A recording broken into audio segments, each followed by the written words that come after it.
How's it going, everyone? We're doing some training again. And started. Bit of training, we'll do some level 8 CPU with some advantages going again. And we're obviously going to cover some broke fighting game. Well, it's just some fun vids to watch. Do a little hangout sesh.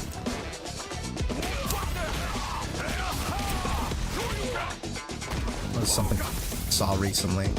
There's this combo.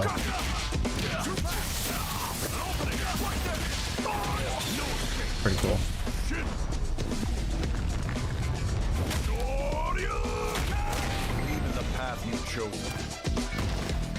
Health, a little over half resources. Not too bad.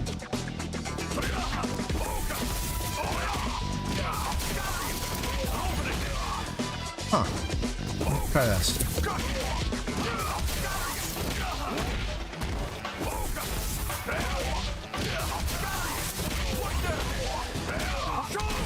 Nah, that wouldn't work. I suppose the best thing I can do would be... Alright.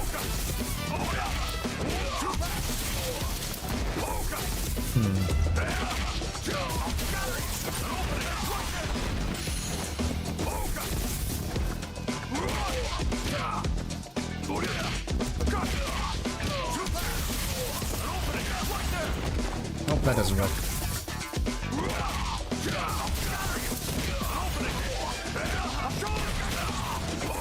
Oh, I have to shake my rust off a bit here.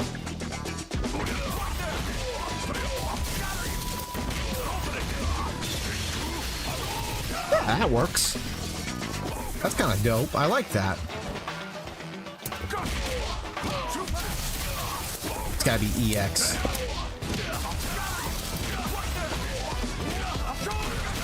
No, not that. Oh, I'm trying to remember exactly how it went. Oh yeah, gotta delay it. Right after that, I can do a super.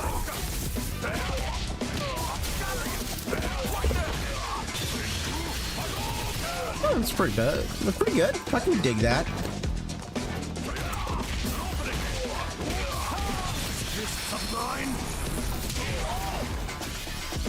So maybe.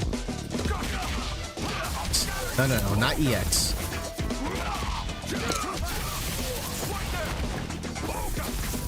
Standard.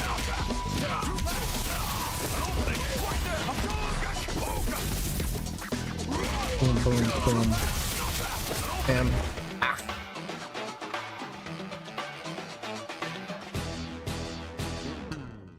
No, it's all good.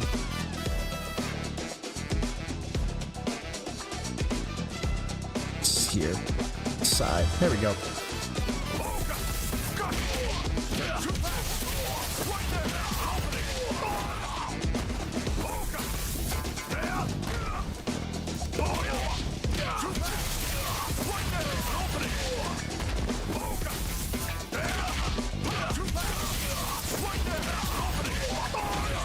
There we go. That's like it. That's how I like it. Journey together. Getting this muscle memory down.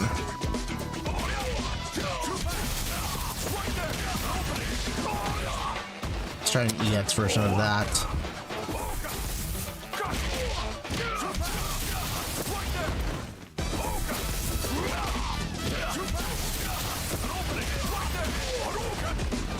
Let's try the slow fireball instead.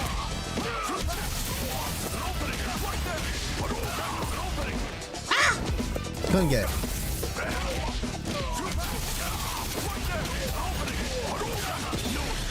Nope.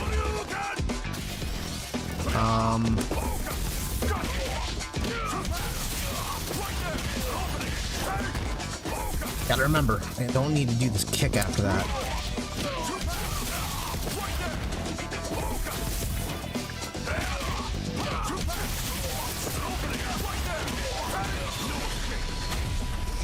Kinda. A little sloppy. Believe in the path you've chosen. Let's go do a little bit of level 8 CPU training.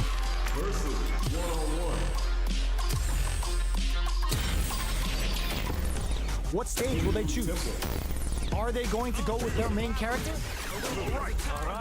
Now that our fighters have chosen their characters, Oh, I wonder how many Ryu's and Luke mains there will be during the open beta now that it's been announced. Guarantee it, they're gonna be littered all over the place. It'll be the 2 most popular characters we'll ever see. Everyone will be using these 2 just because they had a chance to play with them from the demo. Let me have some fun. Then again, maybe not. Maybe I'm overestimating that. Here we go. What are these fighters going to do? Hey there, CPU. The throw hits. Now the fun begins. Starts with a jumper. Man. You can open up chances to do big damage by baiting something out, getting that opening, and then jumping in. Oh wow, nice. Wait till my What's feet their hit the game ground plan even. here at this critical stage? Good job blocking the jump in. They're showing us just how patient they can be. Player 1 is almost dead, but some clutch drive moves and a few prayers could turn this around in their favor. Burnout activates. Going in, player 1 can't afford this KO. Hi, and this game is Player 1 fucking picks up good. the always important It's first so round. good. It plays They'll like a want to keep the ball human. rolling. Almost like a human. Does impossible human things, but it's so cool. Connect with medium kick. Go. Player 1 springs forward with the drive rush. Oh, nice. The properties that attacks get from a drive rush make them a great tool for creating chances like that. That is a hell of a frame trap. Holy shit. Kondo did decent damage. Awesome. Took him to the corner in a flash. With the solar plexus strike. Experiencing burnout. And they create seeing that Soviet team to push forward? There we go. What's next? So killed me. Too slow. Oh, the hit confirmed. That's a damn good neutral jump. Doubt about it. AI is so damn boss.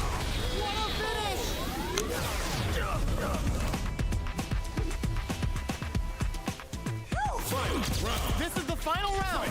Expect to Go. see some fireworks. Let's go. Who's going to Wow, up a light jab. risky up close scrap still going.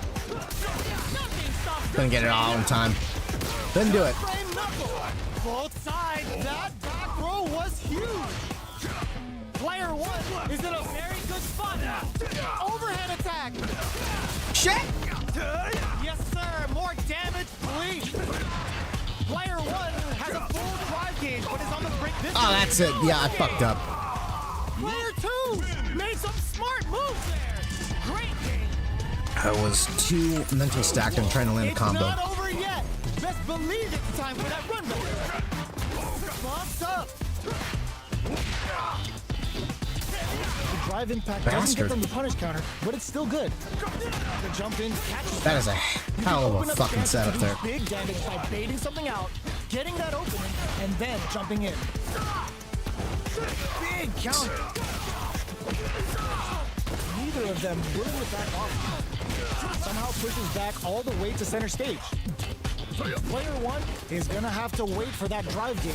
Can Wow, fucking A. That's it. Ends the round with a sick combo. Amazing. Player 2 What with an the first ass. strike, but they can't get complacent. Everything up until now and everything Yep. from here on out is so vital. Pokes with a medium kick. Sticks the combo. Super art on deck for both fighters. How they approach the situation will be interesting. Nice. Experiencing burnout. Player 1 springs forward with the drive rush. Wrapping it out up close. Pumps the brakes on the impact. Zones with the fire. Medium kick hits. Going in. Taps him on the toe. That's it. I lost that fucking set. Can't use any drive kicks. Gotta play it safe. That'll kill. This is gonna kill. No doubt about it. Closes it out. Player 2 brings it home. Let's see if they can build themselves a streak. We're finally ready to begin this long-awaited fight. Our players look primed and ready. That attack landed for a counter hit. They'll have to decide how to follow up. Deftly shuts out the jumper. there's a drive rush to throw the opponent off balance. So, a drive rush can really close the distance, putting moves that would otherwise be out of reach in that sweet spot to launch a surprise attack. I fucking waited for it. Player 1 is just about out of drive out. Solid combo. Player 2 chases him down. Spends the gauge on the drive rush, experiencing burnout. Screwed up. Player 1 in trouble with no drive. So they break forward to pressure the opponent. Each hit is so important here. There we go. Fucking right on reaction. It's on. Both fighters are barely hanging in. They were not clear for takeoff. Player 1 picks up the always important first round. They'll want to keep the ball rolling. Starting off with fireballs right from the get-go. Oh wow. Fucking drive rush the fucking setup. A good corner opportunity. They gotta be careful not to overextend or their opponent might go for a side switch. Attempts to break the stalemate with the fireball. You know their fireball game is solid because they're only throwing it when their opponent can't jump them. The life remaining tells us we're halfway through this match. Max SA gauges, unbelievably in sync with a chance to score big here. Bumps up. Oh, let's go, let's go. Gotta be careful not to whip at this. Of course he gets on a hit confirm. That won't kill, but it'll damn near kill. To deal the cash money damage they need. Okay, here we go. Let's get flatline zone. Player 1 gets the. Whew. Again.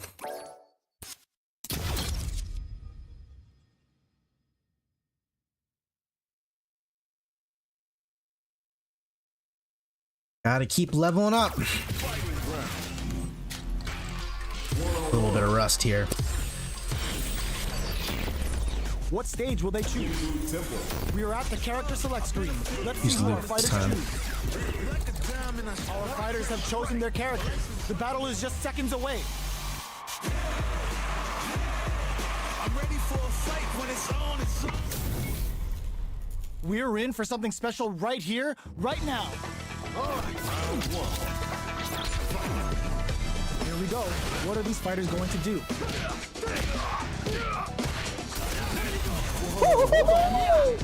There's a punish count. This can lead to something very big if they can capitalize. A drive impact. Player 1 creates a good corner opportunity. All right.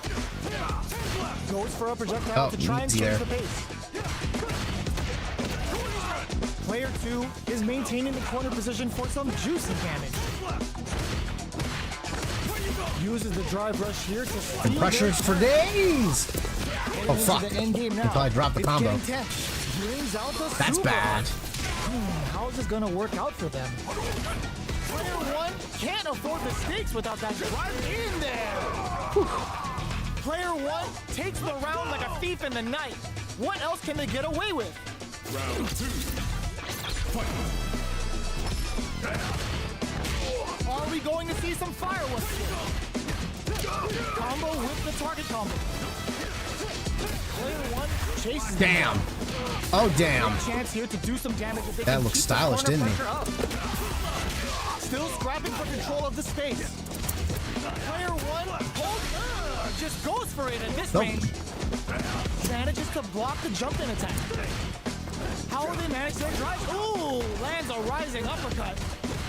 Player 1, boom, rising uppercut. Their will to win is really being burnout activates. Uses the target combo as a filler. In there. Onel. Player 1 took no time to finish that fight. Right back into the rematch. We ain't even close to done yet. Oh, that was a mistake on so many levels. Never should have done that. Player 2 with the life lead. Can they exploit this advantage? Neither of them willing to back Oh my god, you gotta be shitting me. brushes off the impact. They You get driven knocked that straight to the shit wall, off? breaking their guard. Player 2 They're gonna grab me creates a again. good corner opportunity.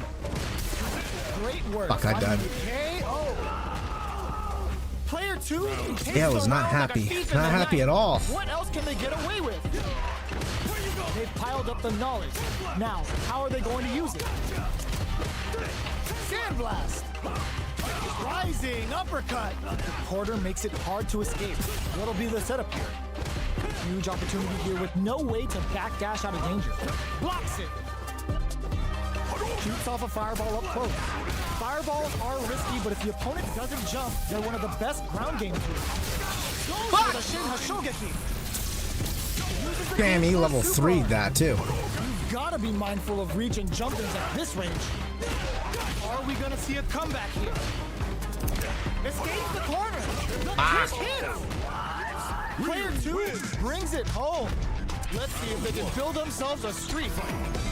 Right back into the rematch. We ain't even close to done.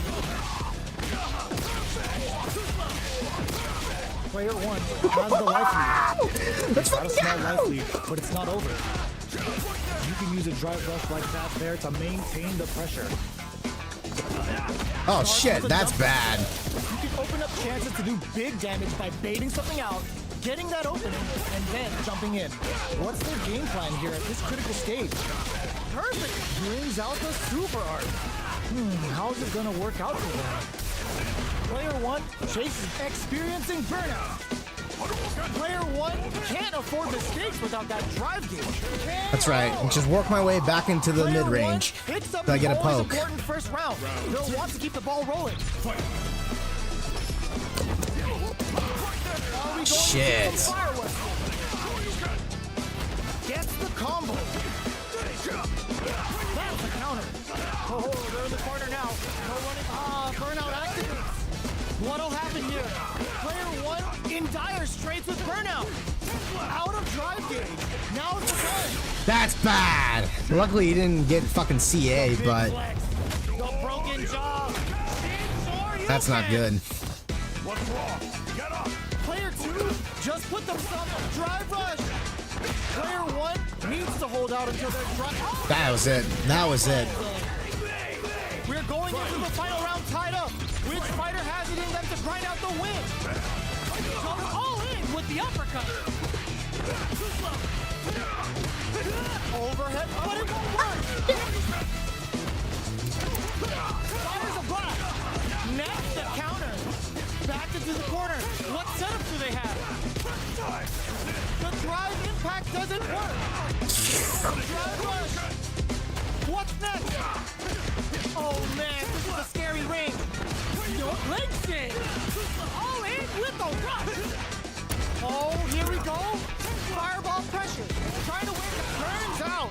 I think they're just gonna go for it with the super. What were they thinking? Oh god. Done. That would have been it. That was supposed to be it. The AI let me win there. If he just level 2'd after I whiffed that DP, that would have been it. The AI showed me mercy. Doesn't say CPU, so it showed me mercy.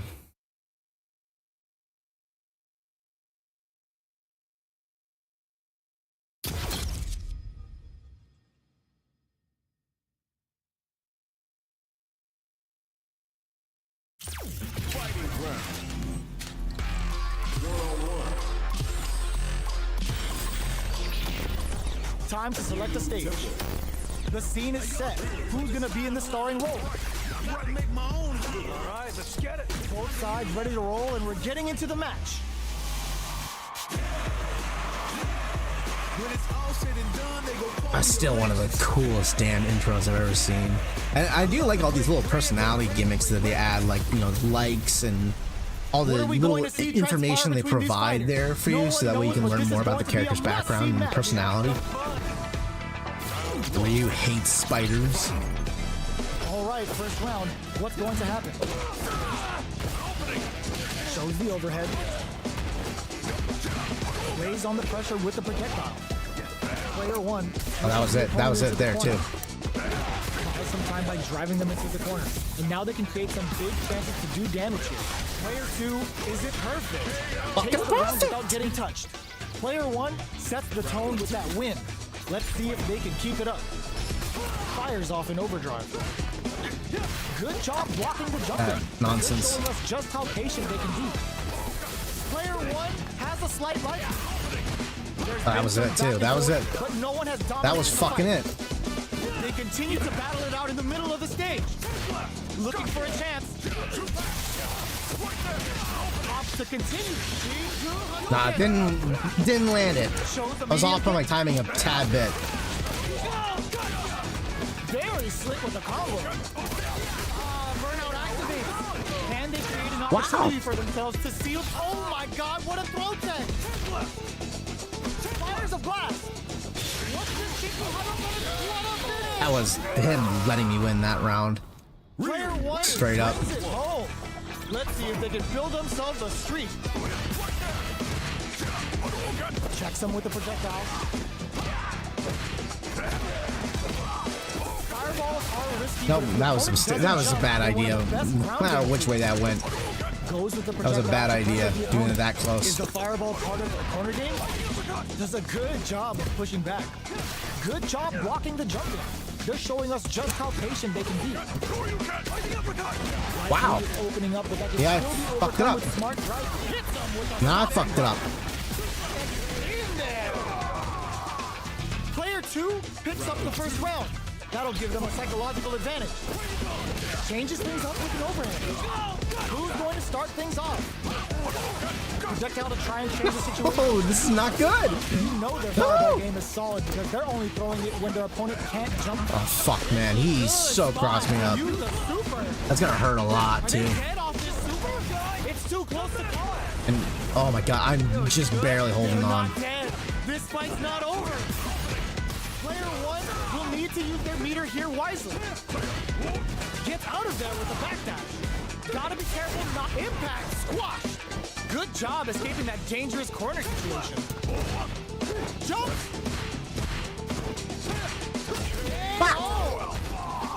Player two brings it home. Let's see if they can build themselves a streak. I was trying desperately to land a Right back into the combination, rematch. We just ain't even one close combo. to done yet. They trade hits. There we go. And now starts off zoning with fireball. We're still in the early going, and it's really anyone's fight. How are they going to deal damage? What's the play here? On dangerous turf. Easy to get tagged at this range. Neither fighter can force the other to give up even Why? an inch. Why do you still fight? They don't score Damn. the punish counter, but still get a nice hit in.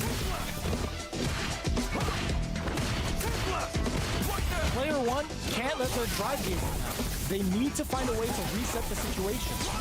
Good parry here to try and make something happen. Damn it, he actually got it at the perfect time. My foot would have retracted fast enough if getting pushed in so deep. Player one takes the round like a thief in the night. What else can they get away with? How will they take advantage of everything that's happened up until now? Uses their drive to maximize their damage. Player two will look to apply pressure here. Big chance here to do some damage if they can keep the corner pressure up. Super arts on deck for both fighters. How they approach the situation will be interesting. This is where smart meter management is going to come into play. Our fighters will need to tread carefully. CPU. Uses the gauge for the super. They're not playing around here. Player one may be able to pull a fast one, especially with the super art ready. Are we gonna see a comeback here?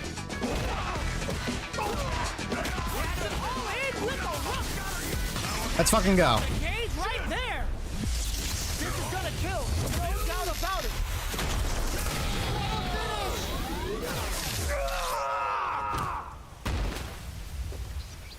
Gotta hand it to both of our fighters. They put on a real clinic for us.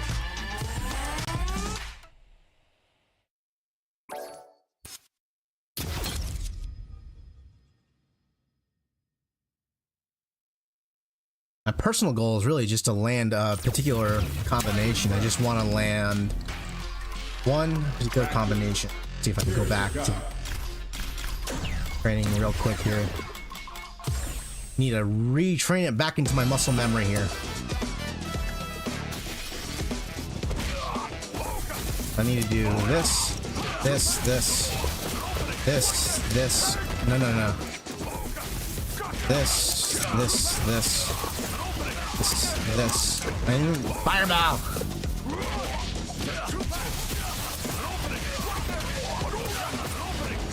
Yeah, that's hard.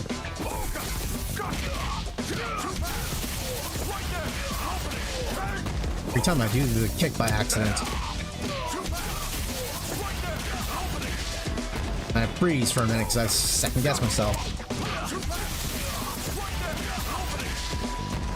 I stop every time.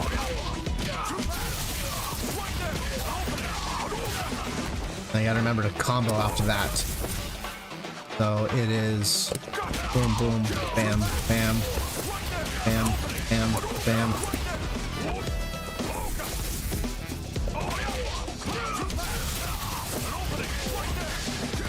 Wow, I screwed that up badly.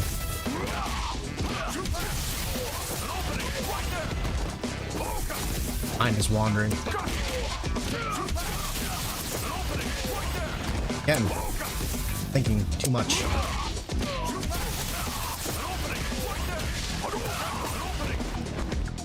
Huh?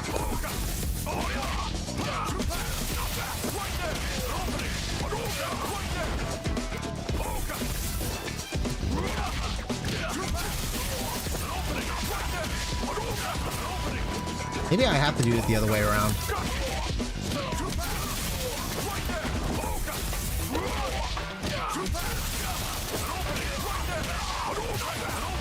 Yeah, you have to do it the other way around.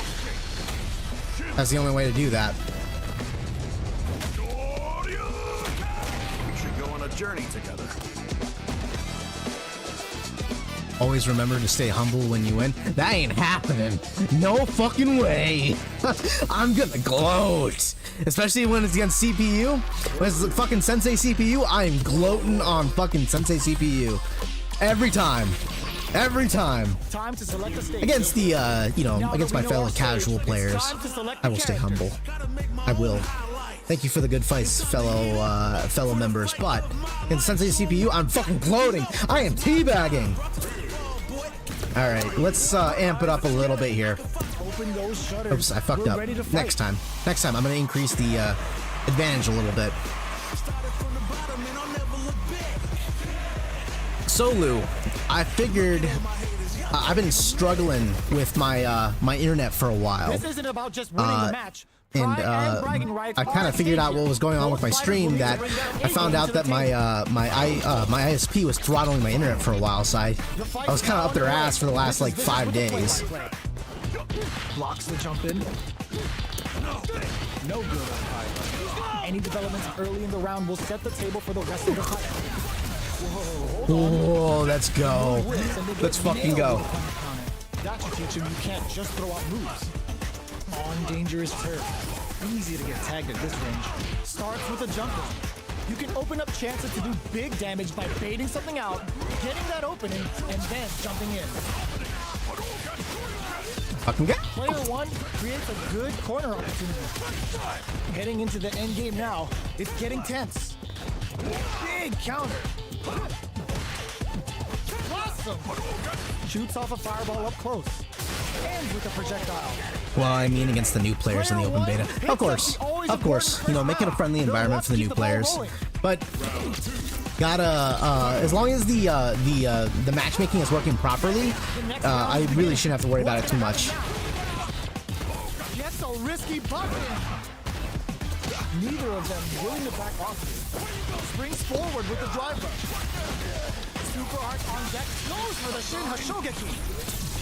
Uses the gauge for a super art. This can lead to some big damage. Yeah, put me right out of the fucking meter. Opportunity for themselves to seal the deal. You know, we're dealing with a real all the fighting game news started breaking out when I was in the middle of like home projects and shit like that and taking care of some personal biz. So I haven't had much time to talk a lot about Street Fighter 6, but with the beta coming out, we'll have more time to do that later. It's not over yet. Best believe it's time for that run back. Backs away.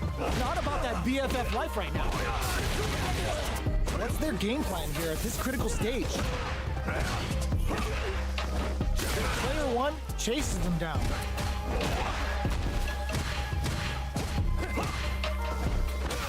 counter. Checks him with the projectile. Overhead. Player one. KO! Player one picks up the first round. That'll give them a psychological advantage. Decides to puff up while they can. Oh shit, that hurt. You can open up chances to do big damage by baiting something out, getting that opening, and then jumping in. Player two bends the meter. I know some people have actually had access to the Parsecs version of this game where they can play online with the demo, you know, with just Luke and Ryu. Not much life left, but their drive usage may save it. With the solar plexus strike, are we gonna all in with the run? It has to be the other way around. That combination won't connect otherwise. It needs the other combination. Better than that. Flatline zone. Last round, people. Both fighters gotta go all in from this point. Adds a bit of OG spice.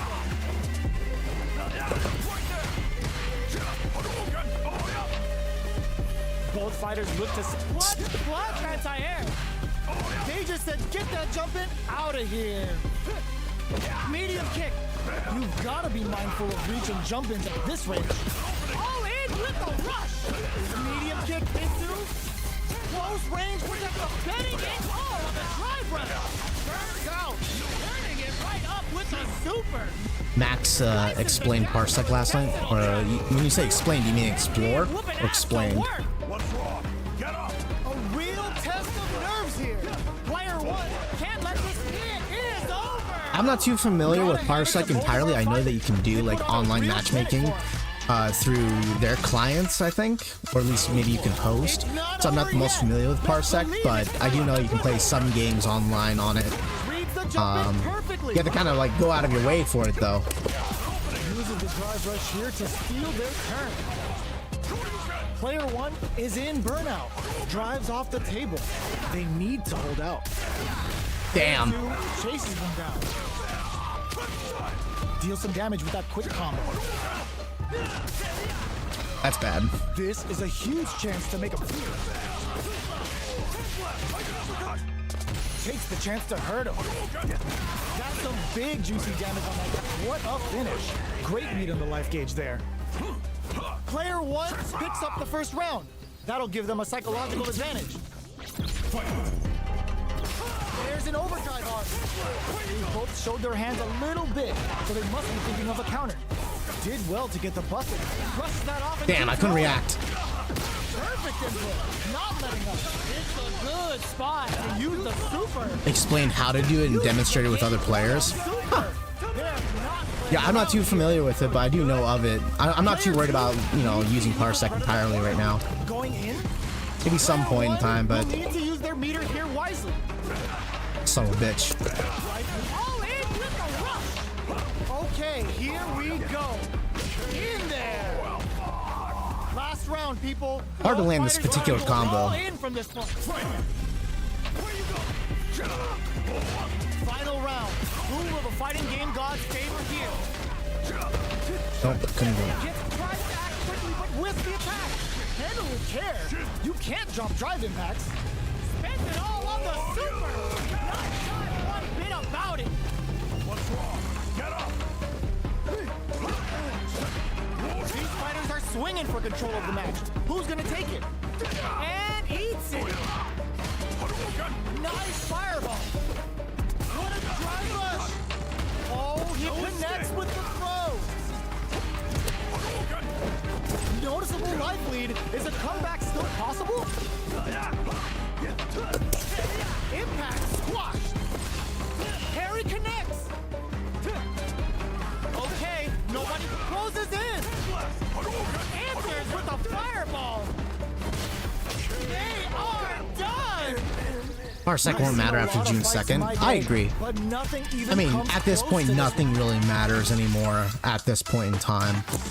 Like, anyone that's getting better at the game, as soon as the demo came out, it really doesn't matter anymore. Obviously, when it comes to, like, the whole, like, crack beta and stuff like that, there was really, like, all these changes and stuff like that were not going to impact anything like that at all. It was too late by the time that they had done that. So I think parsec and all that other stuff doesn't really matter too much. And I mean, the game's not that far away now. We're like less than a month away, or a month away. So it's coming out fast. We're all catching up very quickly. So I'm gonna keep sticking with Ryu a little bit longer. Oh, cancel that selection. They may be rethinking something.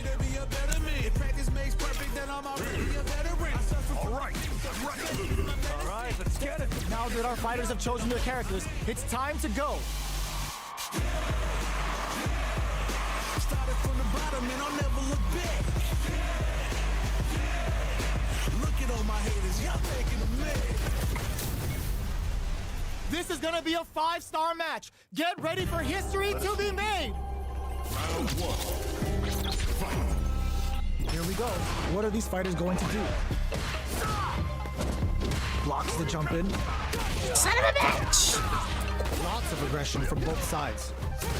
Starts off zoning with fireballs. You know their fireball game is solid because they're only throwing it so their opponent can't jump. Somehow pushes back all the way to center stage. Gets out of the corner and creates some distance.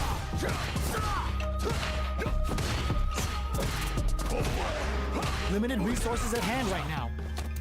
Throws them to negate the block. Sandblast!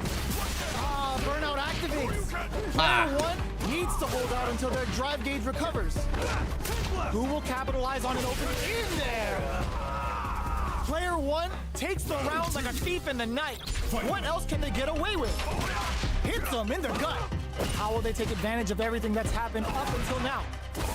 Player 1 has the life advantage. There's been some back and forth, but no one has dominated the fight.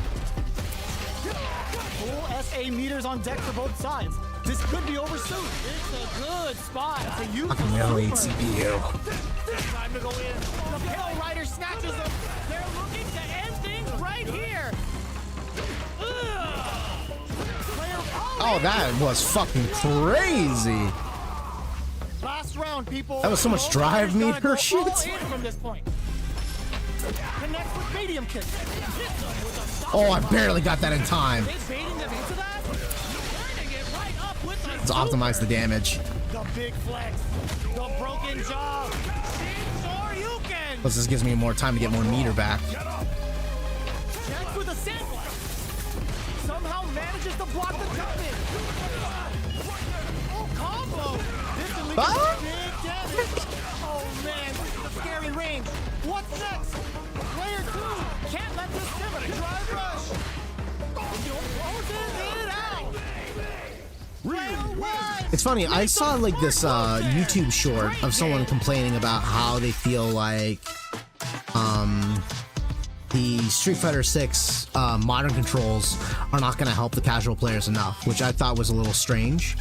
It seems to be that he seems to be convinced that the modern controls should either require everyone to play modern controls, or the modern controls should be super beefed up a little bit more so that way it can compete more with the legacy controls, which I thought was a little strange and a little interesting to talk about, because I was like, huh, you know, I thought it's already doing plenty. It's got like a shit ton of things you can do, and I'm all about like making that gap between new players and existing players, you know, shorten that up a little bit so that way the skill ceiling is, because the skill ceiling in fighting games is already really high, and I don't believe in reducing the skill ceiling, but I think the floor, the entry level floor, can always be reduced. I thought that was a little interesting when he brought that up, because it was like, really? I thought we're already that already plenty reduces the floor where like anyone can participate, anyone can have fun. So I wasn't quite sure exactly what he was trying to say, like what was the solution that he was offering. I just thought it was a little funny that he was even talking about it in the first place, because I was like, huh, you know, as I'm watching this, I'm just thinking, you know, Street Fighter's offering a lot already.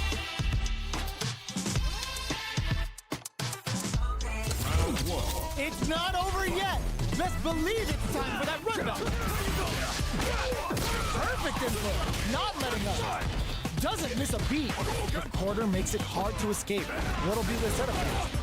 Keeping them in the corner will only produce more damage opportunities. Goes with the projectile to pressure the opponent. Spends a little drive gauge here to go on the offensive. Strings it all together. That drive impact is blocked.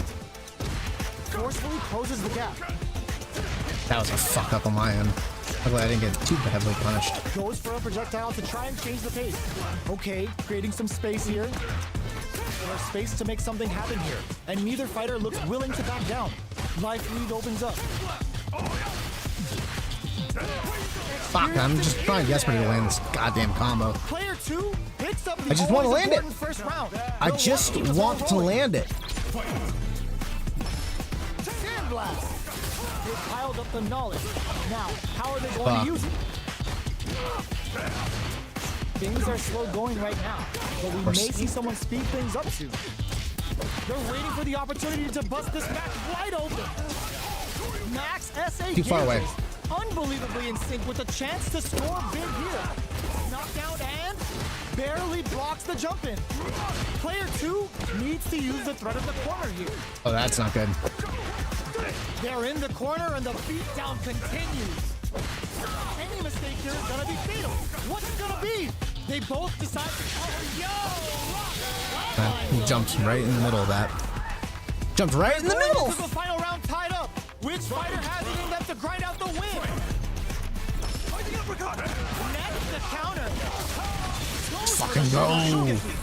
Oh, putting the cherry on top. Player 1 with a slight lead. Will they capitalize? There's been some back and forth, but no one has dominated the fight. Both absolutely refusing to give up ground. Here comes the corner. Damn. Crashes out the cage right there. That's gonna hurt a lot because that's a CA. Oh my god, he got CA because he had fucking just enough white health to deplete it, huh? Scuff him. I can't believe finds the target. With the solar it is over. Player 1 really had to fight for that one. No shortage of drama.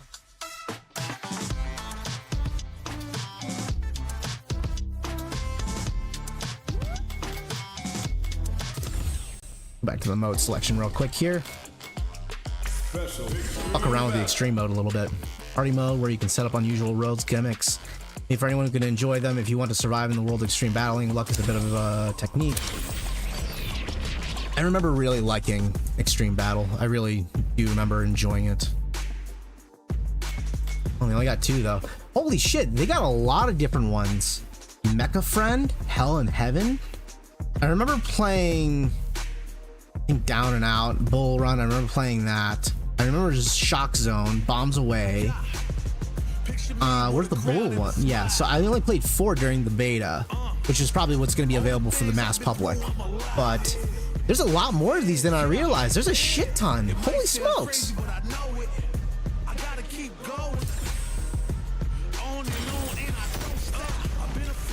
Been a success.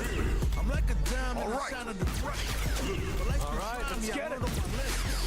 I was earlier today I was listening to the Street Fighter 6 music, like the theme music, and a good time.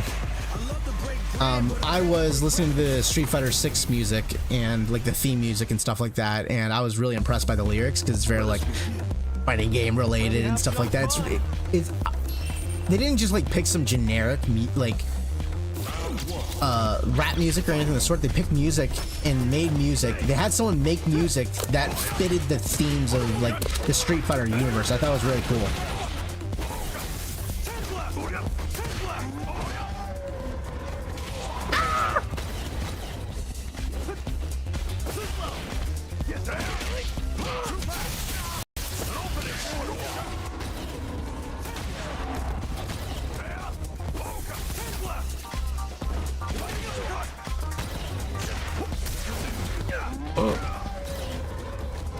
No!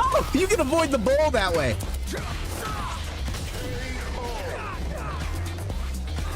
That's hilarious.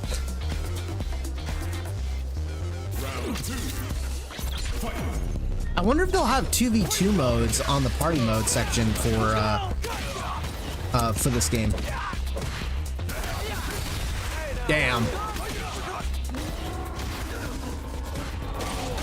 Fuck. This is bad.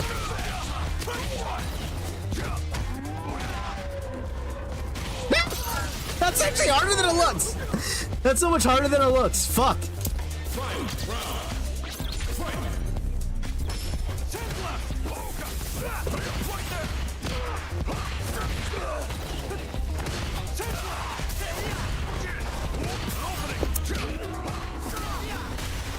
Fucker. I wonder, will that do more like meter, like more health damage? Or does that still just count as one? If that's the case, there's no point in ever doing a level 3 unless you want to escape pressure. Dude, this AI is killing me here. Bull, help me! Oh my god. This AI is slaughtering me right now.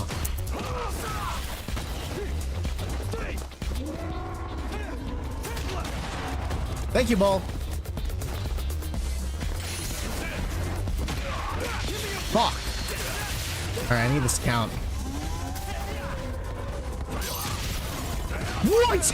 Did I just hit the ball? You can strike the ball. Oh my. This game is so full of surprises.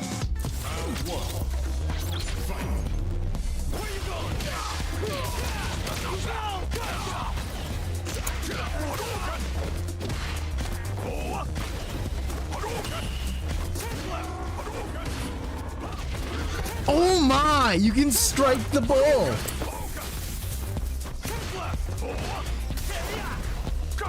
I'm guessing the ball still shows in the same place.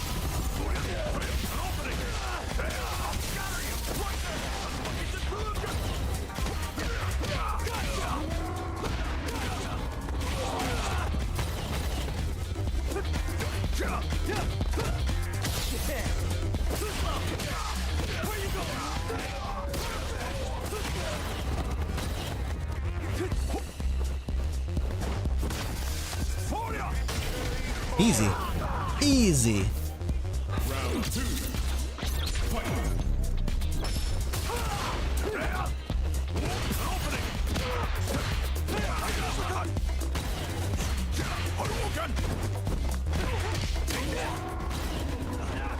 Oh, okay, good.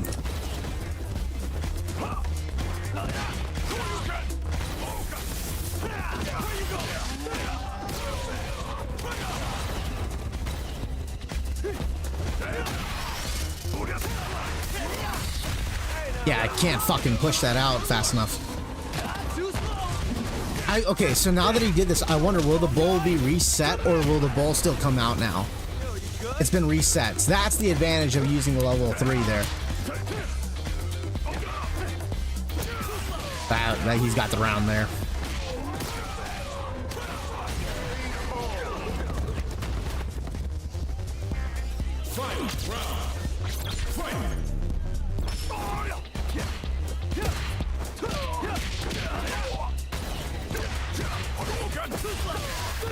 Fuck! Dude, AI eats up, man.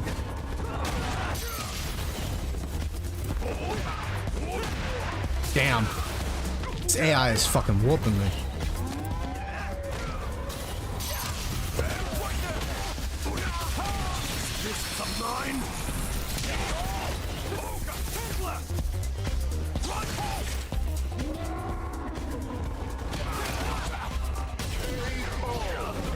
Luke wins.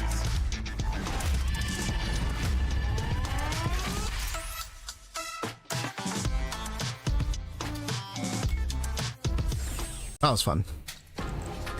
Versus practice tutorial.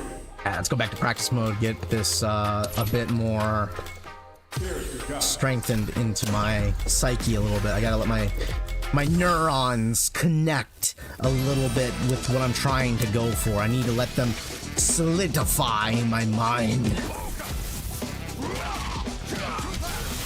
So, boom, bam. See, I gotta remember fucking Hadouken after that.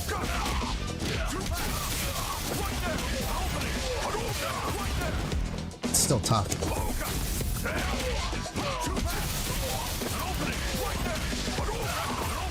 No, it's the other way around. That's why. It's gotta be uppercut first.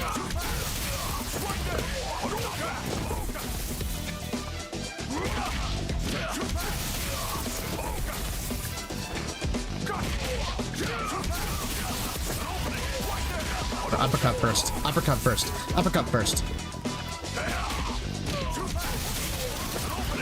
Fucking A, I keep doing it the wrong way. How do you think the beta is going to go? I think it's going to go very well. Actually, this is my current speculation about the open beta. I suspect the servers are going to crash on the first day. I think it's going to do so well that the servers might crash and people may not be able to get access to the beta during the first day, because that's usually what happens during most first day betas. So they might end up having to extend it for like one more day or some shit like that. If we're lucky, it all goes smoothly and everyone has a clean experience. But that usually almost never is the case with like open betas. Usually the first day is a giant shit show because the servers can't handle it and they're way overloaded. And since it's free for everyone to try, I almost guarantee it, the open beta is gonna fucking crash. It's gonna crash so bad. So I expect that to happen, or at the very least, there will be so few rooms available that people are gonna have a hard time like finding any rooms that they can go into in the lobby.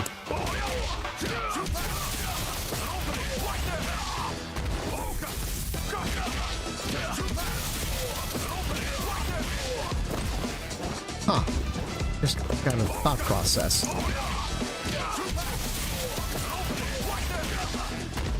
No, that won't work. The reason why that won't work is because we get too high up, so it has to be uppercut and then straight afterwards. So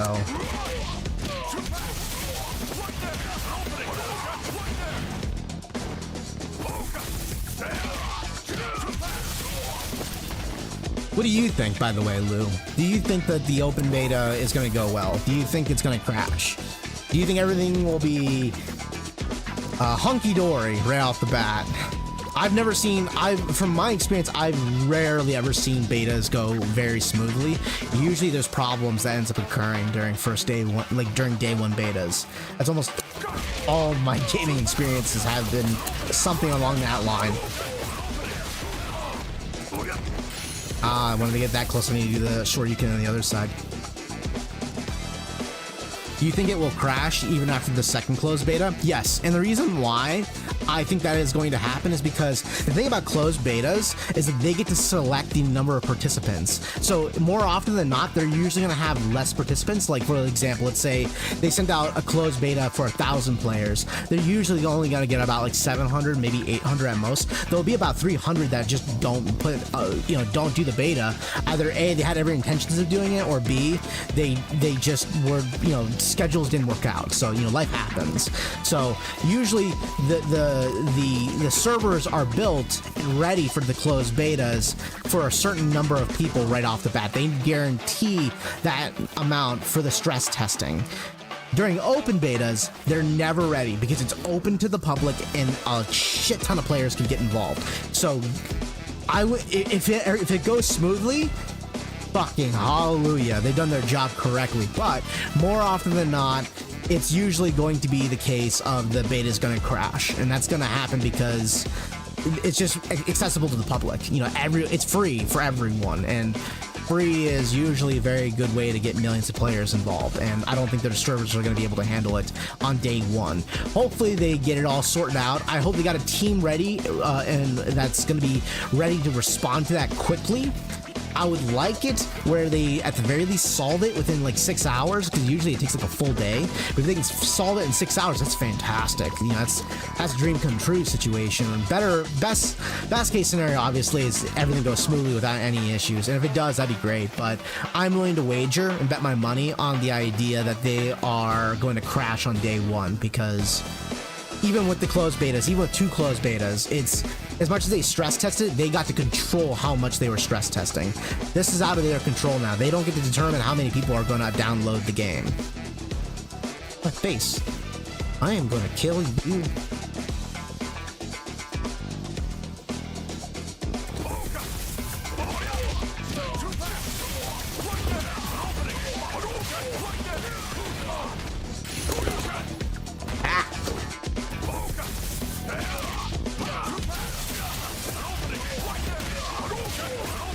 Yeah, so that combination does not work. It has to be the other combination in order for that to work.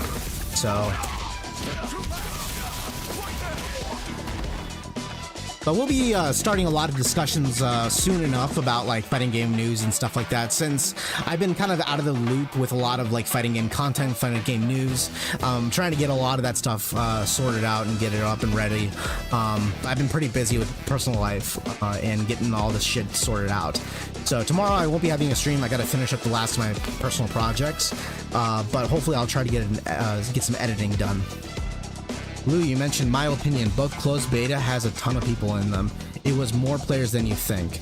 I played many people in Europe and South America with no issues. I'm surprised if it crashes. And I hope that you're right. And to be frank, you are right about like there was a lot of people. Like I was surprised as I was scrolling through the lobbies how many lobbies they had ready and how smooth they ran. The problem is that like, you know, if they set up a server for test serving, they usually have a rough idea of how far to push the stress test and without breaking it. That's why I say like now it's out of their control. If they do an open beta, it's out of their control. But I do hope that is the case, because more often than not, I played it in a fuck ton of betas, like in a variety of different games, and more often than not, the first couple of days of every beta is usually a giant shit show, especially an open beta is primarily. But if it goes well, that means their money's been really well spent, and they did a really good job. Like it's hundreds praise to the development team in the studio for putting in so much work into making a stable game, especially when it comes to performance. You know, performance issues in today's society, like in nowadays in games, is like the common issue. Like everyone's heard like of like the Redfall scandal and all these other games. You know, usually most games usually come out with some pretty busted shit, and they have to be post-patched. So if this game comes out with very little to almost none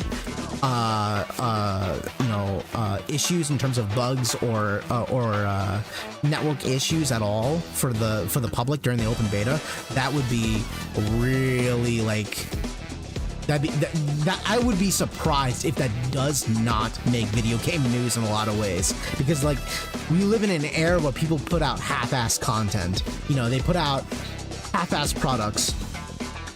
I wouldn't say people. Studios and publishers put out content that is really like broken on release or just not finished.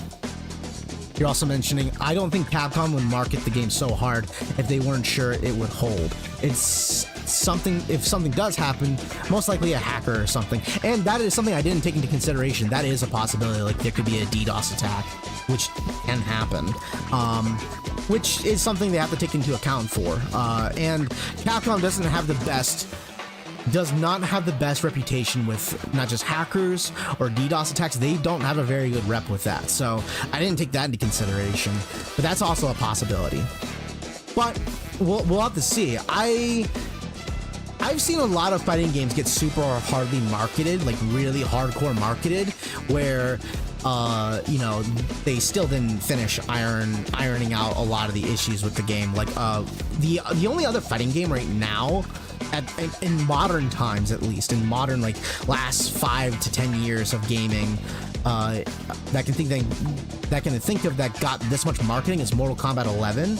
And Mortal Kombat 11, though it was a very like bug clean game, had a good server system and all that, my biggest issue with the game is that it still had a lot of problems in terms of like, you know, obviously like microtransactions, grinding and shit like that. Obviously those are more like, you can update that shit and get that figured out, but there were certain issues with elements of MK11 despite that, but it was a clean game. So that's the only game I can think of that got this much marketing, that much of marketing aside from Street Fighter 6. Me personally, I can see the fiasco with Street Fighter 5. You can see past the fiasco with Street Fighter 5. If this game, so here's the thing, now that you brought that up, the Street Fighter 5 fiasco was so fucking bad, it did such an enormous amount of damage to the, not just the Capcom legacy, but the Street Fighter legacy. If this game goes off with very little issues at all, this will be one of the few times that I could actually say that like a video game sequel has actually like cleaned up from the mistakes of its predecessor. That rarely happens. A lot of games, usually what ends up happening is that the sequels like that come out busted or more broken or less finished. It gets worse with each sequel. Like, you know, I can think of like the Halo series, for example. With each sequel, the series seems to be getting more and more drawn down into the mud, and it's getting a worse and worse reputation. I remember that was the way with Final Fantasy for a little bit too, and obviously Street Fighter V did not help with its reputation. Capcom for a while was really struggling to gain its reputation as a good developer or a good publisher of games for a while. I think that all began to change during Resident Evil 2's release. Actually, before that, it would probably be Monster Hunter. Yeah, Monster Hunter World is where probably it all began to change. Because I didn't hear anything negative about Monster Hunter World. I haven't played that game, but I've heard nothing but good things about it. So, you know, it's definitely one of those things where this will be one of the few times I've seen a video game sequel actually clean up its previous entry's mess. Because Street Fighter V had a really bad mess. Like, the only game I can think of that had a mess like that in the Capcom era was Street Fighter Cross Tekken with its On-Disc DLC, that was some pretty bad PR shit. I would say that the Street Fighter V actually surpassed that. So, like, that's what I mean, like, with each iteration of a game, like, either Street Fighter 4 and then Street Fighter Cross Tekken, had a bad PR shit show, and then Street Fighter 5, you had an even worse one afterwards. So this will be one of the first times I've seen for Capcom to have a sequel that just cleaned up its act. You know, got a clean product for people to enjoy, something that's full of content, something that's cleaned up and doesn't have many bugs, or at least not performance issues, and can be played. You know, people expect certain levels of bugs nowadays, but they don't expect it to be like game breaking.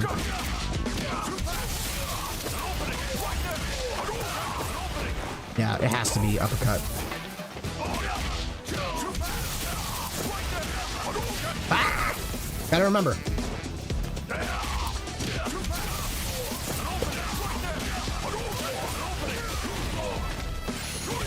Let's fucking go!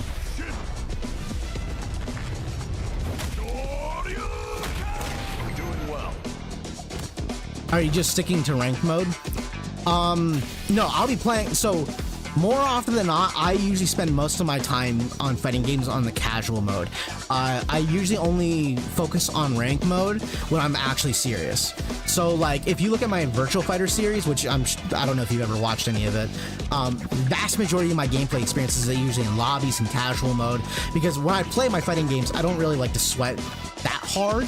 I enjoy sweating, but I don't like to fucking sweat where, like, it causes me to dislike the game. I like casual mode. I like just pressing buttons, having fun, doing cool shit, watching Ryu look badass as fuck.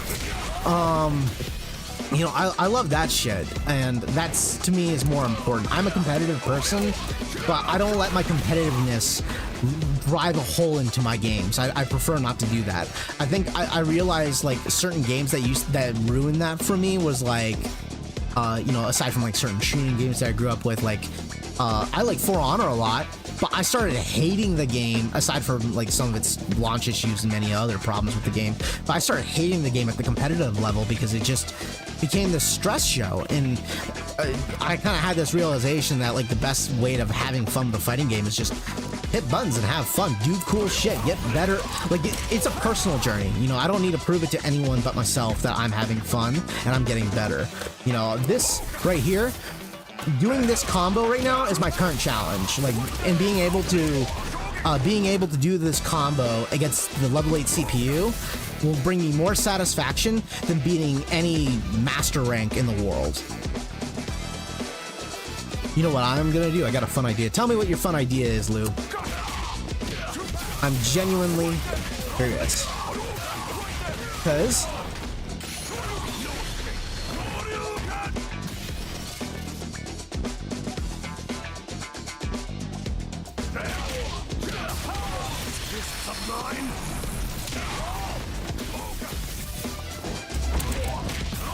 I have to do is keep getting this.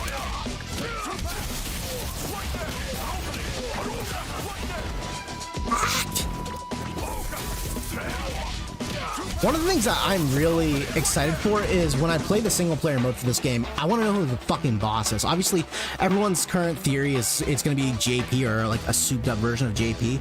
I really hope it's like DLC Shinakuma. That'd be fucking awesome. That'd be incredible. If they had like, even if he is a secret boss, I really hope it's Shinakuma in some capacity. I would love that.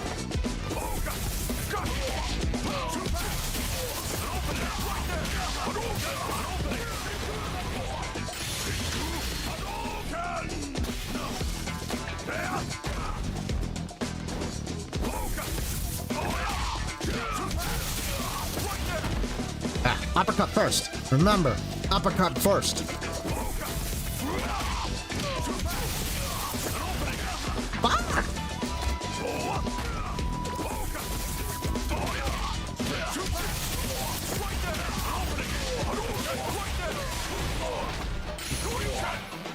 It's not bad.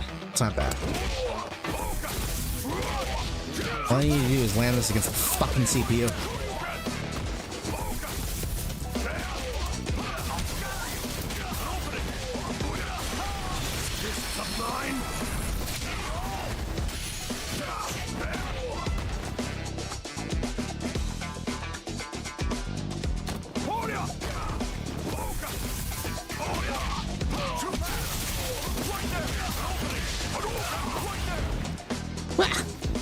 Ever since the first beta, there were people in the battle hub running around with, excuse me, had a bit of a hiccup there.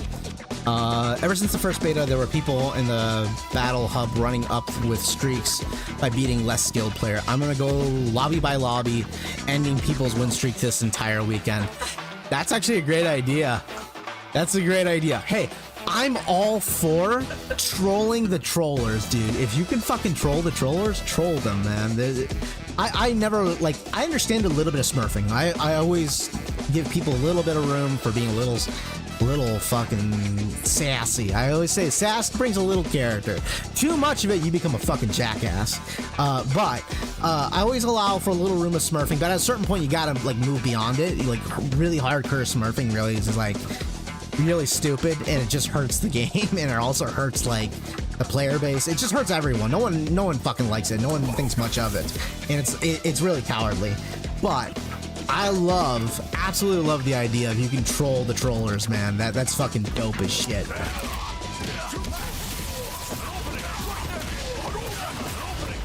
Whew.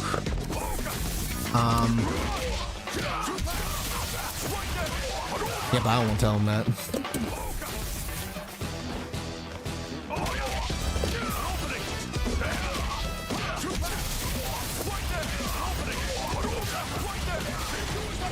Okay, so that does not vortex them in the air. That's good to know. So EX Tatsu only connects if they're in the air to the wall.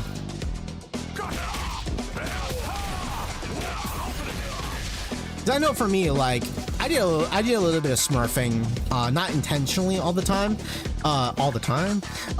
during the second closed beta test because it gets boring. You don't like fighting against the same players all the time, and you don't like picking on new players because then you don't really grow. But rank mode is as fun as it can be as long as rank mode functions. The biggest thing that I get worried about is what ends up happening a lot of the time is that rank mode tends to be a way for people to abuse casual mode. So I always say, like, if they have a block mechanic, that's great, you know, so that way you don't have to deal with smurfing. But what would be better is that on casual mode, and I think they did market this, that in casual mode, it is an open area, you know. They'll try to pair you up with a matchmaking system, but it's an open area. Anyone can get paired up with anyone. So that way people can get in and out of games quickly, and if they want matchups that are closer to their skill level, rank match is the where to go. So that way they can kind of keep that going and enjoy that part of the game and have fun with that part of the game.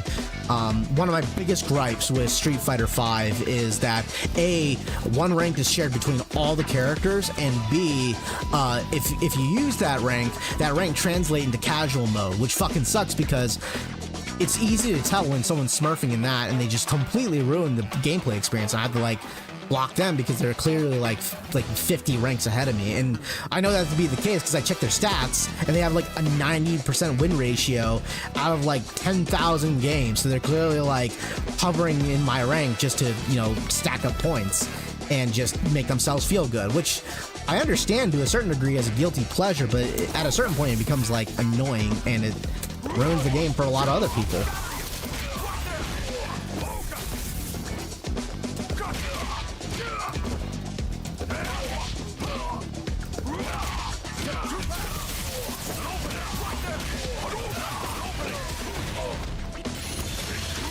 Back.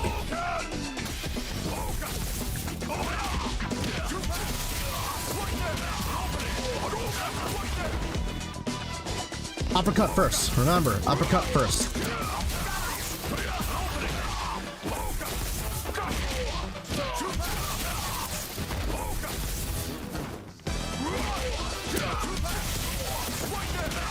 Damn, I did it the wrong way again.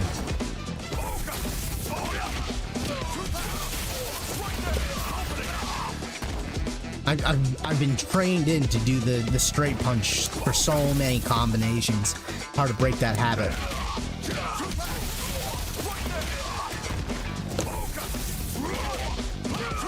One of the things that I also, you know, am thinking about is like, obviously I've seen comments in other people's videos and streams about like training mode, and sometimes training mode isn't always the most engaging thing to watch.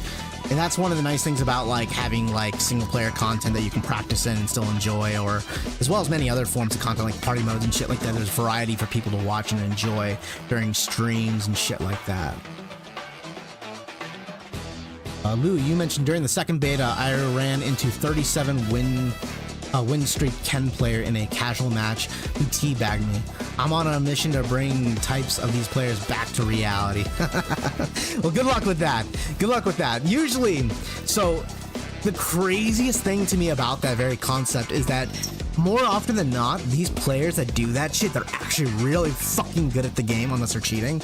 You know, like, for example, like they're fucking with the gameplay system and fucking with the network, you know, like something that's going on like Guilty Gear Strive where people can, or Street Fighter 5 for that matter, or Tekken 7. Basically, almost every fucking game, there's some kind of like really egregious way to like break the game. Unless there's that kind, but more often than not, I run into players that are actually really fucking good at the game that are smurfing, and I just don't get it. I'm like, you don't, like, I understand smurfing a little bit, like, for example, let's say like you're a diamond player, so you're smurfing a little bit on the platinum players, or maybe even at the like the lower level platinum players, but I never understand like a diamond player smurfing on silvers. That to me is just boggles my mind. How are you even having fun? Because like at that point you're just literally just beating up on effectively a CPU that is at level 4. You know, I don't get it. And here's the funny thing, as much as I like want to judge them for that thinking process, I also would love to see, like I would love to have an opportunity to like question them, like talk to them, have a genuine conversation about what it is about that they genuinely enjoy.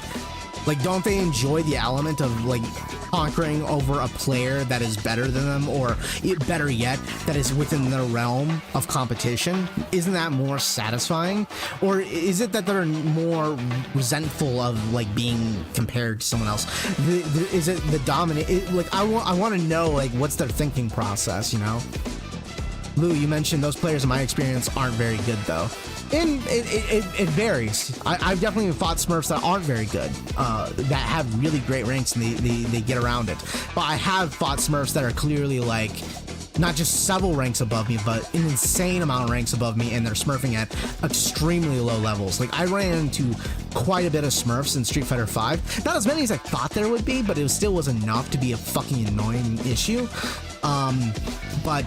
I ran into like probably like 4 Smurfs like around Silver Rank when I was like relearning how to play the game, or in my case learning how to play Evil Ryu, and they were at like 10,000 matches, and they were insanely good at silver rank. You know, obviously, maybe as a gold, I probably could handle them now at gold rank because they probably were gold players, but that difference between them, between silver to gold, is astronomical.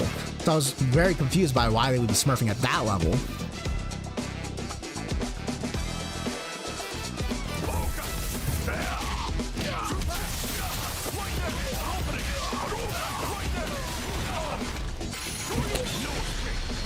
Okay.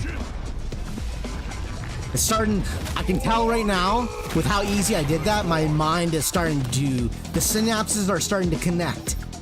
The synapses are starting to connect. It's slowly coming together. The muscle memory is starting to get there. I'm starting to figure out how to connect these combos through muscle memory, baby.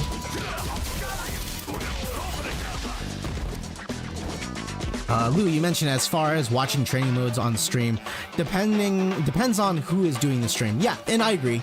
I definitely agree. I think having conversations and stuff like that, I just think that having other stuff to do to bring variety in the stream is just nothing but a good thing. It's kind of my biggest gripe with watching like King of Fighters streams a little bit.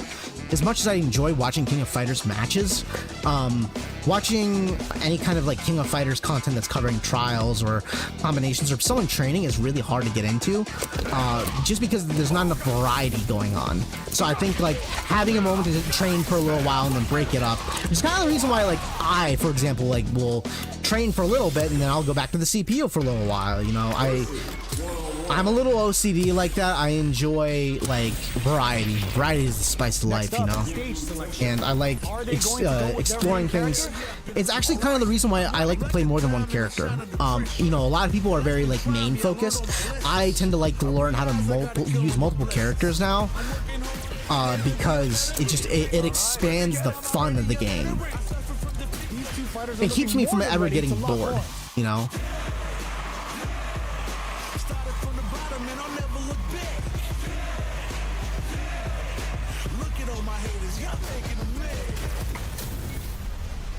Our fighters are ready to lay it all on the line. Let us begin. Let me have some fun. All right, first round. What's going to happen? They gotta escape from the corner before the pressure builds up.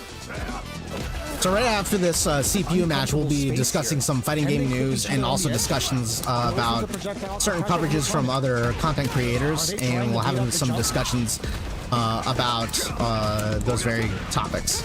So right after this, first to three. Risky, but if the opponent doesn't jump, they're one of the best ground game teams. The jump in is denied. Knife lead opens up. I will admit, one of the most surprising things during that showcase of the Street Fighter 6 showcase, probably the thing I was most surprised about by far was the fact that they are allowing players to use their created characters in online matches in the lobby. I think that was like the smartest fucking thing I could ever imagine, because like obviously it'll never be competitive in any level, but it's just fucking smart. It's just good idea. It gives more reasons to play the fucking game. It keeps you from ever getting bored. Like, let's say that like 6 months from now, people realize they hate the fighting game, or they hate the combat system in Street Fighter 6, which I don't think is going to be the case, but let's say that is what happens. I will still say this is one of the greatest fighting games ever if the launch is successful. I will still say this is one of the greatest fighting games ever just because of the sheer amount of content that you get and the amount of fun ideas and experimentations that they implemented into the fucking game. Alright, I want to land my level 3 on you. Let's fucking go! Lou, you mentioned, well, the difference here is, in Street Fighter 6, we haven't had much time with it. People who seem to be good are not famous pro players, and using cheap tactics or high beta characters. Well, it's possible. It's definitely possible. In my opinion, I think that, a lot of the time what we're going to be seeing is, if we're talking about Smurfs specifically, a lot of good players are players that have been playing Street Fighter V religiously, whether they're great or not great, or like in between, intermediate. I suspect players in that category will do really well in Street Fighter 6, because at the end of the day, as much differences as there are from Street Fighter 6 and Street Fighter 5, I probably wouldn't have gotten as good at the game as I did even during the second closed beta. I wouldn't have gotten as, I don't like the word, I don't like the idea of like hyping myself up as like I wouldn't have gotten as good as I did, but what I'm trying to say is that I wouldn't have gotten better at the game at my own personal level if it wasn't for playing Street Fighter V, because the gameplay mechanics, for the most part, the fundamentals transition over really well. Despite all the differences between Street Fighter V and Street Fighter 6, these two games are still have a lot in common, because they still share the same basic Street Fighter philosophy, which is like, you know, fundamentals, footsies, and all the important components. So when it comes down to people using cheap tactics, high beta tier characters, that'll always exist at the lower levels, but I don't think that once you get to like the mid-tier capabilities, I don't think that that stuff applies as much. Maybe every once in a while you'll stumble on a character that a person that has a really good cheap tactic, but it happens, you know, it happens. You learn, you grow, you get better, you get past it. It's frustrating when it happens, but it's something that we all learn to grow past. Big question is, you know, like, are we willing to push past it? You know, there are very few times in fighting games where the cheap tactics are so strong that they actually are like deserve to get super nerfed, and I've only seen that like a handful of cases. Like there's always like dominant A or S tier characters in fighting games. That's an inevitability. It's not just in fighting games, but every video game.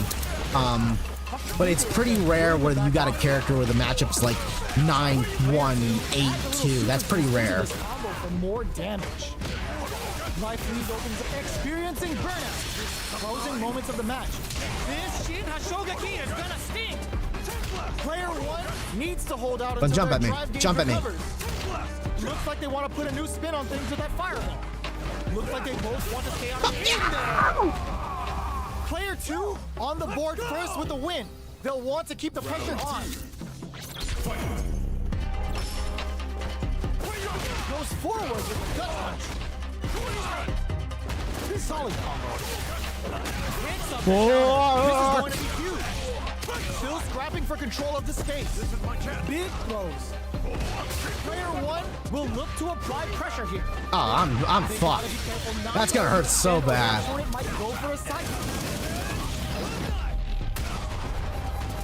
Player 1 is in a pretty good situation with a meter advantage. Noticeable life lead. Is a comeback still possible? Linksy! Only a little bit of drive and life left. Who's gonna take Fuck. CPU whooped my ass. Sensei CPU kicked my ass.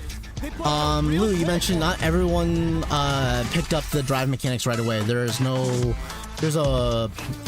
way a huge amount of players, Street Fighter V players, master this game without the cracked version. Yeah, I do think that you're right. However, I do think that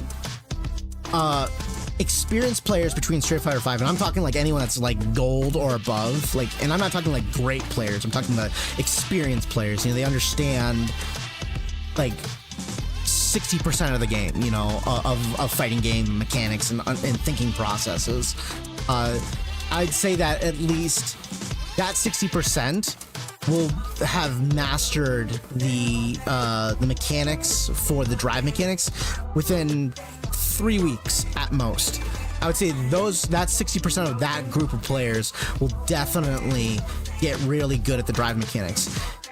A year from now, 2 years from now, 4 years from now, there's going to be a subset of players that will never, ever master the drive mechanics. And that's just the reality of the situation, because even when I was playing Street Fighter V has been out for almost 8 years now, maybe 9.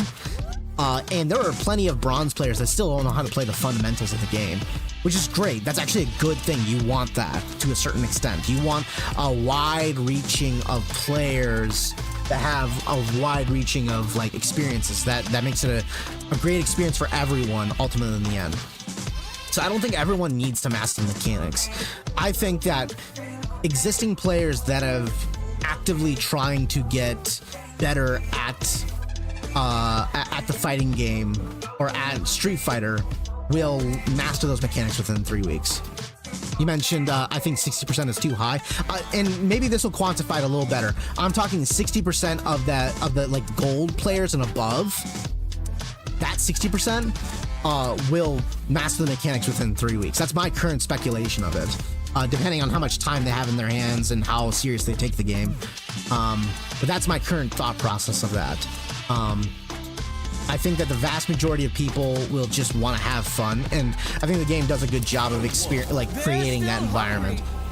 There were plenty of players that I did stumble against upon that were still like never really mastered the game or got any better, and they didn't care to either. They were fine with just losing in a match or just having matchups. The biggest thing is that the matchmaking works. You know, you need good matchmaking in fighting games in order to allow for players to grow naturally. There is a subdivision of players that are willing to learn through the harsh environment of arcade culture, or better yet, like I've heard this multiple times in a variety of like competitive games. You know, trial by fire. You know, you gotta learn trial by fire. You gotta get your ass kicked, and only by getting your ass kicked do you get better. And that's true to a certain degree for a subdivision of players, but not for the vast majority of players. The vast majority of players can learn without that kind of environment being so damn hostile. There is a group of players that can learn through some of the most difficult and most painful, grueling experiences out there in the world. But I don't think that the vast majority of players are going to learn through the most, you know, grueling process. They'll either stop playing the game or they'll move on to something else. So it's not to say that those people don't exist, but it is to say that to think that that's the only way that you can get people to get better at the game is in my opinion, not the best way of looking at it, because you'll just segment your players even more. In which fighting games are already niche as it is. Uses the impact to shave off some of their drive gauge. Player 1 needs to take advantage of this gauge disparity. Wonder how long it'll take for the CPU to stop this. The good from the great in this game is smart gauge management. There it is. All the throw connects. Taking jumps and all in with a rush. Good now. Keeps him out. Breaks it. Perfect flash number.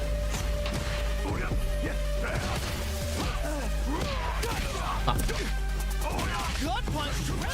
A real commit is over. Lou, you mentioned with the crack beta, I can see 16%. The people who actually have the talent to pick up the game that fast, I say less than half of that. And that's a reasonable take. I think that's a very reasonable take. I only think it's going to be that high just because I don't think there is that much of a difference in Street Fighter 5 versus Street Fighter 6. And for me, like I didn't play any versions of the crack beta, and my first exposure with Street Fighter 6 closed beta was only the second closed beta with within that 3 days. It took me 2 full days to, I wouldn't say master the mechanics, but get comfortable with the mechanics, like get to a point where I can like understand and facilitate every inch of the game. And I don't think I would have got there without Street Fighter 5, because the fundamentals and controlling the fundamentals was the hardest part of learning a fighting game, and learning Street Fighter in particular. So I would say that for me, that was kind of that 2-day window for me wouldn't have happened without Street Fighter 5. So I think that people that are comfortable with Street Fighter 5 will actually feel pretty comfortable with Street Fighter 6.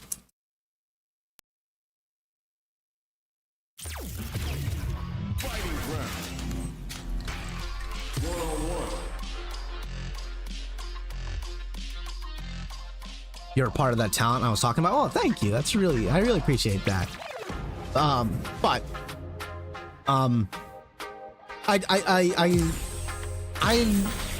wouldn't really Next up, stage think selection. that Now that we know our stage, it's time to select the character. that a lot of people would need to like get to a level where they need to master the mechanics. You know, ultimately, like I said before, it just comes down to the fact that the game is fun. And there's a wide reaching of different experiences and different like levels of players. You know, I was playing Brawlhalla a few weeks ago, and when I was playing it, I can hop in and out. You know, I don't play the game competitively at the slightest bit. Every once in a while I'll hop into the game because it's got a little bit of fun, and I don't give a shit, and I don't mind, and I think that's perfectly reasonable. You know, no one needs to be the best all the time. There's a room to grow for a variety of players, and I think that's only a good thing. Solid combo. Knockdown. Projectile to try and change the situation. The quarter makes it hard to escape. I forgot I was supposed to play a video here. Brushes off the impact. In a dire situation, it can't afford any mistakes. KO. Player 2 takes the round like a thief in the night. What else can they get away with? But honestly, when I stop and think about it, I wouldn't get too hung up about the crack beta players. As much as I give them shit, I wouldn't get too hung up on it. The only time I actually care about crack beta players isn't at the casual level, isn't at the matchmaking level, isn't at the online level. It's the only time I give a shit is the competitive level at the FGC events, the tournaments where people can actually get fucking paid. You know, professional players. That's where I care, because that's a professional integrity. And if people want to care about who the best players in the world are, that matters. That genuinely fucking matters. Like, I don't give a shit if the average Joe played the shit out of the crack beta, got way better than me, and could whoop my ass. I don't give a fuck about that. But professional players using the crack beta to get better, that is fucked up, because there's money on the line, especially with the first tournament being $1 million. That's crazy. And I don't like the idea of saying that the next Capcom Cup player is going to be accused of using the crack beta, so their victory was moot. That bothers me on a personal note. I don't give a fuck about the average player using it. You know, it's like saying, do I care that someone's actually cheating and hacking the game? Of course I care, but I don't care that much. All that matters to me is that there's a fucking ban on them, that Capcom does something about them. I don't give a fuck if they are doing it. I just give a fuck that Capcom is not doing something about it. You know, they're not enforcing it. That's kind of my thought process. But I wouldn't get too hung up about the idea of people using the crack beta. You know, it is what it is, and it happened, and everyone saw it was going to happen. Everyone knew it was going to happen. Anyone that said that wasn't going to happen, they were wrong. They knew that they were going to be wrong. And ultimately, it doesn't really fucking matter.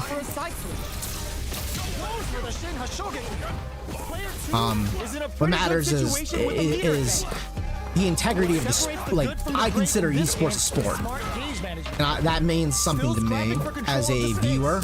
Like, I'm not a organizer, I'm not a competitor, I'm just a viewer, and that does mean something to me as a viewer. You know, if it means something to like that to me as a viewer, then I guarantee professional players and professional organizers, it means the fucking world to them. So that's why I was saying, like, there should be an important enshrining of integrity. That's everything in a game, in a competitive game, in competitive environments. That's everything.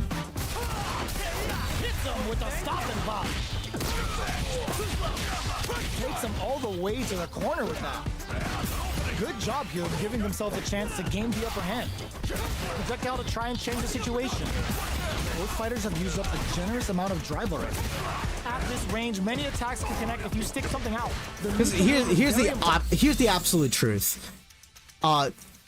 Those people may have a head start on the vast majority of players in the world in terms of, like, at the casual level, but it won't be that way after about a month or 2 months. After a month or 2 months, everyone is going to be exactly where there should be, including the professional players. But still, it's just for the professional side of things, and only the professional side of things, I care, because I don't like the idea that there's that doubt that players can accuse the world's greatest Street Fighter 6 player of being a sham. That bothers me because I give a fuck as a viewer. But as far as like, you know, casual audience, no one's gonna care after 2 months. No one's gonna give a fuck. And no one really should give a fuck because we're all gonna be in the right places at that point. The matchmaking will properly fill us out at a certain point. If matchmaking works, of course. Have a hard time managing their drive. The Champ heats it up with a combo into super. Player 1 KO. Player 1 takes the round like a thief in the night. What else can they get away with? Round 2. Fight. Sandblast. This round is so important. You can feel the intensity in the air. I'm fucked. Perfect input. Not letting up. A quick breather. Still Target combo, bitch. control of the space. Player 2 can't use any drive moves without burning out. The life remaining tells us we're halfway through this match. Drive gauge check. Looking to impress with this. So here's a cool thing that when I've been practicing in private on the beta and learning about the mechanics in the game, one of the things I learned on my own is when you're out of drive meter and you're in burnout state, one of the best things to use safe target combos. Target combos that are safe on block. Use those, and the reason why is because like Ryu can't do more than like 2-hit strings. Same thing with Luke, he can't do more than 2-hit strings, but they can do like 3-hit strings or even 4-hit strings in some cases with the target combos that are safe. So you can gain more of your meter back while you're in burnout if you use the target combos. So like for a while there I was like, I don't understand why the target combos are such an important part of the game. Once I figured that out, and while I've been playing against the CPU, it all made sense. Target combos are really, like, they're not only easy damage to utilize, but they're really good for burnout tools because you can get more of your burnout, or more of your meter back during burnout during that process. So there's a little helpful hint, a little pro tip. Like Ryu can only get like 2 hits, maybe 3 hits at most, but he can get up to like 3 hits guaranteed with burnout. Sticks out a kick. Barely blocks the jump in. What's next? Flatlines in. This is the final round. Expect to see some fireworks.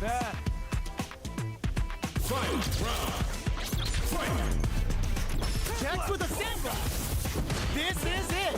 Who's gonna take it all? Excellent damage on that. Leg save. Medium kick.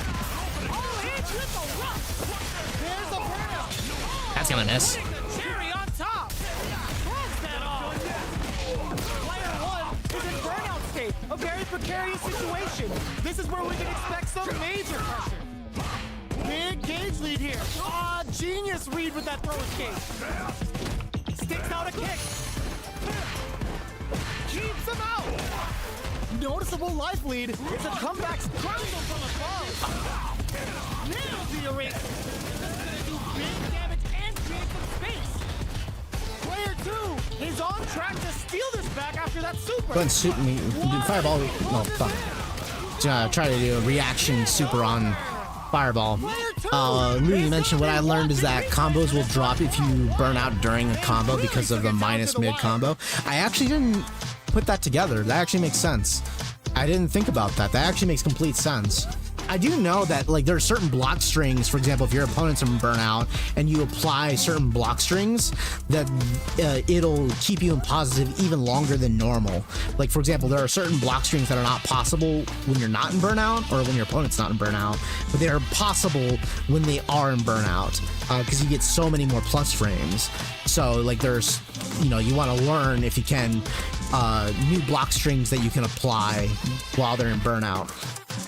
So that was also something that I kind of figured out over a period of time, especially when I watched a couple competitive matches on YouTube with a couple tournaments that took place. Like I think it was Nephew versus Punk. I saw that he was able to do some unusual plus frame moves that weren't typically available. All right, so like I mentioned before, we're gonna do some discussion videos about topics, fun topics to talk about, and discuss what you guys think. I will be having it in the background while I practice, and we will be covering that. The CPU will definitely let you know if it dropped because they block in mid combo. Oh yeah, that actually makes complete sense. Yeah, no kidding. I didn't think about that. That's one of the best things about, like, I gotta admit, like, in this era of online gaming, one of my favorite things by far is that we can learn together. Like, fighting game knowledge used to be so hard to, like, acquire for a long time. Now that it's widely accessible and people can share information instantaneously and quickly, it's so much more fun to learn about fighting games because it's a never-ending learning process. Even if everyone figures out all the optimized combos, you know, within a week or 2 weeks, it's still fun to learn. You know, it's so much content to consume. It's so much information to intake. It takes a little while to get bored of it, so it's just fun. Let's take a look here. What can we find here?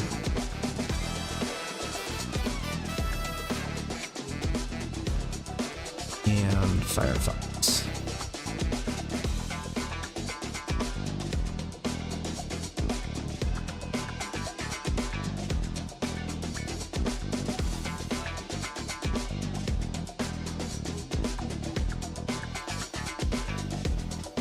Ooh, I totally forgot about the King of Fighters trailer that came out. We'll come back to that a little bit later.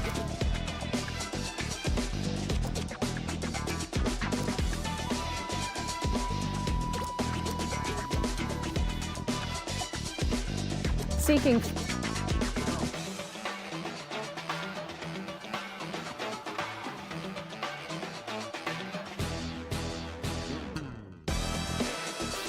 Alright, gotta let these ads play out a little bit, and then we'll start talking about our first topic of the day. And while we're waiting, I'm going to use the restroom for a little bit here, and then we'll have more discussions. Alright, I'll be right back.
Okay. Funny little topic. My brother loves to tease me a little bit because my hair curls out by the, like, ends. And he likes to call me George Washington because my hair starts to curl in like George Washington's wig. So it's always kind of funny when that happens. I have to get my hair cut real soon here. But it's always funny when that happens because my hair starts to curl out a little bit. And literally, because I have very curly hair, my mom has very wavy hair is the better term, but it waves in on itself, and I start to have like George Washington look. So it's kind of funny.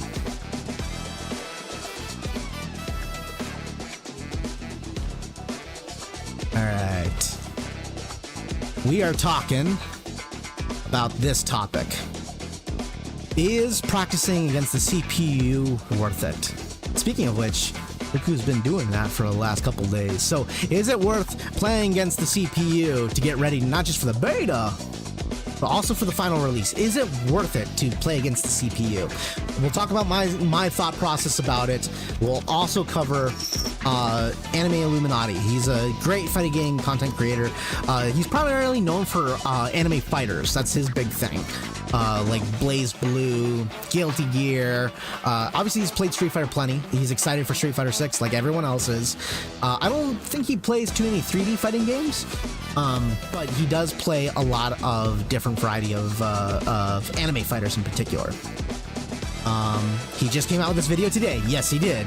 I have not seen it yet. So this is a first time reaction for me. But when I saw the title, I was like, ooh, this is going to be an interesting topic. So because I do this shit. I've been doing this shit for a while, and I've been saying that I think the level 8 CPU is fantastic. It's not only just good at what it does, it's not only a hard, difficult CPU to fight against, but it fights more like a human than any other CPU that I've fought in other fighting games. Typically, I would say it's not. Like, it's worth it to practice combos and to master muscle memory against a moving opponent. That helps you because it's different than hitting a dummy. Moving an opponent that can move around is a different kind of muscle memory that you need to master. But this CPU is actually, like, legitimately, to me, at the very most, one of the most well-built CPUs I've ever fought against. Yeah, I can do some things that are not humanly possible, but to, like, measure space control and all the basics that you need to master, the fundamentals are needed to deal with it. If you don't master those fundamentals, you're gonna get wonked by it, and it forces you to memorize those techniques.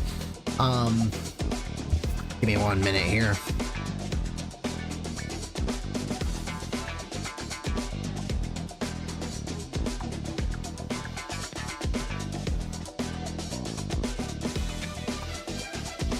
That was my brother letting him know.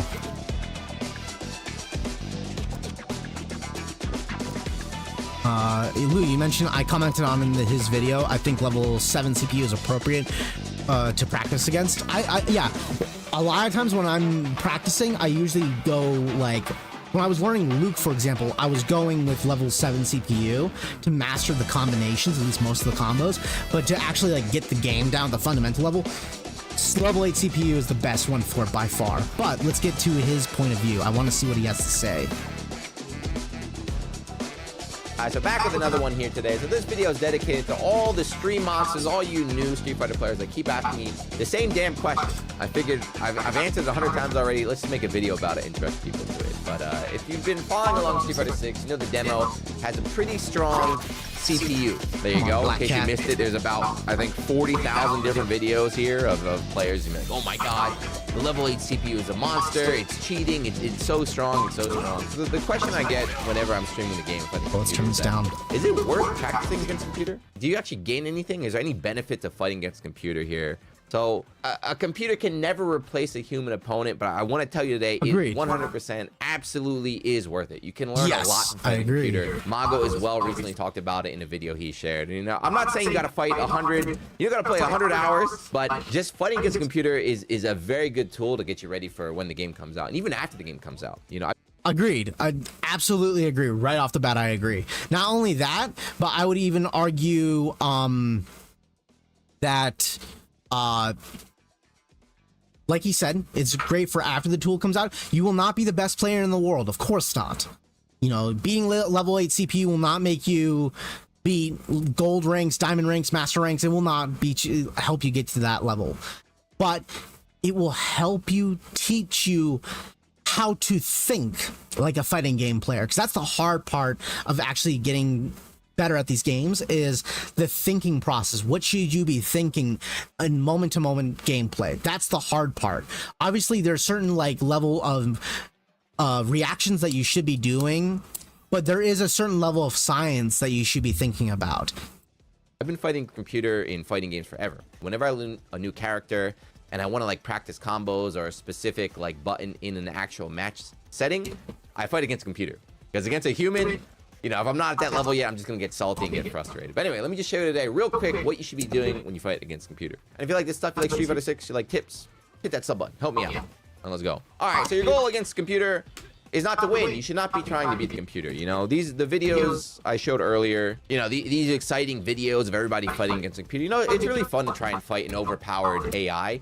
But it's not going to help you too much because you're kind of learning how to beat the computer. You're trying to learn how to beat the computer, how to beat the specific patterns, rather than focusing what you should be learning, which eventually is to beat people here. So for Street Fighter 6, you know, every game is different here, but I'm gonna focus on two things basically, kind of the core of Street Fighter. So I'm gonna fight the. Here's one thing you need to do Oh, before come buying on. anything online. Don't spend another dime on Amazon. Yeah. Ugh, ads. Yuck. Here, we'll come back to that in a little bit here. Let's go ahead and talk about what we've talked about so far. May as well talk about it while we're waiting. So, Lou, you mentioned I disagree with level 8. My honest opinion is level 8 is for people who only care about fancy-looking combo routes and not tactics. Huh, that's interesting. I don't agree with that, but that's fine. We don't have to agree on that. I think that the fundamentals are where the CPU is truly at. I think that space control, because the CPU knows how to micro move, it knows how to like inch towards you and close in on you. So learning how to like maintain that is the most important thing. Like, you know, I didn't even learn how to do, you know, any of the combinations by the time that I played against, like, I didn't know how to do any really good combinations against the CPU by the time that I fought against it. So I wasn't doing any fancy combos or any really impressive combos. I was doing only a handful of combos at most. But the major reason why I was able to beat a best 2 out of 3, best 3 out of 3 was because I was just hyper focused on just using the most basic level of footsies, like super basic. And I just hyper focused on that to beat the CPU. I could do a few combos, yeah, but it didn't really help me that much. I was really more focused on just controlling the space because I knew I could win at that level. So I would say that that's, in my opinion, that's the best way of looking at level 8 CPU. Because again, a lot of people think that the basics are the easiest part of the game. In my experience, fighting games, the basics are the hardest part. But you don't need to master the basics all at once. You know, that takes time, that takes practice. It's like the basics of like learning how to shoot in a shooting game is not actually like point and clicking at something. It's actually like anticipating movement where they will be beforehand. The thinking process that goes into it. You're anticipating them to move outside of the walls and you're aiming ahead of them so that way they move into your trajectory.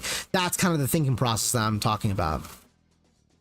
Lou, you mentioned you can't learn against input reading. No player can do what level 8 CPU does. A great player likes level 7 CPU. I agree. Yes, you're right. This level 7 CPU plays way more like a human being than level 8 does. However, what you can do against the level 8, even though it does input read, what you can do is that you can force it to lose against reading. For example, there are moments where the level 8 CPU will poke you. So like one of the things that you can do is that you can learn to whiff punish more consistently against the level 8 CPU, or you can frame trap more consistently, like more advanced level frame traps, more difficult, like, you know, shorts, to force him into frame traps or space traps and stuff like that in order for the CPU to fall into it. More consistent, throw escapes, throw setups. I can tell when the CPU is trying to set me up for a throw loop, but also sometimes the CPU is expecting me to fall for the throw loop and it does beat me with that. So that does happen sometimes. There's a certain level of thinking that you have to go through whenever, especially when you're in Oki pressure, because the level 8 CPU is incredibly good at Oki pressure. And that's where it probably input reads more frequently. But I do think that you can learn from the game more consistently with level 7, level 8. I've been having no problems with learning it and getting better at it.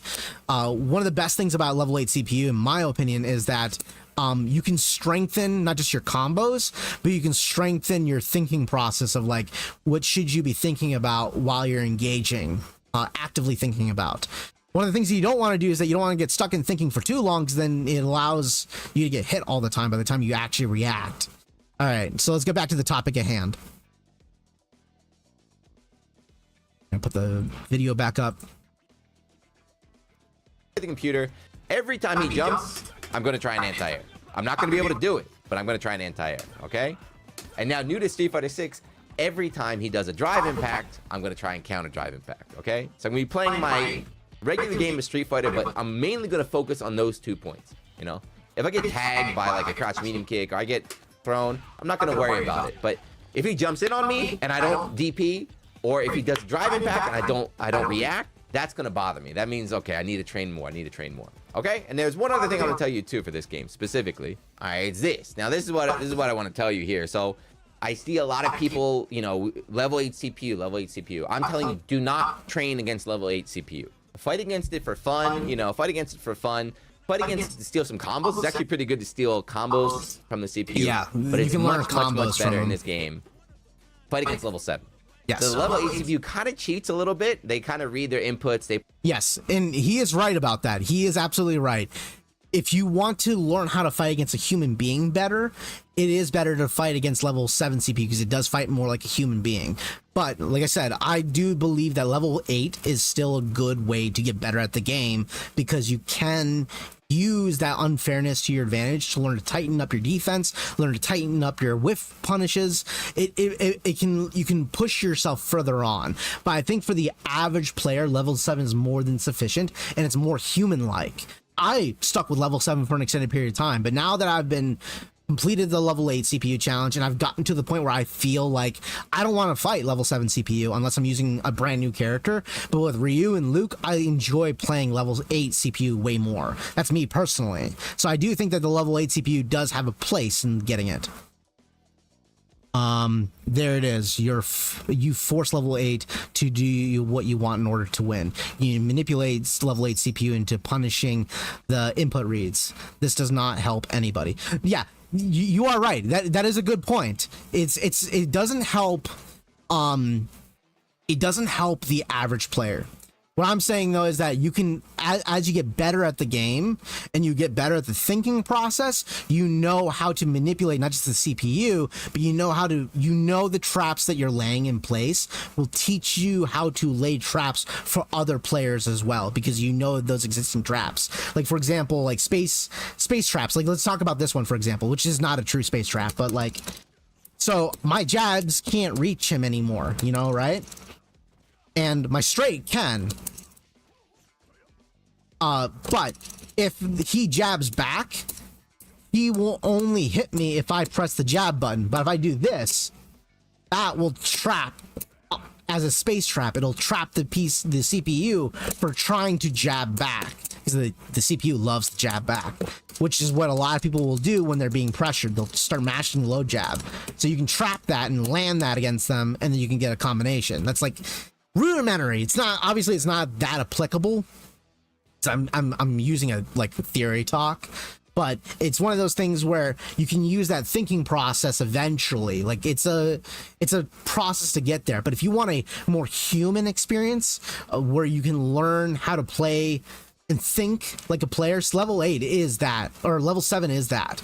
I'm just saying that level 8 will tighten up those reactions a little bit more, and it won't apply to most players. You know, it's one of those things where I agree with the sentiment. Level 7 is the appropriate spot to go at, but you can still use level 8.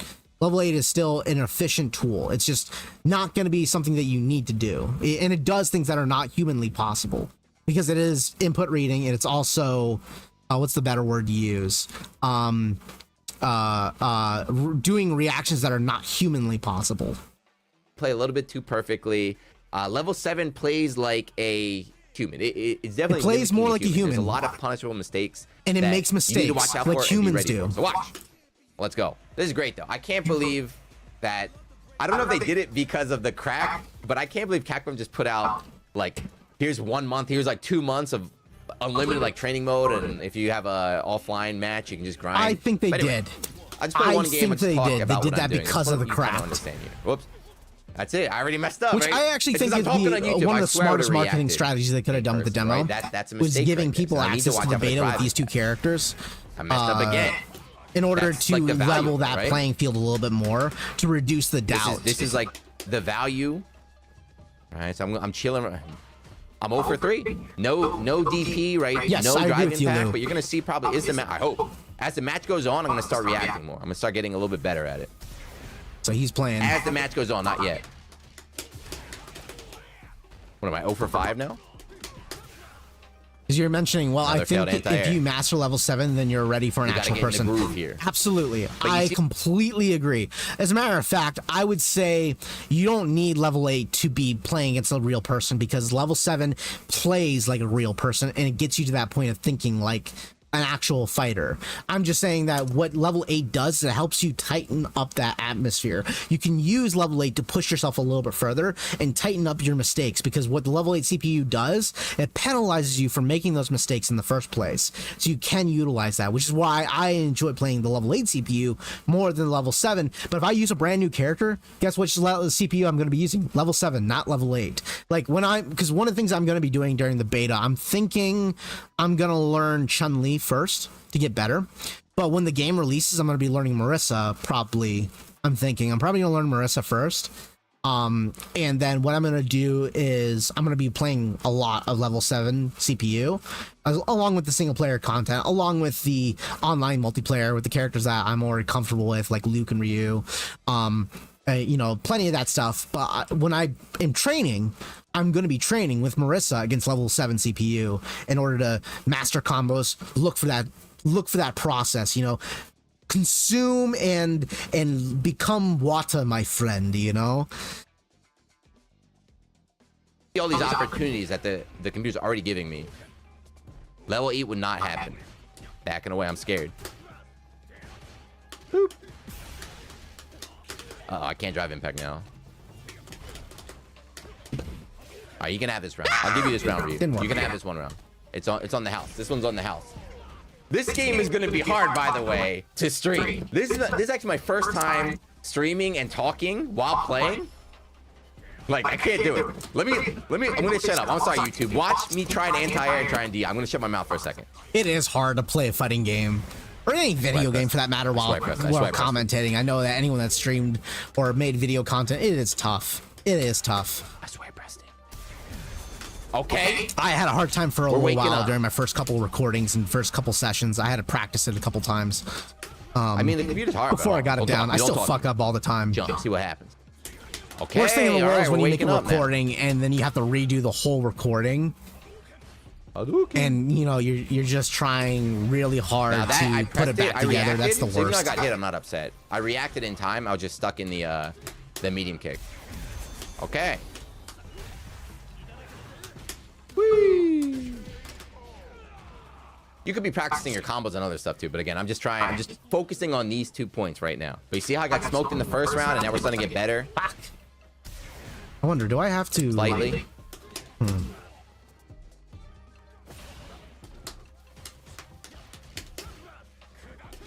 Hey. Okay. That's still even though I didn't get the counter, it still works. DP, all right. Do not go to fabletters.com. Do not take our historically low man, offer. really? 2 for 24 shorts, 1 for $24.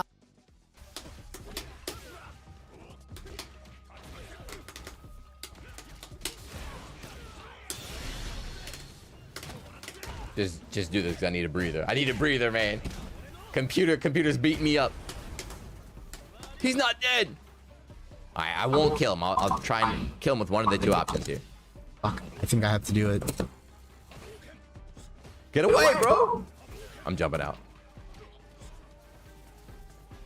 This is hard, man. Oh, this is terrifying. Jump or drive impact? Oh, fake jump. Test me. Whew. I'm sweating. Like I said, right? You have to set a goal. It's not just. I'm not just holding forward and like, yeah, I'm gonna beat the computer. Like, here I come. It's using him as a training tool.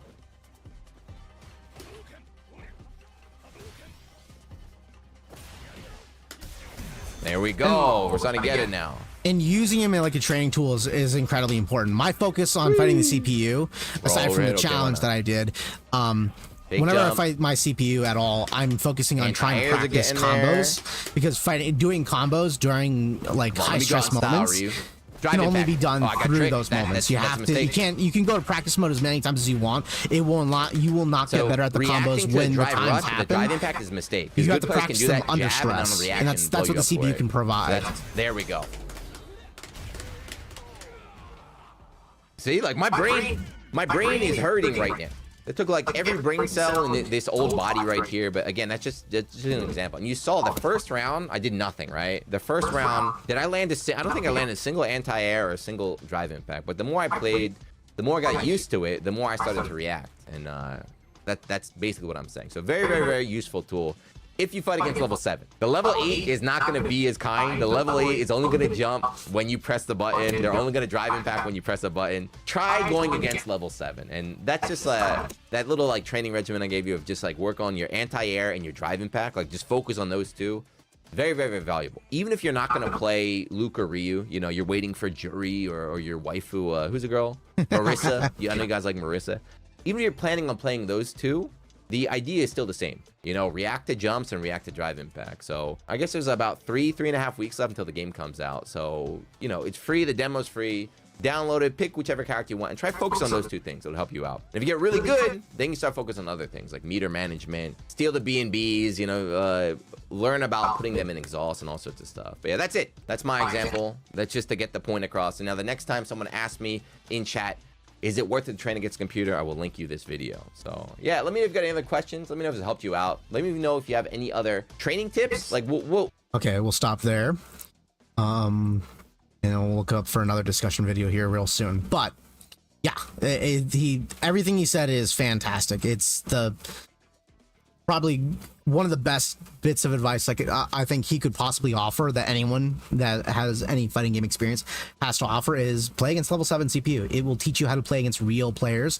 Obviously, people throwing raw impacts to intercept each other is going to happen. Eventually, when you get higher level at the game, what you're going to see is people don't do raw impacts unless they know it's going to land. More often than not, they're going to do combination impacts in order to like trap you. Anti-airs and parries, DI reversals are the epilone of being great. Center, I think you're trying to say epitone. I can't read that from here, but in any case, yeah, it is. So here's one of the funny things to me. I have not found a great, like, I understand the usage of drive reversals. I think they need a buff, personally. And at this point, I think obviously giving them like 6 to 8 months for people to play around with before they do any changes is ideal. Maybe even a whole year, I would say. Don't do any changes for 6 months to a year. When it comes to balance changes, give it time to stew. But I do feel like drive reversals, blocking and then using drive reversal is not as useful as just doing raw parry or raw reversal, drive impact. I would say that those are better options only because of one issue.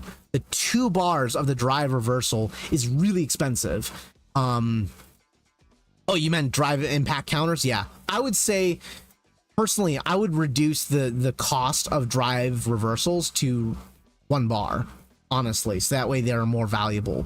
But maybe there's a reason for it. You know, maybe 2 bars is necessary in order to keep people from like immediately breaking rhythm.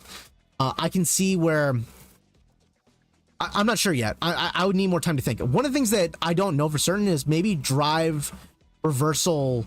I haven't tried it out, but maybe drive reversal breaks drive impact. If it does break drive impact, it is good then. 2 bars is an appropriate thing. If it does not beat drive impact, then it's not worth the 2 bars. Because if it does, because this whole thing where you can cancel normals into it, if you can break, like block the first hit and then do drive reversal to break the drive impact, so they spend 1 bar, you spend 2 to break their rhythm, then it's worth it. Because then, you know, in some cases you don't have the resources or the time to actually do a drive impact back. There are certain traps and certain plus frames where you're forced to take it. So maybe that might be worth it. It's very niche. But I do think that they might need to be looking at that and keep a close eye on that. I don't entirely know for certain what drive reversal is best at this point. I'm still kind of figuring that out. I would throw a DI at the start of a match. I do this for a reason. Yeah, throwing is also a reasonable option too. So DI, like drive reversal, is one drive mechanics that I don't understand its entire design. Like, I understand why it's there. I just don't think it's very strong, and it might need a buff, whether it be like a damage buff or some other properties. I don't know yet. I at this point, I would need more time with the game before I can even give my input about what would be the appropriate tool or appropriate approach for a drive reversal. But it is one of the mechanics. It's probably the one sticking mechanic in this game that I don't think that has enough going for it. It's one of the ones that are actually really genuinely weak. I can already see like professional players not using drive impact at a certain level, but they don't use it very much. After like 6 months, you'll probably only see like one drive impact in the entirety of the round, which means it's not necessarily a bad thing, you know, as long as it has a purpose. Yeah, drive reversal is more of a get off me type of move. Yeah, I do understand that. I'm just thinking of like there are plenty of other moves that do exactly that. Like legitimately, this is what that is. You know, EXDP. And then, granted, not every character has that, and sometimes you're frame trapped and you need to use that. I'm just thinking that for 2 bars, it's really expensive to do. But then again, if it's 1 bar, here's the thing. I don't like the idea of it being 1 bar either, because if it's 1 bar, all you're gonna get is people doing that all the fucking time, because you have 6 opportunities to do that in 1 round. That's fucking insane, and more, depending on how often you get to strike. So 2 bars minimum has to be the case. It just needs a better buff, in my opinion, unless there's a usage for it that I haven't discovered. So obviously I would say do not do any balance patches for 6 to 10 months, or 6 to 10 months till we figure out more. And it's, you know, to be honest, it's not the most important mechanic. It's not like it's to be buffed, you know, it doesn't need to be. It's not the most important fucking tool in the world, but I do think that it is a weak tool nonetheless. Reversal is hard, handy when you're against the wall. And yeah, that is the case. It does push them back, so it does give you an opportunity to get away from the wall. But it is hard to implement because you tend to forget it even exists a lot of the time. So it is something that I would say, I don't know if it needs buffs yet. I would keep a close eye, like as a community member, as someone that plays the game, I would keep a close eye on it. You know, it's a move that I don't feel is very strong, but we may discover some significant strengths with it later down the line, especially on the professional side. We may realize that they may prefer that over other tools. That time will tell. Okay, let's talk about another subject.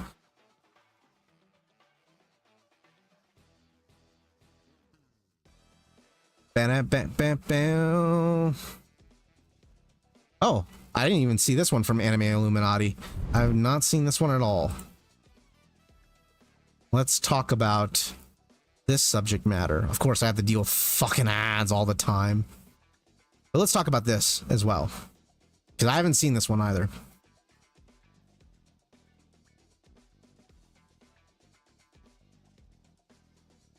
Daigo's Ryu is already a beast. Well, let's take a look.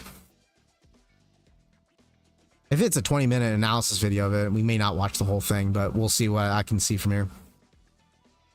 All right, what's up, guys? We're back with another one here. So Street Fighter 6 demo has been out for a while now, and you know it's only 2 characters, but people have gone pretty deep. They've been grinding, especially in Japan. You know, a lot of house sessions with a bunch of different pro players. So I figured today, let's watch. Let's see what the level of play is, and who better to watch than my favorite player, my hero, my inspiration in the FGC, Daigo Mihara the Beast. You guys know about the DDR? Did the new Street Fighter kids know about the DDR? Maybe we'll have to tell them in a different. Oh video. My God, that'll be hilarious. Daigo's been doing a lot. There's a lot of people. I just had this thought. What if that DDR player that beat Elden Ring, I think beat Elden Ring, right? Plays Street Fighter 6 and starts winning against, like, you know, gold players and platinum players. Then she starts like wearing a t-shirt. What's your excuse? Kind of looking shirt. That'd be hilarious. That'd be some great fucking content. That'd be incredible content, honestly. Gonna have, that'd be hilarious. Against Mizuha. So Mizuha, he's a newer player too. He started in 5. He won. I remember he won like the first national tournament. He has his own custom color in the game. He originally played Chun, but with only 2 characters, it'll be a little bit of Ryu Mir. So I'm looking forward to seeing.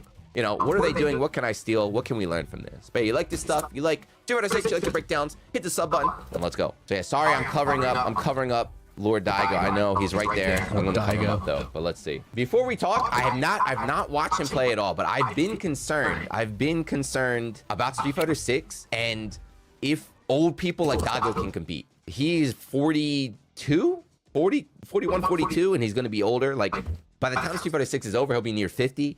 Can these boomers compete with all like the reactions necessary in Street Fighter 6? Okay, so let's start with that conversation. That's actually a great conversation to talk about. Age in the FGC, does it impact you? To a degree. Actually, one of the funny things about fighting games is I believe that people actually get better with age at fighting games.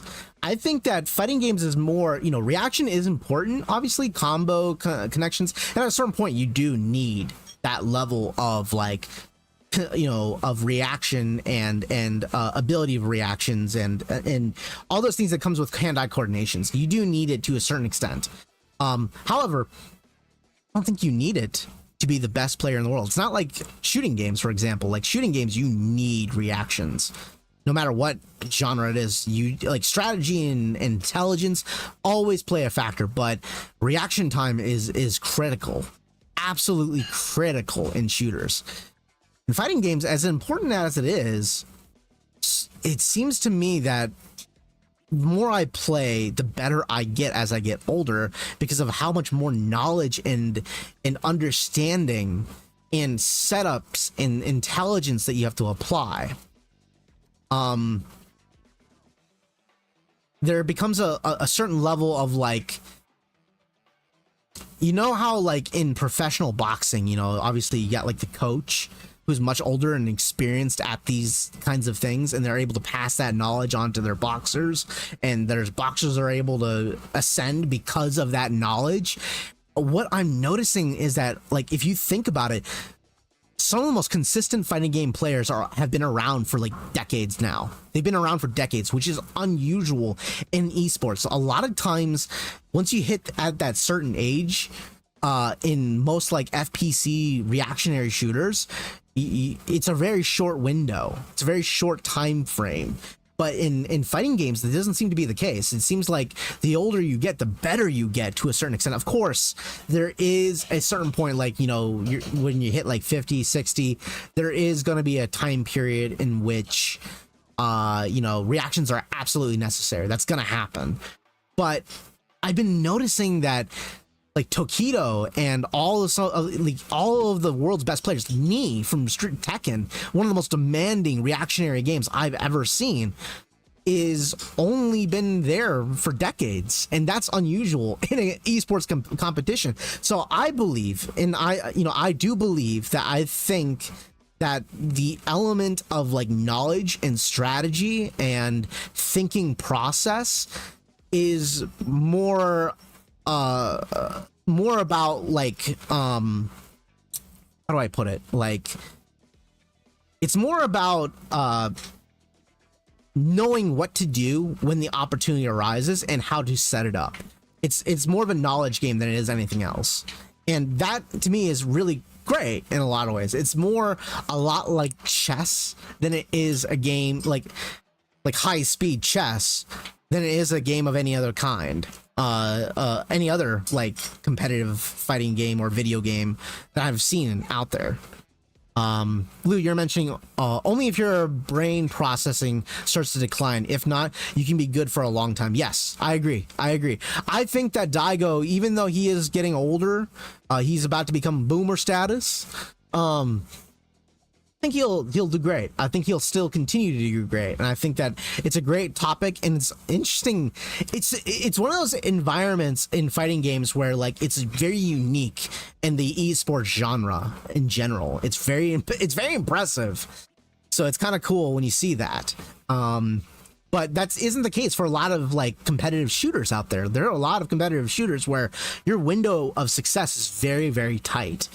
And you have to commit really hard. I do believe that esports is a sports because not just because I'm a gamer, but also because like what the fuck those guys go through, how much turmoil and sacrifice they have to go through in order to like attain those dreams. It may be a very different kind of sport, but it is, in my opinion, the same process and same experience that they go through. And I do think that fighting games is unique in that genre, very unique. So it's definitely an interesting conversation. I'm gonna find out. So Daigo, I'm gonna assume is player 1. Solar plexus. It's good to see him playing Ryu again too. It is. It is great to see him Ryu again. After the Guile arc, everyone's really sad. Because like Daigo's become so like far, synonymous with the like Ryu 6, identity, right? like the character of Right? Ryu. This looks like classic Street Fighter. See, if this is how Street Fighter 6 will be, then I have faith. But is it like, is that just because these guys are playing old style? Okay, yeah, hit confirm.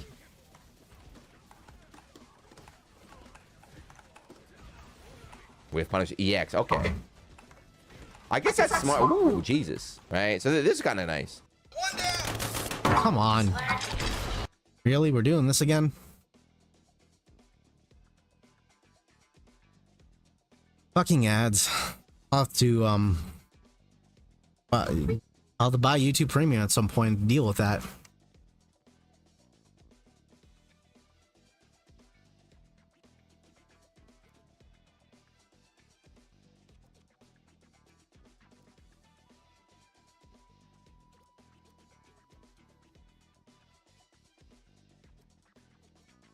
Like I said, we're not gonna watch the entirety of the match if that's all it is. Like for 20 minutes, just a match. We'll watch a few sets with it, and then we'll go back to other conversations. Yeah, back heavy kick is really good. The axe kick is special cancelable. Nice. Yeah, walk back right there.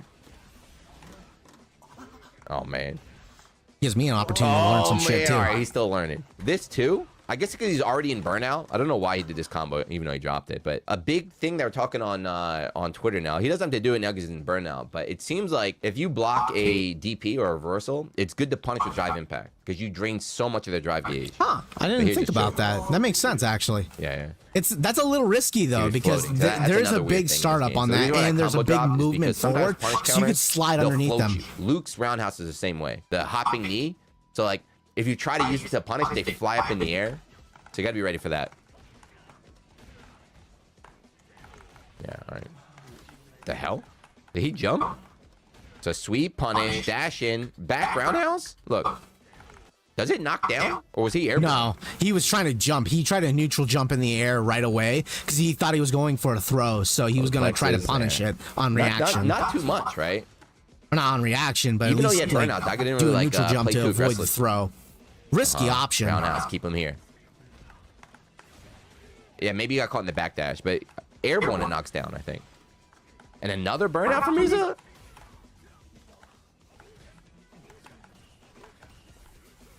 Parrying the fireballs, right? So wow, you got a perfect parry there. All you had to do is hold it. You gain the meter. You can, I think if you perfect parry, you actually gain a little bit more of the drive gauge, but stuff like that. Like they mix it up with a 2-hit, but sometimes it's safer just to block. Once you land the one perfect parry, all you have to do is keep holding down the parry to keep getting the extra hits of parry. Yeah. Which is really tough. I'm really struggling to get the perfect parry down. Again, it's CPU, but it is hard to land consistently because it is 2 frames, I think it is. We haven't seen a single super. We haven't seen a single usage of super meter yet, right? That's the one thing we've learned from like the computer is like just burning super. Burn super like whenever you can. Yes. That's what I do now. Oh, I do suspect that. Yeah, okay. Like You're Ryu, right. like Daigo, as good as he is right now. Holy shit, Jesus. That was optimal as fuck. Daigo's playing too because when that DBK, I was like, well, god damn. 356 damage. Oh my god, I'm gonna rewind that. That was insane. This is just straight up heavy kick, heavy kick. Yeah, okay. You're right. Daigo's playing too. Daigo's in the classic. That's just super simple. Boom. Jesus. We're gonna see a lot of that though. We're not gonna see like there's gonna be a lot of people that do creative combos, but we'll be seeing a lot of people that like Daigo, for example. Daigo doesn't give a shit about creative combos that much. He will do them, but he does try to attempt them. But if he wants to win, he'll just use the simple shit to win.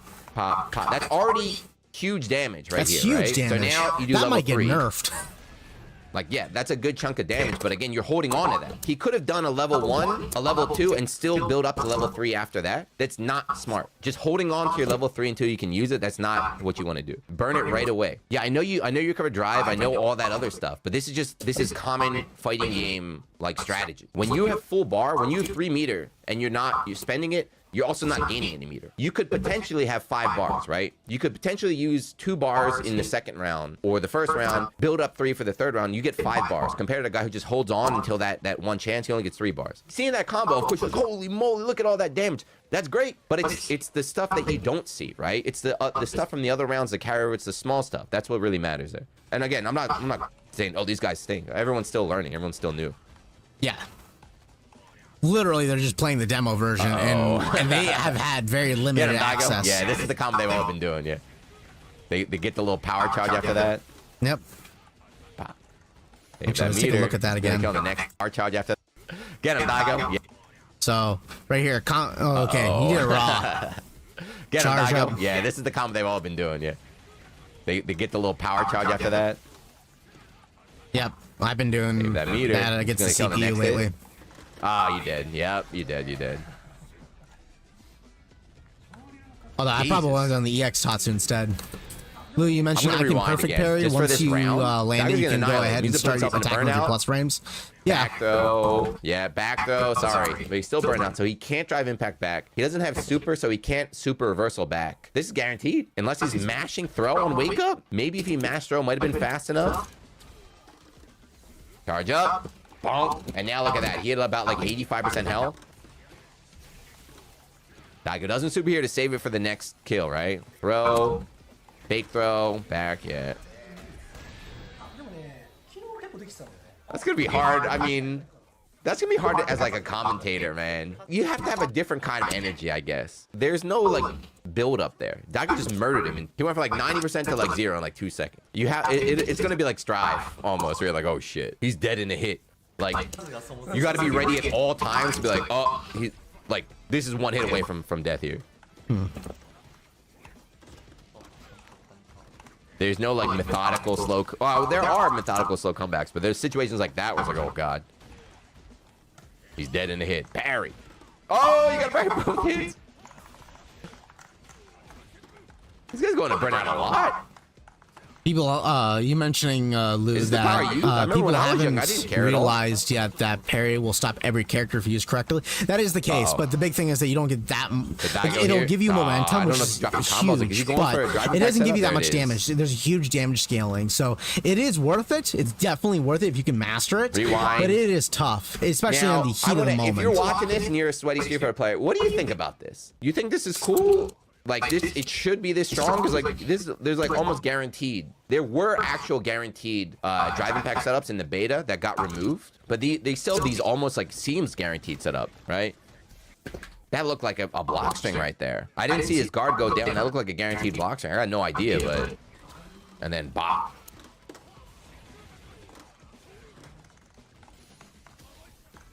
Yeah, I guess it's all on you. I guess it's all on you. Like make it strong. Just don't burn out. Yeah. You burn out again. But I guess Daigo's not gonna give a shit about burning out. I can tell you this much: he doesn't give a fuck about burning out. And the reason why he doesn't is because he wants a fireball war. The guy is a monster at fireball wars. He does not give a fuck about that. You have to make the drive impact just like guaranteed. Lou, you mentioned I didn't say perfect parry, just normal parry. I'll give you an example. Oh yeah. Normal parry is just great. Happy gas is a good way to put it. Yeah, happy gas is a good way to put it. Like checkmate situations.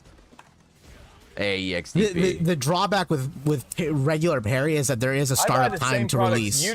God, you fucking suck. Much cheaper. I save hundreds of dollars a month by doing. Yeah. From what I've been seeing, I feel like EX reversals are not because EX reversals use a drive gauge. But you can drive rush out of it. I've seen plenty of people do parry off of fireballs and drive rush in to punish the fireball attempt. Now, okay, they blocked it. Oh shit! Now you get like a drive impact punish. That's like you lose like 4 other bars. Like you can get full burnout almost, which instead is like of blocking projectiles, parry them and then continue to move forward towards them. Yes. As a matter of fact, it's very clear that was the primary design of the parry mechanic. Was to deal with projectiles to gain meter back, but at the same time, rewards Second you for level 2, advancing 1, on your 2. opponent. Tatsu in there. Okay. The Ume Copter to get in. It is surprising though to screw up parrying 1, 2, against super. projectiles That's it because all. you want to do it We as, haven't seen with a as single little drive time as impact yet, by possible the because way. if Oh, not you enough? hold it too long, you lose got more guts than in you this game? gain. So you do want to find a Game sweet spot. Shannon? What happened? Crouch medium kick proration is that high? Whenever I play Luke, I do crouch medium kick drive rush, and the damage is really low. But I thought that was like drive rush scaling or something. No, yeah, I think just crouch medium kick scales like crazy. Yeah. Yeah, and Dagger said the same thing. He said, "Oh, it's from Chuashi." Like, oh, medium kick.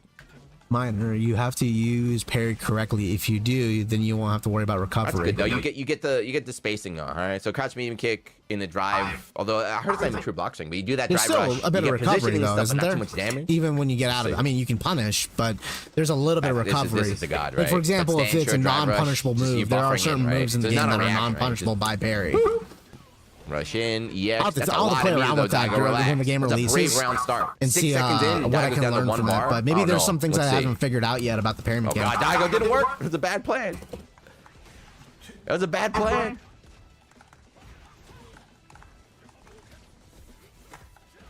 It was a bad strategy.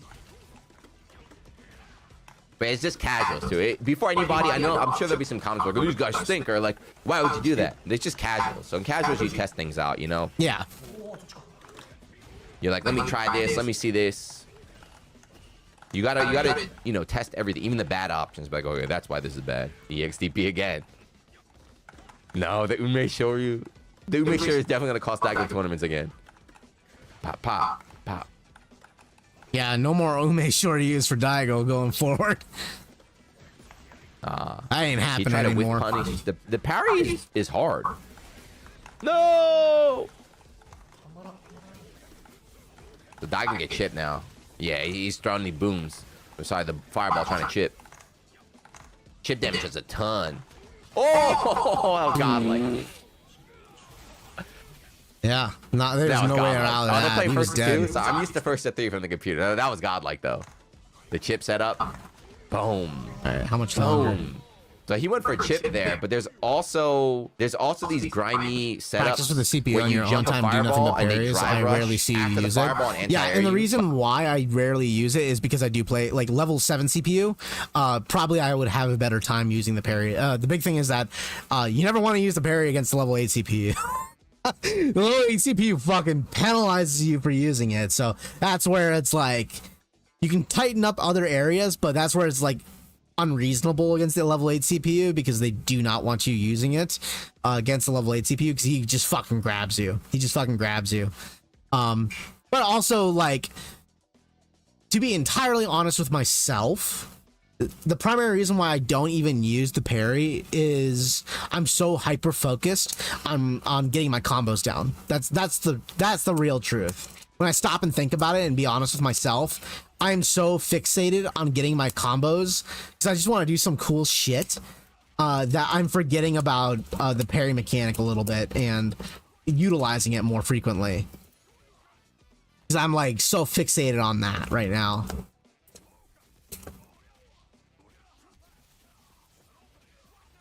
I just want to land that against the CPU. Like, I just want to land it. I just want to land it. Like Guile's been doing it since the beta. I wonder if that's gonna get taken out. See, he was really late there, but he got the kill anyway. I should do that. I should 1-1. practice against the level 7 CPU and practice Right, 1-1. parrying So for I an guess extended period of even time. though playing 2 rounds, anti-air. But it is the case, though. Against the level 8 CPU, you don't really want to use the parry much because he just... Yeah, like I was saying earlier, we he will haven't seen a grab you. single drive impact yet. So we haven't seen a single, like, the only drive impacts we're seeing are the guaranteed ones in Burnout. But like the YOLO mid-screen drive impact, we haven't seen any. Like, that's what I'm worried about. Is we see this in other games too, where like Americans, the West plays a bit more aggressive, hard read. I'm gonna test you right here, while Japan's a little bit more reserved and like methodical. Like, I'm worried about them playing proper. Then Daigo comes to Evo and just like Naru 69 from Xbox, like, boom, he's good. I'm not saying the scrub matching drive impact, but like just randomly throwing out, like playing really proper and then drive impact, reaction test, and Daigo's is not ready for it. That's a good point. It's actually a good point. Lou, you're mentioning getting your combos down. That's exactly what I said about people who are in favor of the level 8 CPU. Lol. You're actually right. You caught me. Yeah. No, that's actually a good point. You convinced me. It is the case. Yeah, that is the case.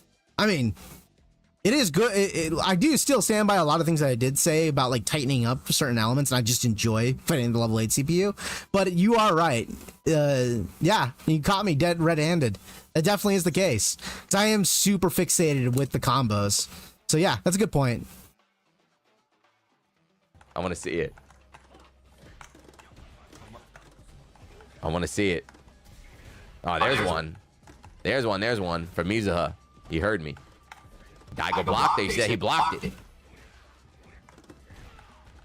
Corner is super strong. So something really strong in this game. Corner is always strong, of course, in fighting games as 101. Yeah, it always but in is. this game, something really This strong game about the is corner scary. that I've like noticed from just playing the amount of guard damage you can do. Like once you're at this range, without even trying to like open them up or mix up, you can just drain their guard because they can't back away, right? They just have to eat the heavy attacks, eat the medium pokes right there. So like right here, Daigo could go for burnout, but he throws for some reason. Just keep going. Just burn his ass out, Daigo. No, that's why he got sweet. But yeah, if you just poke, medium kick, medium kick, medium kick, unless they take a risk to like jump or parry, you just burn them out and be like, okay, checkmate.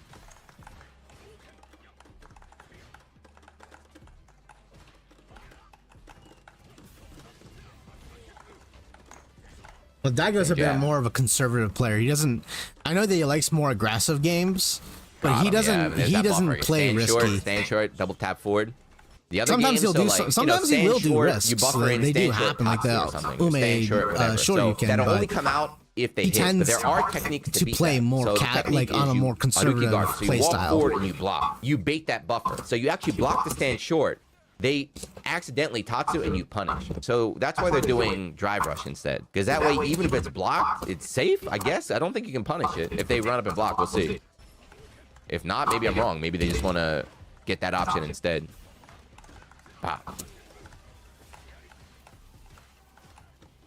The walk. Ooh. Lou, you mentioned Solar once you Plex, fully this was master always parry, good. you won't have to Solar Plex worry is about any always good. character. This move is really good in this game. It goes Yeah, I forward could a definitely see lot. that being the You case. get a big fat combo off of it. It's got the retracting hitbox at the start or hurtbox. I'll have to work on that Look at when I that. get a You chance. see how far he is? He messed up the link though. Oof. Driving backs. He tried going for the drive impact to get the Shit. to put him in burnout, but it didn't work. Kip. Yep. All right, Daigo. Let me see what you got. Here comes the driving back. Boom. Boom. There it is. Yep. Is there That's really it. It's a nothing you frame can trap do? there. You Even can't to get go out of it. Daigo, you just gotta hold that. Stand fierce. And you're gonna get the power charge. He'll build the third bar here, maybe. Actually, I don't know how much meter they gain, but if he builds see. 3 bar, he's done. Oh, he got plenty of meter. Yeah, He's got finished, plenty. Right? Pop. That's it.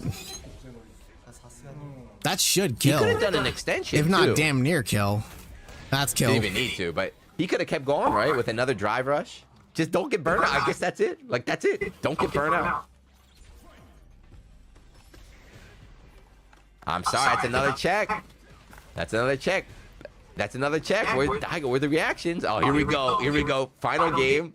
This is final game, final round. And now they're bringing out the tricks. Next time This you is what I'm stream with worried Street about. Fighter This is 6, what I'd I'm like worried to about, see you Corny. The practice first parries two, with level 7 they don't drive CPU. impact the whole We can do that time. today, You actually. get in, like, a I false can do sense that of today. confidence, and then the last I've got round is time to like, do practicing boom. with It hasn't level hit yet, 7 but, CPU like, with one parries. drive impact Try to connected get could be the it, round try to get it sometime. down.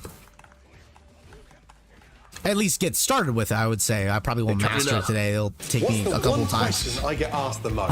Ramsey, What I love you, hands but these are fuck hot? off. But today, I'm ready.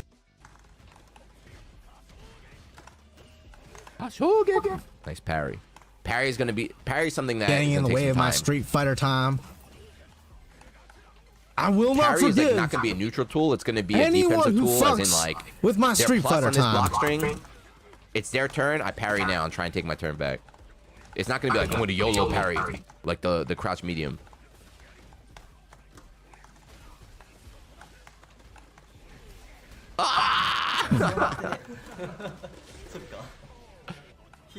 So what did we learn? What did we learn from this match? Even at the high level, it's still all about the drive impact. Huh? How many guaranteed drive impacts did we see in that set? At least like 5. And there's no answer, right? The answer to drive impact when you're burnout, of course, right? When you're burnout, jump. Like if they're trying to just neutral, like use drive impact, like you can jump it, you can throw it on reaction. If you have super, you can super, but it still has to come out, right? In those situations, it seems like checkmate. At least they didn't have an answer. Stand fierce, drive impact, block string was like guaranteed. And then that leads to like 50-60%. Yeah, 3 jabs works, but the thing is that's in neutral. You're not going to be able to get 3 jabs in from a block string like that. I don't know. That's my take though. But if you guys are, if there's any your best option would be in the comments that grab, jump, or super. That'd be your only options at that point. Before, and what people used to do in the beta, you do it fast enough. They try and do meaty drive impact so people could jump, but just stand fierce drive impact. Even if you jump, it still gets like the spin in the corner. It just burnout. Yeah, I guess that's it. It's just like, look, burnout is horrible. Burnout is absolutely horrible. And like playing now too, like I talked about early in the corner too. So burnout, of course, you don't want to put yourself in burnout. This is like honest, I think burnout might be my favorite mechanic in this game so far, more so than drive impact and parry. Like how much do you want to use? You know, parry is cool and all, even if it's universal and it animates really well. It's cool. I'm going to keep 2 bars. I've seen it before with third strike. Drive impact is really cool. It's really flashy. It's really interesting. The drive, I really like burnout. I really like burnout. I love mechanics that incentivize aggression. Like I love that. Next I can do that. Interesting. But yeah, good stuff. They're pretty good, but like I said, they seem pretty proper. It seems very proper, right? That Street Fighter 6 gameplay from these guys seemed just like classic Street Fighter gameplay. They weren't going too ham, right? They weren't going too ham with the new mechanics. Like again, like I said, these are like old school play. Well, Mizu's kind of new, but Daigo's an old school player. Yeah, we'll stop there. All right, let's go back to training. We are going to. Oh shit, I didn't even realize that I forgot to turn on the discussion video the whole time. I just added the audio plan. No biggie. Let's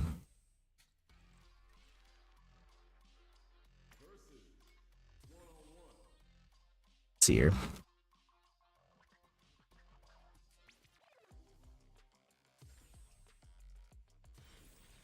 Alright, we'll probably start with the level 7 CPU since it's more human-like and try to land the parries against him. Important. Try to parry so there is no recovery. It can be done. Okay.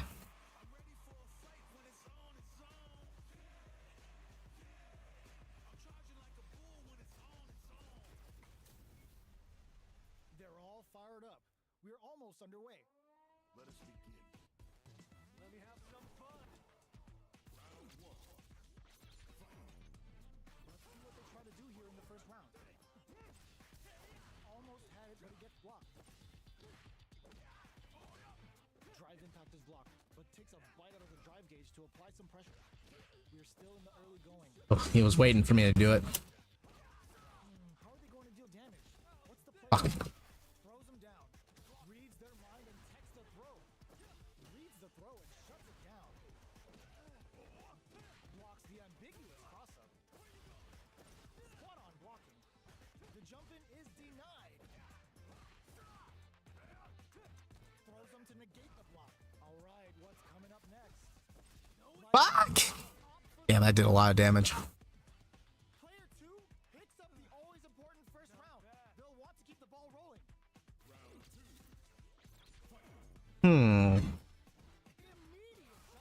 Oh shit. Jumps up. That quarter makes it hard to escape. What'll be the setup? Oh, that's right. Game sounds low. That's because I forgot to boost the volume back up. There we go. That should fix that problem. Big chance here to do some damage if they can keep the corner pressure up. Player ends the meter, hoping for a good return. Uses the game for the super. They're not playing around here. Good. Dealing a nice chunk of damage. What a payoff. Sneaks in the throw.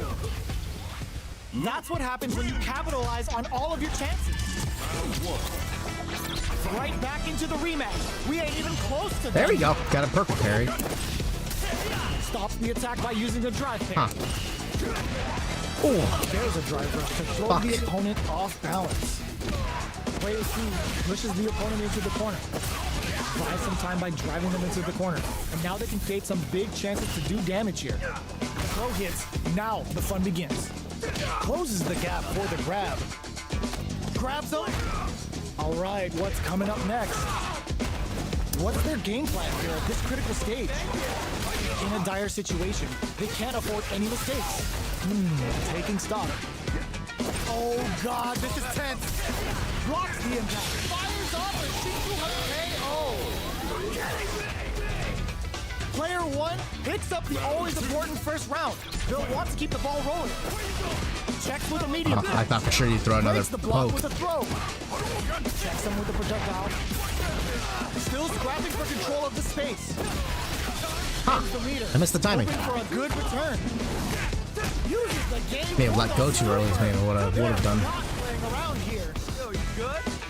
Oh wow, look at the damage that did. Fantastic work with that combo.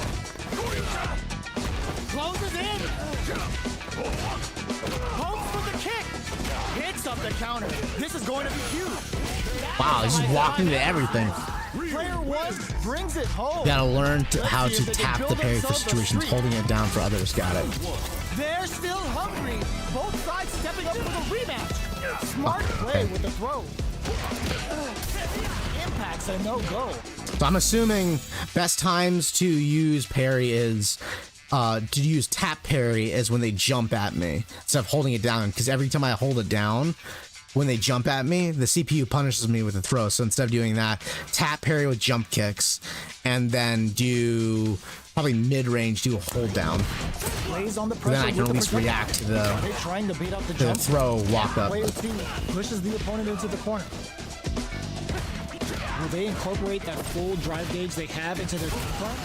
That's a perfect parry Looking for a again. way to incorporate their drive. Goes for the drive rush there. Push him back a little bit. They timed that just right to get the Fucking perfect go! hit. At this range, many attacks can connect if you stick something out. The neutral game is okay. very important. Takes a trip. Player That's not 1 good. will have That's to gonna fight might back push me. without Okay. any drive. Who will capitalize on an opening first? From low heavy to red Damn. cleanly. Player 2 picks up the first round. That'll give them a psychological advantage. The impact doesn't do anything. Flush that off and keeps going. Brings out the super art. How is it gonna work out for them? Now, can they finish the job? Player 1 is working with a better game. What can they do? Springs forward with the drive rush. Closes the distance. Scrapping it out. Around and we're staying this longer. We have to end the Ooh, meter. nice. Hoping for a Did you do out that off of 2 times? Yes, time the parry Player tap 2 brings it and home. blast, for example. They Okay. can build themselves a streak.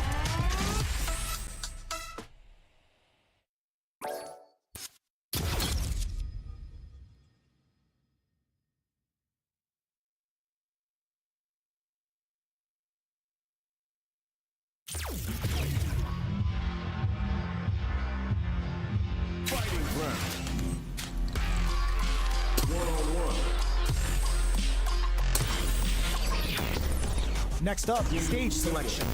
Now that we know our stage, it's time to select a character. All right, let's get it. Both sides ready to roll, and we're getting into the match. Ooh. When it's all said and done, they gon' call me a legend. I love to break bread, but I'd rather break records. Our fighters are pumping themselves up and are raring to go. Who's going to come out on top in this fight? Here we go. What are these fighters going to do? Checks with the projectile. Plenty of time left. How's the match going to play out? What are they thinking? Ooh, will they hit, whip, or even charge in? Tricky territory here. Plenty of space between the two fighters. Fuck, I'm trying to let go in time. The gap. Stands firm and blocks the drive impact. Blocks the impact, but they're still pushed back. Parries the projectile. It's not easy to parry projectiles in the heat of a match, but it's definitely effective. The attack is parried. Fuck, I tried to drive rush that What's one. next? Drive rush gets in their face. In a dire situation, they can't afford any mistakes. Get Player two That's what I'm picks up talking the about. always important About when first it comes to round. tactics, They'll you want to already keep the have the ball rolling. mechanics and combos down. Practice something you're not used to. Yeah, that's a good point. Oh, fuck! Play with the throw. Just want to see if the AI is gonna figure it out. Hello, hello, hello, hello. You gonna figure it out, AI? No, you're not. Taking stock. Gotta remember to let that go a little bit better. Here is going to be vital. It'll be interesting to see how both players utilize their drive gauge to dictate the terms of the match. The Pale Rider hits. Now they've got him trapped. How are they gonna get out? Really good. Player one is working with a better game. What can they do with it? Looking for a chance. Drops him hard. The pace quickens after trading hits. Oh, fuck. Combo finishes it. Player two brings it home. Let's see if they can build themselves a streak. First round begins. No time to save that stuff for nationals. It's time to go all in. Fires off in overdrive. No good up high. Plenty of time left. How's the match gonna play out? Player one pushes the opponent into the corner. Sure. Buys some time by driving them into the corner. Oh, no, Now he they was can waiting create for some that. big chances to do damage here. Punishes that ill-timed attack with a drive. Yep, he's gonna get me Very here. bad choice there. They saw a path and they took it. Oh, did I accidentally put it to level 8 CPU? I fucking did. I forgot to put it at level 7. Explain why I'm getting fucking pummeled right now. How will they take advantage of everything that's happened up until now? They're jostling for the dominant position in the corner. Gets out of the corner. Barely blocks the jump in. Medium kick. Player two needs to use the threat of the corner here. Opts to continue the attack with the drive. You've got to be mindful of reaching. Springs forward with the drive rush. Saw that coming. CPU. You CPU fuck! Ooh, you never know what can happen here. Ooh, what a smart throw. Going in. Zones with the fireball. Knew the throw was coming. Gotta do better than that. Chance with a sandblast. Charges up the plasma. Both sides getting ready. Oh my god, what's gonna happen? Ooh, no, of course. Fireball. Gotta hand it to both of our fighters. They put on a real clinic for us. Let's go back. Load selections. Put them back at level 7 again so that way I can keep practicing the fucking parry mechanics. Next up, stage. So Lou, you're mentioning another tactic. Learn how to win a set without going into burnout at all, even though you like burnout. Yeah. 7. Our fighters have chosen their character. Play more like a The battle human is just being, you seconds away. fucking CPU.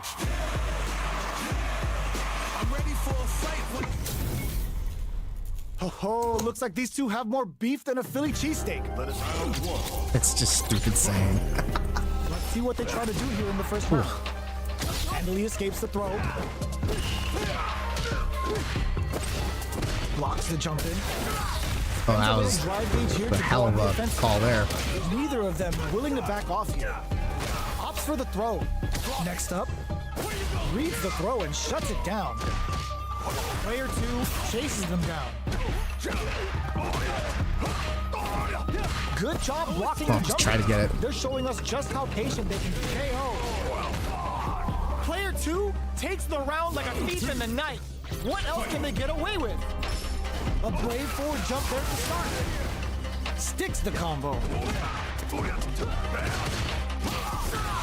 Player two has the life lead.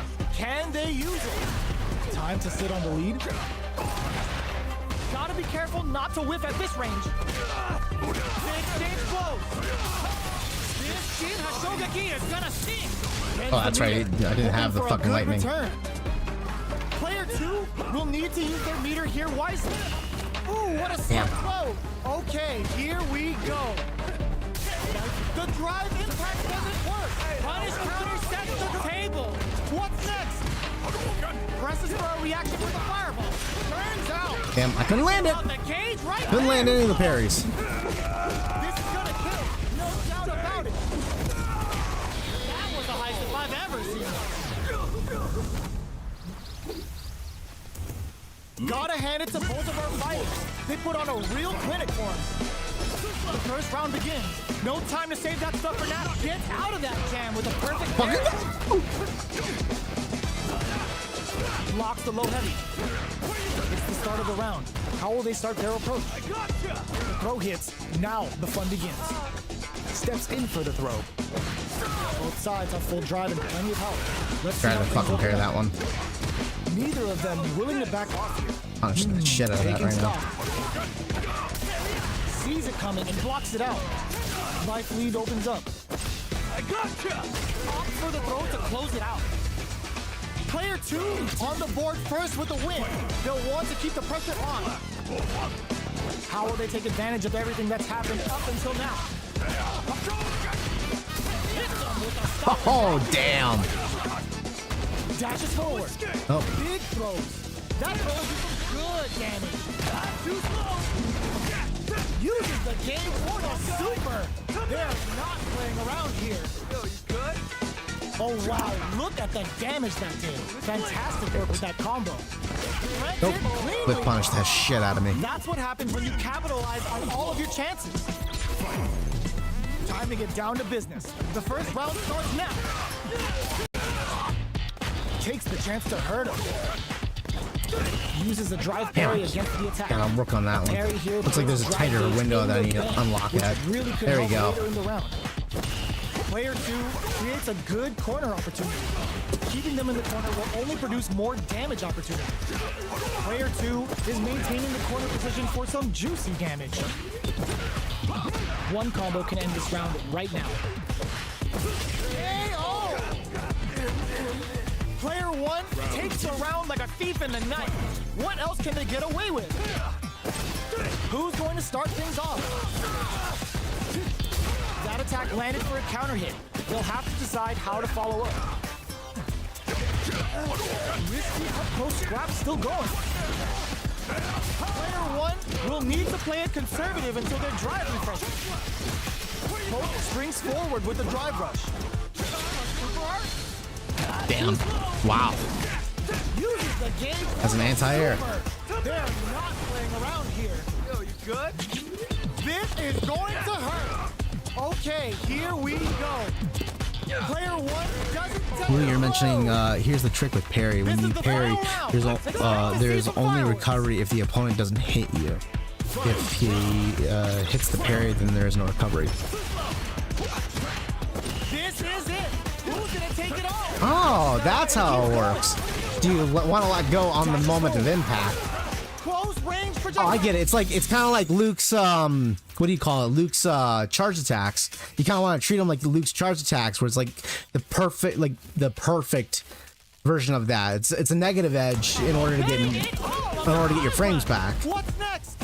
Looking for a hole. I get it now. And eats it. Player 2 is in a very good spot. They gotta be careful not to overextend, or their opponent might go for a side switch.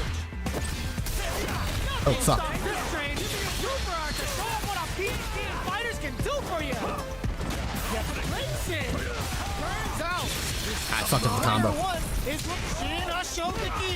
This could be make or break. Player 1, there's a drive impact. In any case, I tried to pause it, but got me before I could. Player 2 was definitely.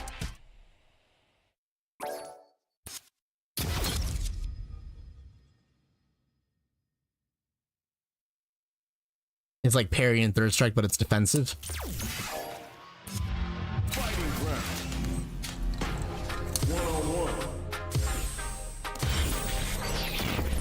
Time to select a stage. Are they going to go with their main character?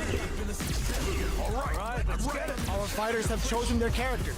The battle is just seconds away. When it's all said and done, they gon' call me a legend. This isn't about just winning the match. Pride and bragging rights are at stake. Both fighters will need to bring their A game to the table. Let's see what they try to do here in the first round. Denies the attack and a parry here puts drive gauge in the bank, which really could help later in the round. Lots of aggression from both sides. All right. Player one is just about out of drive after that. Slips the grab. Good job blocking the jump in. They're showing us just how patient. Nice. Sees the combo through and takes the round. Okay, now I have 2 rounds where I don't have to worry about losing. They'll want to keep the pressure on. Can't tech the throw. Sandblast. Uses the parry. Mistimed the perfect parry, Too but long. still safe. Okay, too long. Super arts on deck for both fighters. How they approach the situation will be interesting. This is where smart meter management is going to come into play. Our fighters will need to tread carefully. Damn. Still slugging it out at That's the timing. Goes for the level 2 super eraser. Set up the punching bag. Player one uses their drive gauge. Life leaders, they've got to do better than that. Clean parry. Player two will look to apply pressure here. Lynching. Only a little bit of what's this Jitsu Hano gonna do? Okay, here we go.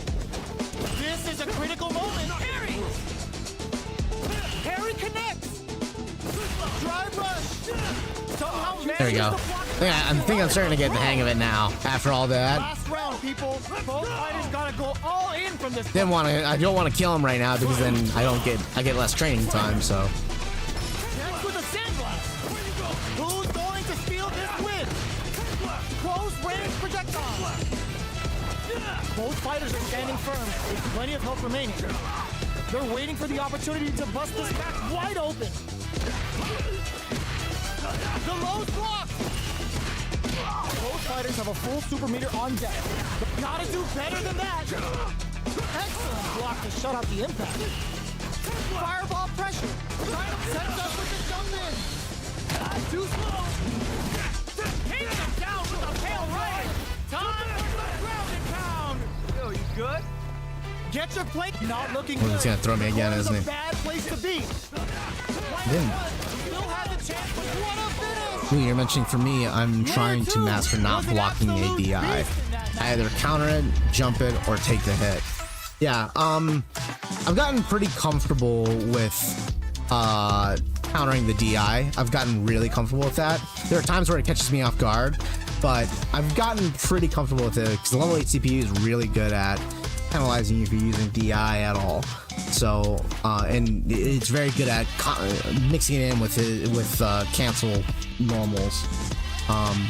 The parry is definitely something I've not gotten used to until I've gotten slightly used to it right now. I need more consistent training in order to get it down. Throws a fireball. Fireballs are risky, but if the opponent doesn't jump, they're one of the best ground game tools. They gotta escape from the corner before the pressure builds up. There's a drive rush to throw the opponent off balance. So, a drive rush can really close the distance, putting moves that would otherwise be out of reach in that sweet spot to launch a surprise attack. Player one is going to have a hard time managing their drive now. Taking stock. Nails the anti-air. Heading into the end game now, it's getting tense. The attack is parried. Awesome! Gets out of there with the backdash.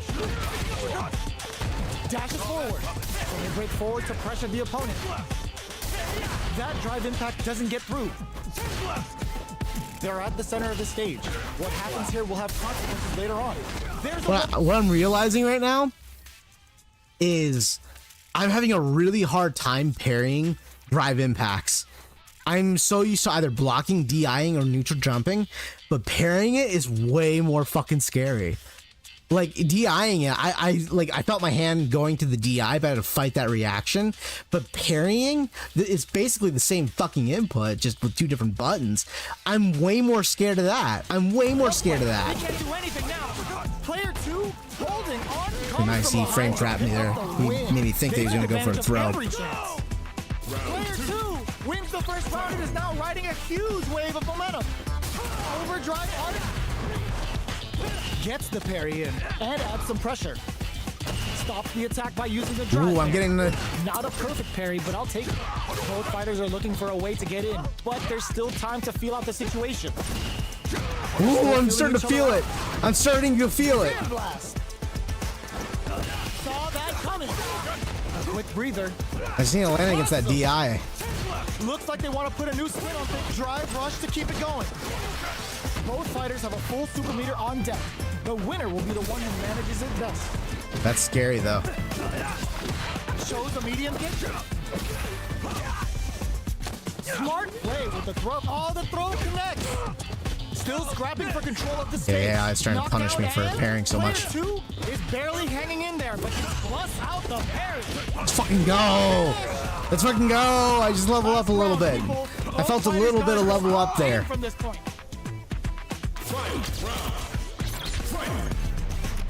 Fires a blast. Final round. Gotta do better than that. Breaks the block with a throws him. That throw will do some good damage. Max SA gauges. Unbelievably in sync with a chance to score big here. Player 2 connects with the throw. That is hard to react to that, though. Player 2 with the rhythm, owning that overhead attack. Ooh, what a smart throw. Okay, here we go. Nice. To show them what a PhD fighters can do for you. Ooh, you mentioned I'm trying not to get hit by DI at all at any time. Every DI is a wasted opportunity. Yes, every block DI is a wasted opportunity. Yes, it's a great way of looking at it. Like, one of the things I've gotten very used to now, and you probably may have noticed it, I'm very good at drive impacting out of my drive rushes now. Whenever I drive rush and they're drive impacting my drive rush opportunities in order to get plus frames, I'm very comfortable with drive impacting them back during my drive rush. Oh my god, there's so much word salad there. The exchange blow hits him with a stopping pop. Stops the attack by using a drive parry. A parry here puts So that's one step closer I got. which really could help later in the round. So that's fighting the fear They right there. managed to escape the corner, but they can't let their guard down. Player 2 can't afford to get hit again, but still has a chance to take the round if they can find openings to use their drive. Throws them to negate the block. Heading into the end game now, it's getting tense. Neither of them willing to back off. Grabs them. All right, what's coming up next? There's the drive rush to keep it going. Ah, I fucking let go too soon. And a super activation. Looking to score some juicy damage. Experiencing burnout. Yeah, it's that round. You shouldn't be scared because there are no spiders in this game. That'll give them a psychological advantage. I'll give you that one. That's the way I should be looking at it right now. The next round is beginning. What's gonna happen now? Sticks the jump in. You can open up chances to do big damage by baiting. Apparently, I heard about some news about how Hogwarts Legacy is adding a arachnophobia mode to the game for exactly that reason. Player 1 needs to use the front of the corner here. They gotta be careful not to overextend or their opponent might go for a side switch. Player 1 connects with the throw. Scrapping it out up close. That's not what I wanted, though. It was a good counter, but that's not what I want. I want to perfect parry that if I can. Please parry it. Avoid that corner. There it is. That perfect parry may lead to something. Both sides reach the throw and escapes. I'm just gonna fuck you up. You're down reaction. Here's the final round. The real fight starts now. You're saying you are correct about Hogwarts Legacy? Oh wow, that actually combo connected. I gotta practice counter throwing that after a jump. And get some good damage in return. Damn you. Next with the throw. Any throw will win at that range. Oh, here we go. With super arts into play. Oh, the throw connects. Oh man, this is a scary range. Forward run. They trade hits. Oh, combo! The drive impact doesn't work! There we go! Let's fucking go! Getting closer. Getting closer. But nothing even comes close. Getting closer to enlightenment. Getting fucking closer.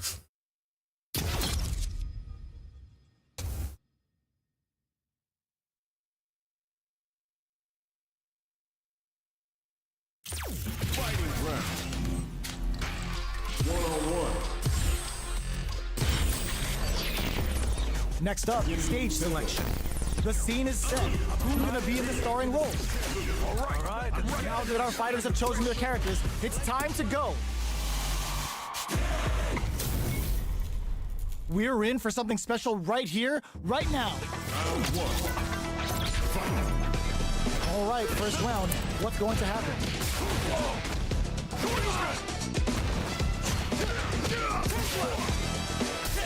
Almost had it, but he gets blocked. Drive impact is blocked, but takes a bite out of the drive gauge to apply some pressure. Lots of aggression from both sides. Goes for the fireball. Fireballs are risky, but if the opponent doesn't jump, they're one of the best ground games. Uses the drive rush here to steal their turn. Somehow pushes back all the way to center stage. Parries the attack. A parry? Grabs him. Will they try to finish the round with a drive move? KO! Player 2 on the board first with the win. They'll want to keep the pressure on. Projectile saw that jumping coming from a mile away and parries it perfectly. Parries the jumping to shut it down.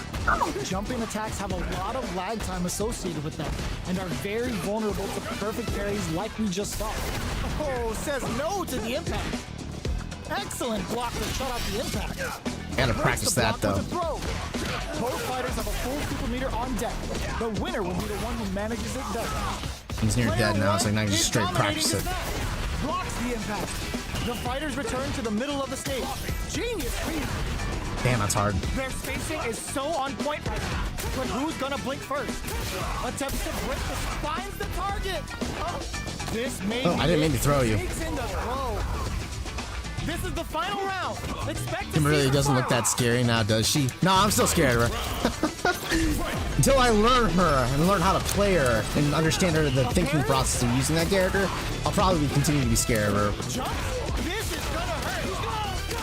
It's a good spot. Because Kimberly is a character that is kind of geared towards a player that struggles the way that I do, which is putting so much screen, like shit on the screen, that I end up losing track of what's happening in the match.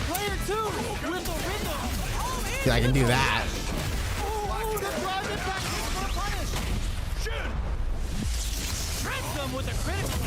Such a smart play to go for fighting back against the odds and giving them like the character I struggle the most against Street Fighter V aside from Akuma is Ibuki, because she can use her bombs to cover her movement. So because of that, I get totally lost about what the fuck is going on. I can't see her moves. It's also kind of the reason why, like, as much as I enjoy Guilty Gear Strive, I don't love Guilty Gear Strive because there's so much shit on the screen that my eyes get lost in the detail. It's not over yet. Best believe it's time for that run back. Ease them out. The overhead connect. Still slugging it out at this range. Parries the attack. Mistimed the perfect parry, but is still safe. Goes for a projectile to try and change the pace. Fireballs are risky, but if the opponent doesn't jump, they're one of the best ground games. Gets the jump in. Turns it up a notch and sends them to the corner. That drive impact is blocked. Tries to keep the parries the jump in to shut it down. The pressure is so intense here. Jumps up. Sandblast. Stops the attack by using the drive parry. Closing moments of the match. One hit in there.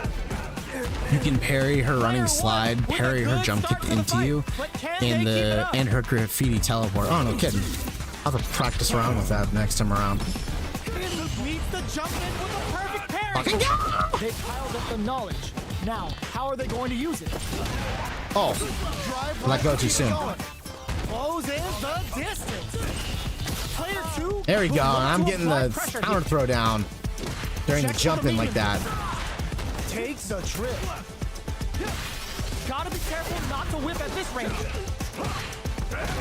Dual SA meters on deck for both sides. This could be over soon. There we go. This is where smart meter management is going to come into play. Our fighters will need to tread carefully. Are we going to see a comeback? Has a bit of OD spice though. Jumps up. How did they read that throw?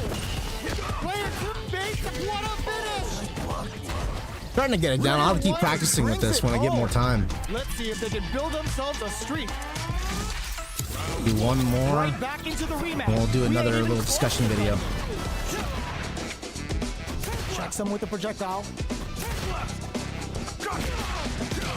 We're still in the early going, and it's really anyone's fight. How are they going to deal damage? What's the play?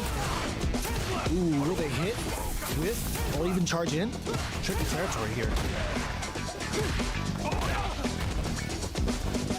Easily escaped. These two fighters are perfectly synced. Blocks the jump in. Neither fighter wants to get stuck in the corner as they continue to duke it out mid-stage. Heats it up with a combo into super. All right, what's coming up next? This is my chance. Close them.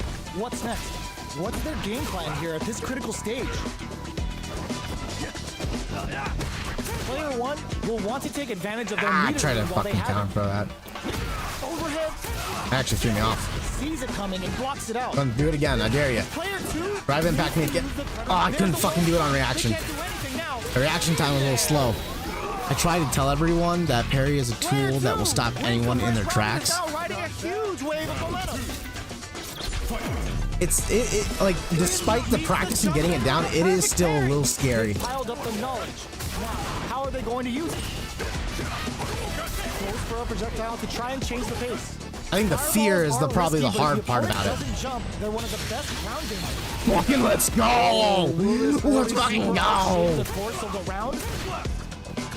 I need to land more neutral Says ones, no to the impact. especially against that drive impact. I want to land that. Shave off some of their drive gauge. Player 1 is working with a better gauge. What can they do with it? What separates the Damn. good from the great in this game is smart gauge management. Damn, that's still hard though. Have they noticed the drive gauge gap? Drive gauge is almost empty. They gotta be careful. Perfect parry. How will they follow up? A quick breather. Goes for the fireball, which is very strong at this range. Player 1 needs to. This is gonna hurt. Noticeable life lead. Low, heavy, but no go. What'll happen here? Player 1 overhead. Flatline gun. I'm not being scared anymore. Put the fear in them, yeah. Ugh. Gotta do better than that. The last round. It's now or never. Gets carried to the corner. Barely blocks the jumper. That's bad news for me. They can't do anything now. Now that's how you use it. Player 1 throws them. Wow, he's gonna throw me again, isn't he? Offensive assault continues. Nope. Player 2 with the win, nothing. Fuck, I couldn't get in time. Player 1 may be able to pull a fast one, Thank you. especially with the super. I think I can neutral parry, right? I can like throw an attack and parry. I think I can cancel my attacks into parries, right? Alright, let's look for another discussion video real quick here while we are waiting.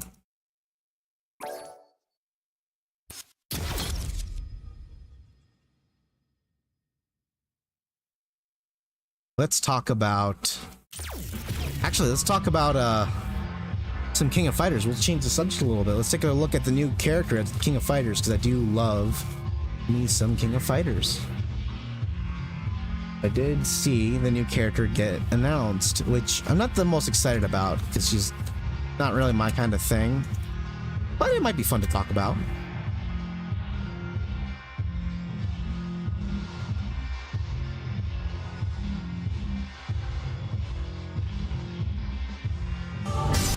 Okay. Yikes, not that one.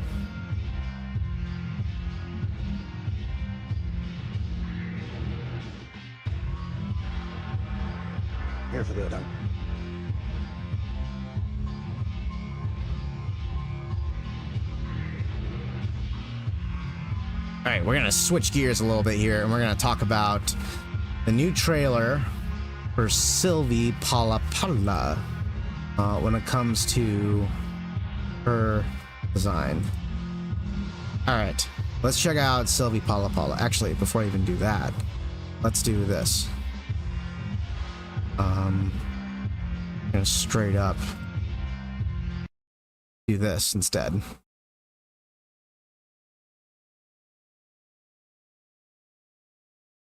Let's check out our trailer.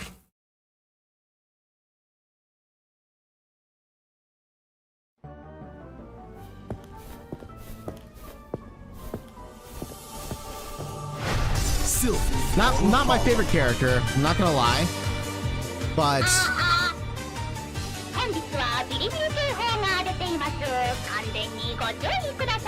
that's actually kind of funny.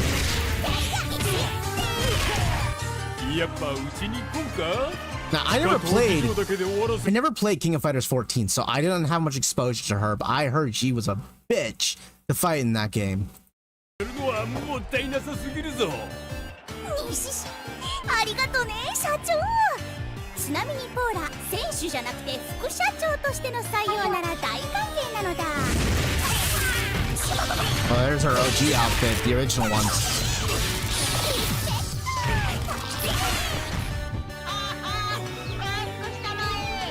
Wow, she talks shit to you when you're dizzy.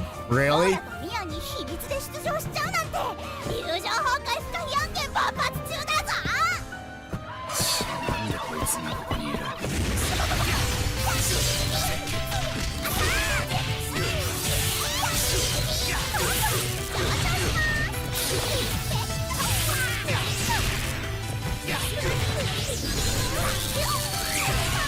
スクにいた時は私らと目が合うだけでビクビクしてたのにさ。あんたずいぶん雰囲気変わったよにゃ。ほらはもう目玉ちゃんと二人ぼっちじゃない。ミヤやククリン社長たちお友達から勇気という強さをもらったのだ。だからほらは絶対に負けないぞ。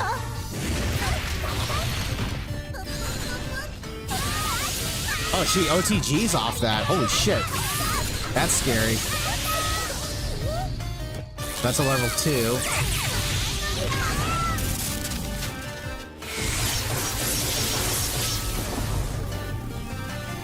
Denji B. KOF 15! ポーラの魅力にしびびプレイ。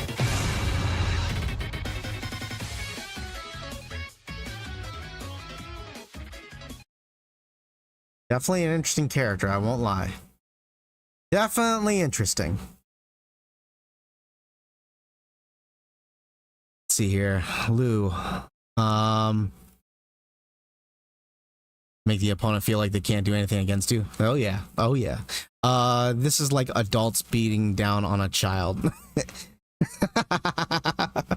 This is kind of true, yeah. I know that she's modeled off of like some kind of like actress or something, some kind of like singer, some kind of like she's the equivalent of like not Madonna, but who's the other singer that we have here in the US? It's really can't remember her fucking name. She's got like a really weird persona. Lady Gaga. She's like, I know like she's like a Lady Gaga in Japan in a certain degree. I know that she's modeled off of that. I'm not really my kind of thing, not really into it, but hey, more characters, more cool shit. I am looking forward to King of Fighters 15 having some crossplay though. That's really what I want. Granted, the game is running on some pretty like old school style content. Like, you know, I would love them to add like actual single player content and meaningful single player content, but you know, you can only get so much for what you ask. Go ahead and put this back on, which is an inevitability, but that just is the way it is. I would As long as it gets crossplay, I'm happy. Hopefully, King of Fighters 16, they learn their lessons from more modern games and think of some more creative ways of engaging single-player content. You don't need to have, not every fighting game out there in the world needs to have single-player content like Street Fighter 6 does to that extent. You don't need open world content, but like add incentives to actually do the single-player content, like, you know, a fun arcade style mode. Like I would do like a trial modes that is not just like combos, but like straight up you have to like do specific conditions to beat specific bosses. Hopefully they would add like more bosses to the boss rush mode. I feel like the boss rush mode would be fun. You know, new creative ways to engage people in single player content for King of Fighters would be great, honestly. Let's see here. What was the other one? SF content that is releasing out there in the world. What else are we looking at?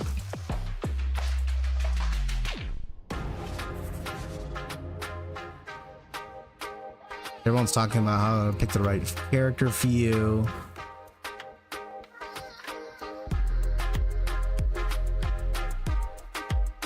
There's IDOM. Let's check out what IDOM has to say right now. Got a technical background. Yeah. You got ads for days.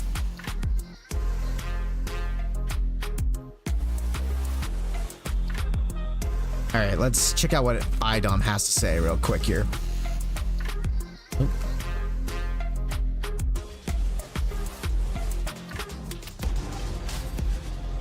Oh, where's the DJ? Oh, here's a DJ. All right, let's look at DJ. DJ looks cool. DJ had charge moves in Street Fighter 4, so I'm assuming he still has charge moves, which kind of I can't do. DJ Blackfish means Accordion Guy.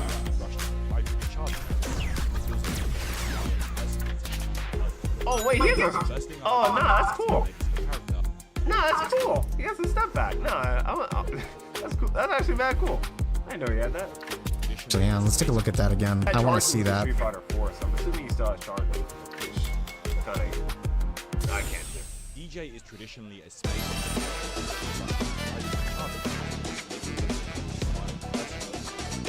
Oh wait, he has a. Oh nah, that's cool. Nah, that's cool. He has a step back. Nah, There's the step back. That's actually mad cool. I didn't know he had that. The step back isn't as far as I thought it would be. That fucking jumping back kick is so fucking beast. That looks like something you would see Donnie Yen do in martial arts films. That boot, that big fucking jumping back kick, that is so fucking boss. I love that. That is so fucking cool. I need to see that in slow-mo.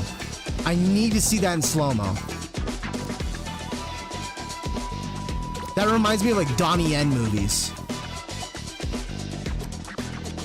This is fucking amazing. You know what that reminds me of? Now I know exactly what this reminds me of. Oh my god, I've got to share this. This is what it reminds me of. Here.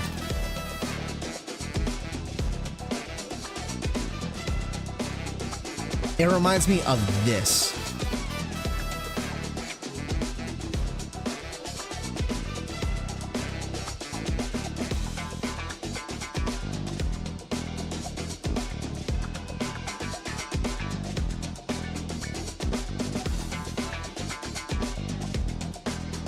Okay.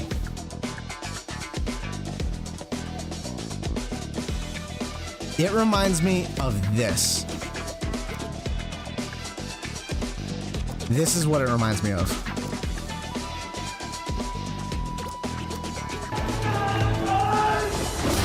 Right here. Whoa! Oh my god! That is what it reminds me of. Straight from the protector from fucking Tony Jaa. Just boom! Just power and pain. That's what that reminds me of. Oh, that's what that reminds me of. I couldn't help myself. I could not help myself. I was having so much fun watching that. That's exactly what it reminded me of. Hilarious. Amazing. Wait a minute, here we go. back to speed. Let's keep it up to 1080. And back to normal. Okay.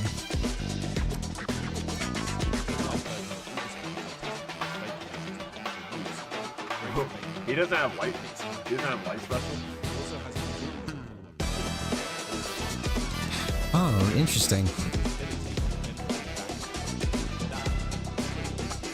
Whoa. Okay, hang on. Oh my god. We're gonna come back. We're gonna come back to Idom's reaction a little bit later. I need to see this shit. Where is this?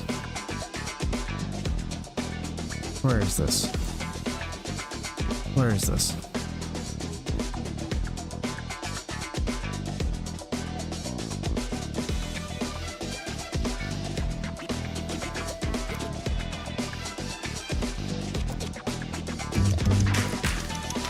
Fuck off, sads.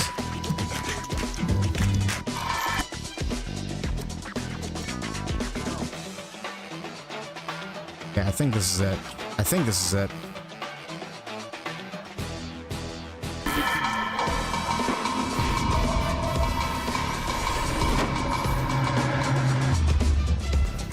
Hey guys, what's up? Tyrant here with another exclusive video straight from Capcom HQ.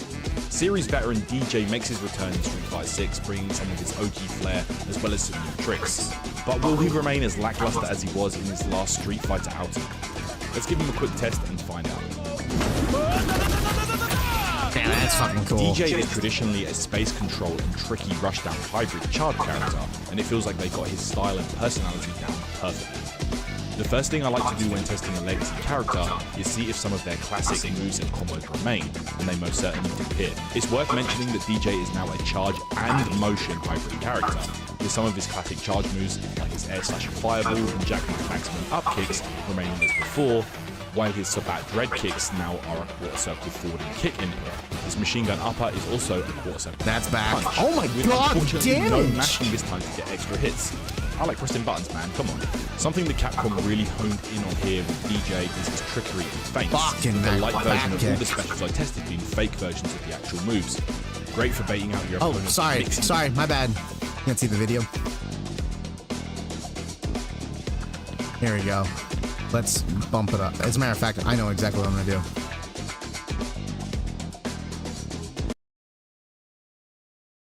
So we'll start from the beginning.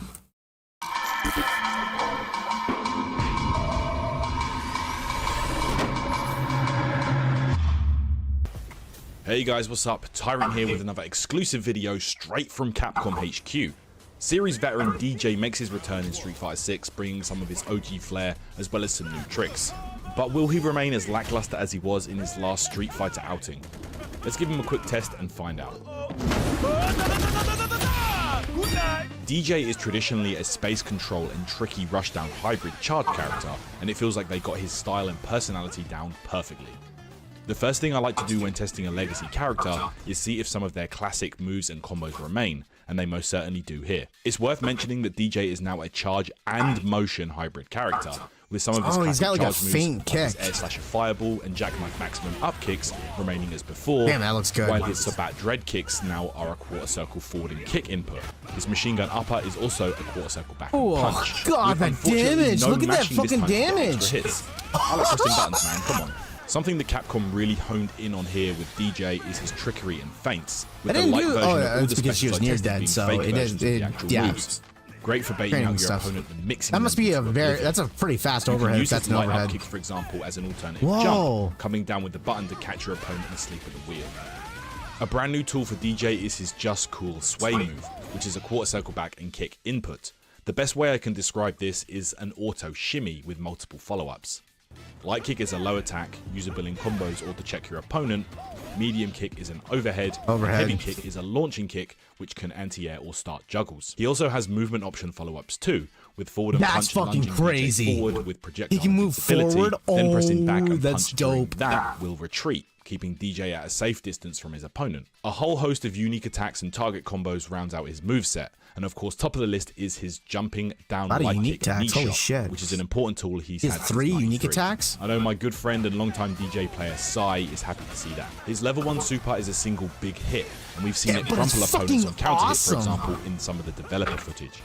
His level 2 super is very unique and turns SF6 into a rhythm Oh, game it's almost. got music. When I first saw What? this move in his trailer, I noticed the musical notes and I thought, I wonder if that's some kind of rhythm minigame. And it turns out that's exactly what it is, as you must input the follow-ups in order with You gotta timing land, to you gotta land hit the full button damage each combos time hit. a music I rhythm couldn't comes get the up. full thing with the limited time I had, but I can't wait to practice this when the game comes It's a out. dexterity His level 3 thing. looks similar to his Ultra 2 It's from like, SF4, with DJ turning like a up mini the beat and version of the juggling his Neo Deadly Rave.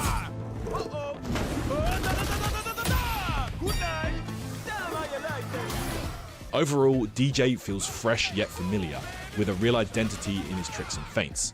I feel like this might be strong at the start of the game's lifespan, Dude, but I he hope this won't volleyball become gimmick dropped her. feints. I thought Look at DJ that. feels fresh yet familiar, with a real identity in his tricks and feints. Fucking I feel like this might be strong at Smackdown. the Let's start fucking of the go. game's lifespan, but I hope this won't become gimmicky over time. Tons more exclusive Street Fighter 6 So cool. content is coming to the channel, guys, so stay locked into Reversal and subscribe for plenty more videos. So cool. So cool. Really like that. Interesting. Interesting. Let's see, what else can we find here? Alright.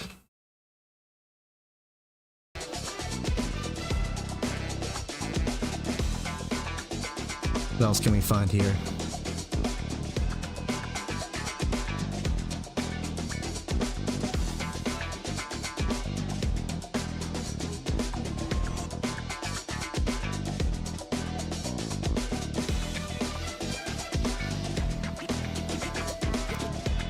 Ooh, here we go. What if Come on.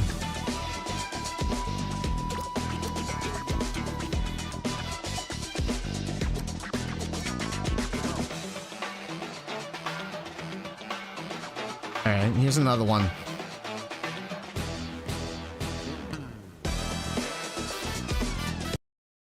Okay. This one's Marissa, so let's check out what Marissa's capable of.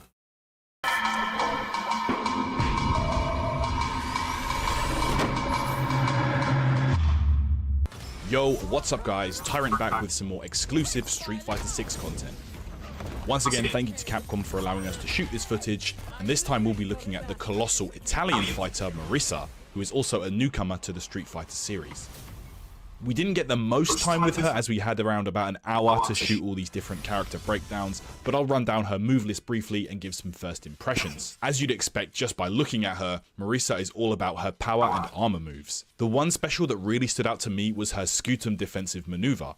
Marissa is all about her heritage, and this Roman shield type counter is a nod to that. What in the Performed by world? pressing quarter circle back and kick, she takes a stance that can be held for a longer effect, and she has several options out of this. If the opponent strikes while she's in this stance, Marissa will counter and strike back, leaving herself in a +3 situation.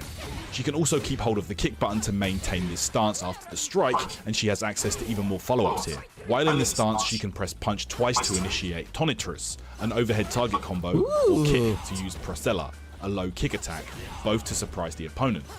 Perhaps the scariest option of all, she can also grab the opponent with Enfold by pressing throw while in the stance. It looks like the conditioning and counter mind games are going to be rife with Marissa. She also appears to fucking have some go. useful horizontal special pokes, including a fitting Spartan kick and some straight and launching punches. Her level 1 super is a huge armored punch, which could be useful for closing the gap and punishing big interesting. slide buttons. Level 2 sees Marissa lunge towards her opponent and slam them down hard. Damn, Her that's level 3 fucking brings cool. them all the way to the corner after a devastating punch animation with the CA version With the and CA a little with the extra big tough punch. love to the opponent. Oh, damn. Overall, we didn't get too much time with Marissa to lab, but you can immediately see she has some extremely scary options if you make the correct hard reads on your opponent. As always, guys, stay locked into the channel for tons more exclusive Street Fighter 6 content, and we will see you next time. She does actually look a lot simpler than I was expecting. I was expecting a simple character, but not that simple, which isn't a bad thing. Let's take a look here. Here we go. Yeah, but that's not a bad thing. It's just, she definitely looks a lot simpler than what I was expecting. I was expecting her to have a bit more to her moveset. It looks like she's really got a pretty simple game plan, so I imagine me mastering her probably wouldn't take very long, or at least getting to a point where I feel confident with her I don't think would take me very long. I wonder if you can grab that blocking move that Marissa does. Yeah, it looks like it. It looks like the purpose of the block is really just for standing strikes. So like, you know, if you throw a jab, punch, heavy kick, I bet you can sweep her out of it. It looks like you can sweep her out of it because it only covers the upper half of her body. I think it's meant to intercept pokes or just jabs or, you know, interruption moves from that range. I think any low attacks will probably break it out, or any kind of grab will break it out, and then she doesn't get that. That's my current interpretation of it. I'm guessing if you EX burn it, that probably has a special effect to it. Because it doesn't look like he had enough time to actually like sink his teeth into the character. It looks like he, since he was there for a limited time at Capcom's facility, he probably, spent most of his time just getting brief overviews for his content for his channel since he was invited to do that. So that seemed to be his focus, which is smart use of that time. But I'd imagine her EX burn is probably like, covers both low and high, is probably what it does. But she's a lot simpler than I thought. A DJ is a lot more complicated than I expected. He's got a lot more movement to it, or a lot more dexterity challenges when it comes to his usage. That the fact that his sway is a built-in command that you have to, like, it's not as simple as just like direction back or punch. It's a quarter circle back into combinations, meaning you have to get really used to doing that and then, you know, doing special moves or cancel evasions, or, you know, there's definitely a lot more dexterity, or at least a lot more forethought that you have to use with him compared to like Marissa's got a really simple game plan, with the exception of that parry stance or that block stance that she's got. But that's definitely interesting. Let's take a look at what other characters we can look at here.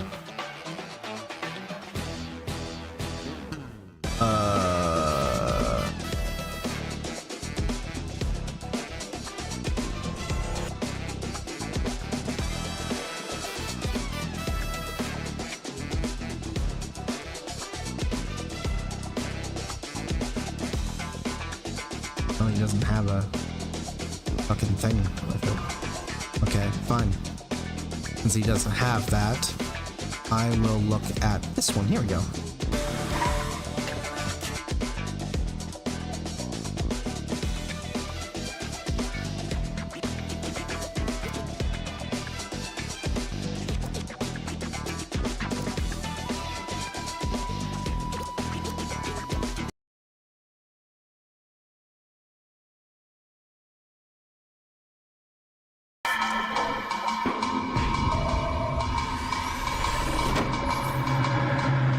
Working. Hey, what is up everyone? Damascus here, back with more exclusive Street Fighter 6 content for you. Capcom invited us to get hands-on the full version of the game, so we tried to cover the new characters and understand how they work. So this time, let's cover newcomer to the series, Lily. As a quick introduction, Lily really does not play the way she looks like she would.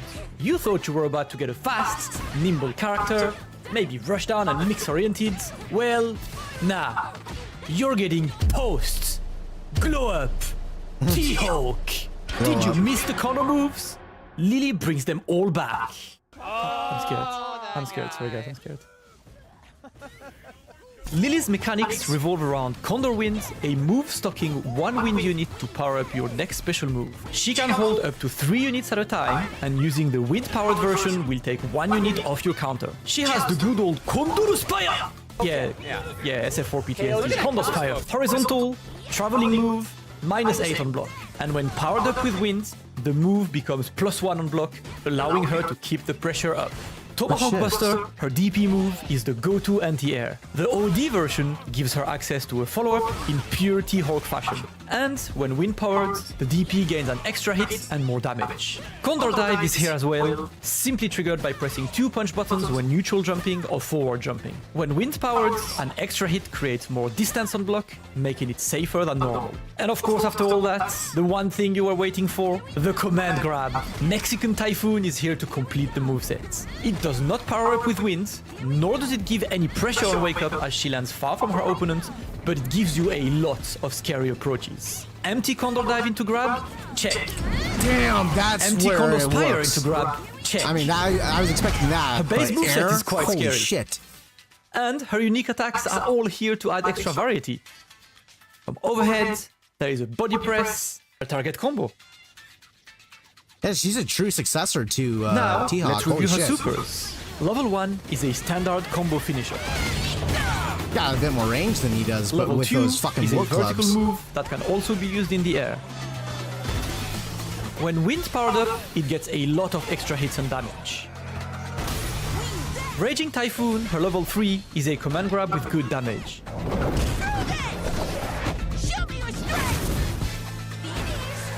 The CA version adds a bit of damage and a funny, quirky animation. Lily is full of personality. Needs to eat shits. Very All in cute. all, I Very don't cute. have a better way to call Lily than T-Hawk Afterglow.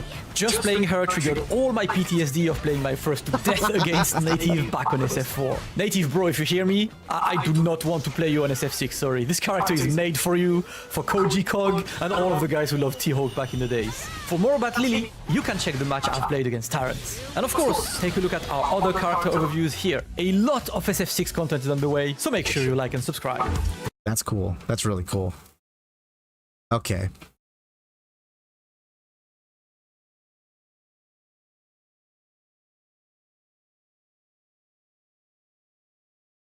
The parry will work well against her.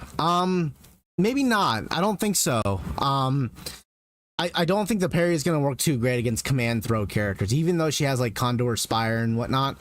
Like if you have much experience with fighting T-Hawk, which I had fought quite a bit during Street Fighter 4 Vanilla, because I played Vanilla. I did not play Super, but I did play Ultra when that released, which was a short-lived experience. But I remember in Vanilla, players got really fucking good at MT, Condor Spire, and command throw. That shit is devastating. That shit is scary. It's scary. So I'm not sure if parry would help too much. If anything, it might even be you know, unreliable. Of course not a command throw. Yeah, no, I'm not saying that that like the command, you know, the parry won't work against the command throw. I'm saying that the fact that she has a command throw makes you not want to parry. You're going to be surprised that you're not going to want to use the parry mechanic much against a command throw character, because you're just going to be so paranoid about the mix between that and the command throw. It's just it's really the psychological element of like dealing with a character who's a strike throw character like that is really difficult. It's like half the fucking reason why like one of the characters I hated the fight against the most in MK11 was fucking Jax, because of the strike throw element that he's got.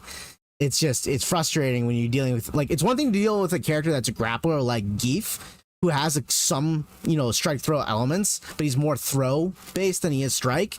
But fucking that Condor Spire emptiness, it makes you so fucking paranoid. There you go, sleeping on the parry again. Maybe we'll have to see. I mean, if it turns out to be really good, I'm telling you, man, that Condor Spire, you'd be surprised how scary it is to deal with that. Like, it's fucking A. I remember being so paranoid to deal with that on Street Fighter 4 Vanilla. That was by far one of the characters I hated fighting against the most. But you know, there were other worse characters than him in Vanilla, like fucking Sagat. Fucking Sagat was busted as fuck in that game. In Vanilla. But in any case, let's take a look here. Let's see what else we can find.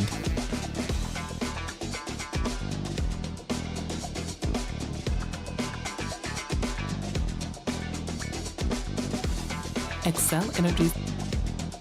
Yeah.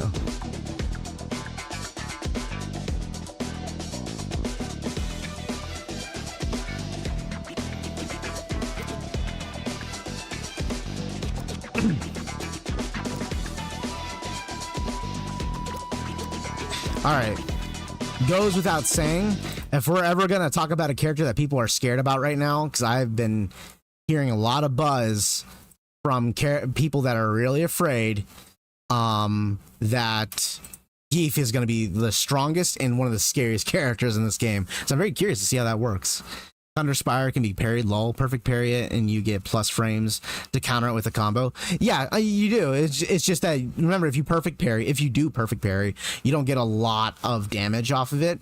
The real benefit of perfect parry is getting momentum back. So now that you stole your turn, you can immediately apply Oki pressure. That's the real benefit of perfect parry. You can win a game, sure, if you need that inch out of damage, but it does scale heavily.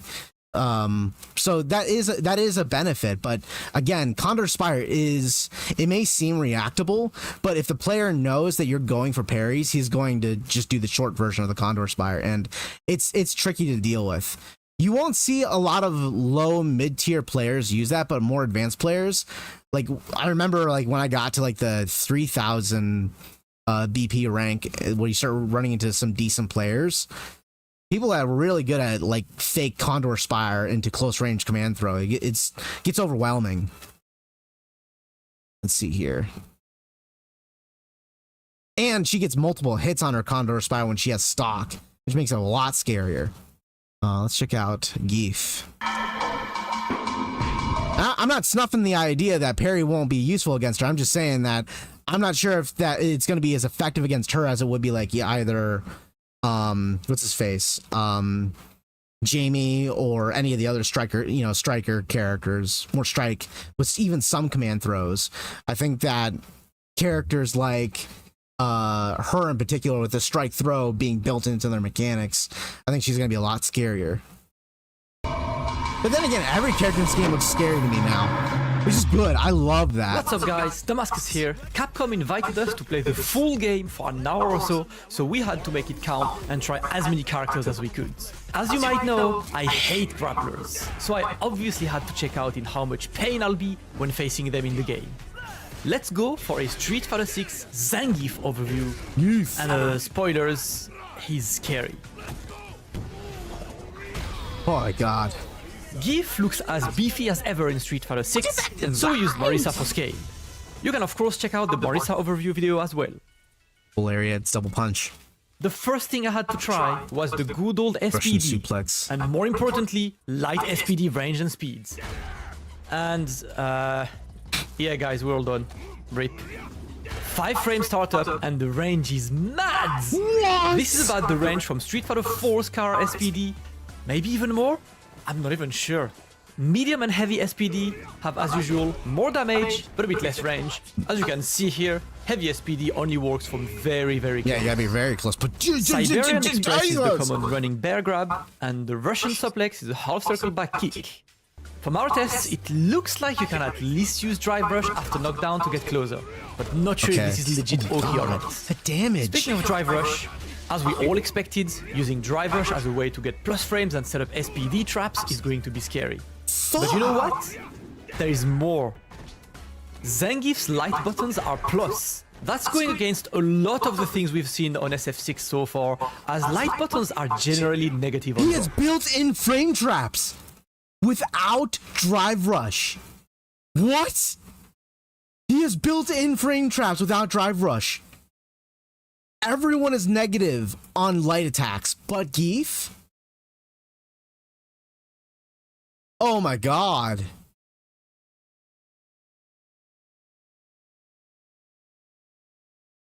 But this obviously means Crash Light Punch being +1 into SPD, or Stand Light Punch being +2 on block into SPD.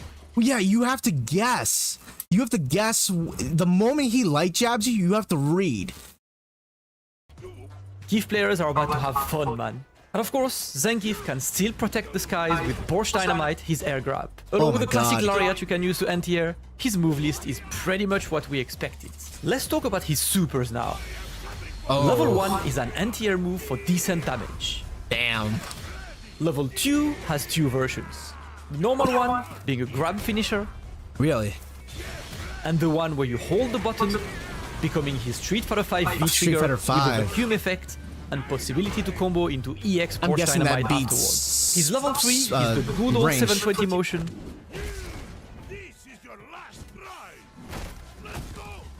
Well, I'm not gonna lie, man. That I and got as it. usual, the critical art version is a cooler animation with a bit more damage. Ooh, what? Oh, hell to the Oz. That's much better. Much better. Oh my god, that Zangief fucking also has damage. a good amount of unique moves, all with good utility. Power stomp. Oh wow. Okay. The triple chop is a simple target combo you can use to create Oh, space. yeah, a lot of wrestling references there. He also has access to stomps, but at the moment we have yet to find their true utility. Huh. They're unsafe on block, they're also minus on hit. I'm guessing you would only use one. Huh. Of course, this was just a couple minutes testing, so we're all looking forward to know more about it. The great classic whiffed knee into SPD is as scary as ever, especially considering great That classic range. whiffed knee into SPD is as That scary goes as so ever, far. especially considering the range. Oh That was my almost God, full speed that as is so scary as far. ever, especially considering He is half screen. More than half screen. the range. That was almost full screen. The headbutt is still there, with forward fierce, and is cancelable into level 2. Oh, and I forgot to mention, if you like double supers, you can combo level 1 after level 2. That's cool though. I like that. I love double supers. It just looks Zangief sick. also has an overhead with forward roundhouse, and has the Smetana dropkick, which is down forward roundhouse. That does a lot of And damage this one too. is scary. When used as a punish counter, it gives you a wall bounce. The wall Holy bounce shit! triggers when you're pretty far from the wall. Yeah, when you're very far from the wall. We were trying to go as far away as possible from the wall, and damn, it works from really, really far. And depending on your range, you can combo into level 2 super. And last but not least, Zangief's air moves are pretty good. One specific addition I liked is a charged dropkick. You can hold roundhouse in the air to charge your move. If you start What? holding it late, it won't come out, which means you Okay. can You whiff have to this you have to and have commit. a good old empty jump SPD setup.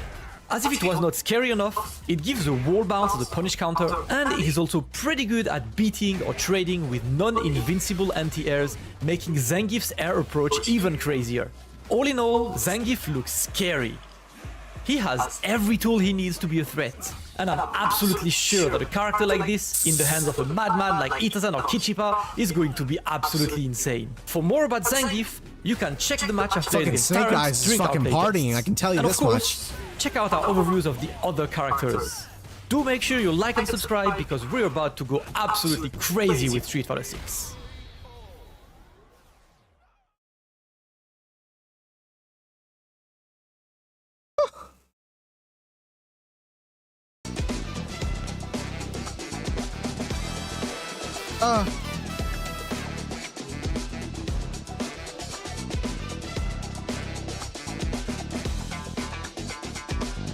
That damage. That damage. That's scary. You already know what I'm gonna say about handling Geef.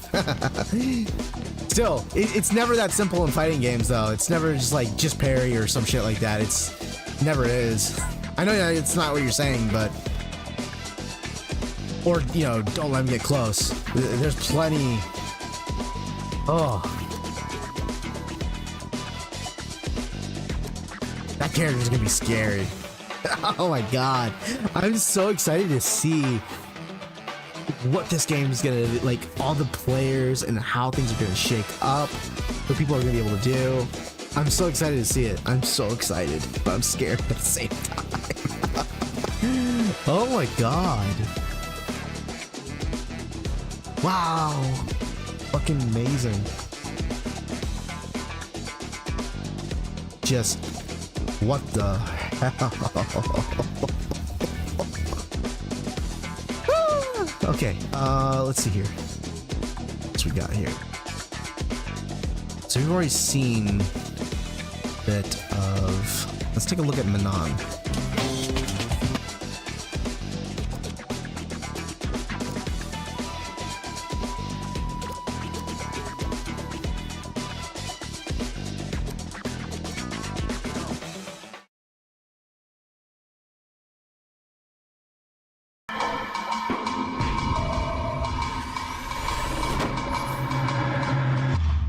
Hey, what's up everyone, Damascus here, or may I say, bonjour à tous!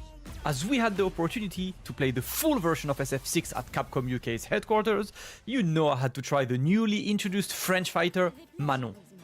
Mais oui! At first glance, Manon definitely fits into the grappler archetype. Command grab, movement options to get through the opponent zoning, and vacuum effect applied to moves. Her move list is interesting and is also sprinkled with several cool unique attacks.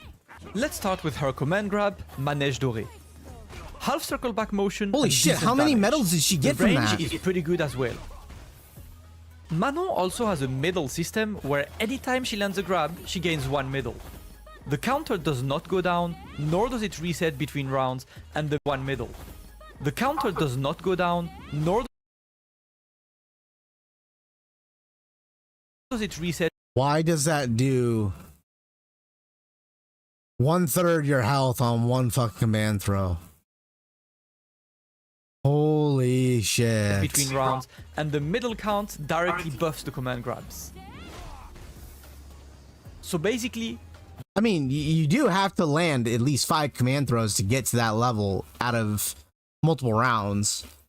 So you may go down after a period of time. I mean, if it reset every match, you would never get 5 command throws. You would kill them before they even got to that. But it does so much damage. The more she grabs you, the stronger she gets. I'm already scared. The OD version of her grab also has solid range, making her a constant threat. Up next is Rond-Point. The standard combo finisher really, with OD version giving a combo into super. Dégager is a move with great horizontal range. Light kick version is a slide, medium kick version is more of a lunge, and the heavy kick is an overhead. It's an the overhead? OD version is an overhead that you can combo, being +6 on hit. Renversé is a move stepping forwards, resulting in a hit grab. The hit grab raises medal level and gets powered up by higher medal level. By pressing kick, you get Grand Fouetté, a longer range follow-up. You can even drive rush after landing the follow-up to extend the combo. Renversé can also be done as a feint by holding the button. And more importantly, it goes through fireballs, making Manon a grappler who can directly counter fireballs. As for supers, it is a standard mix of level 1 for combo, level 2 for damage or anti-air properties, Wow. and a big level 3.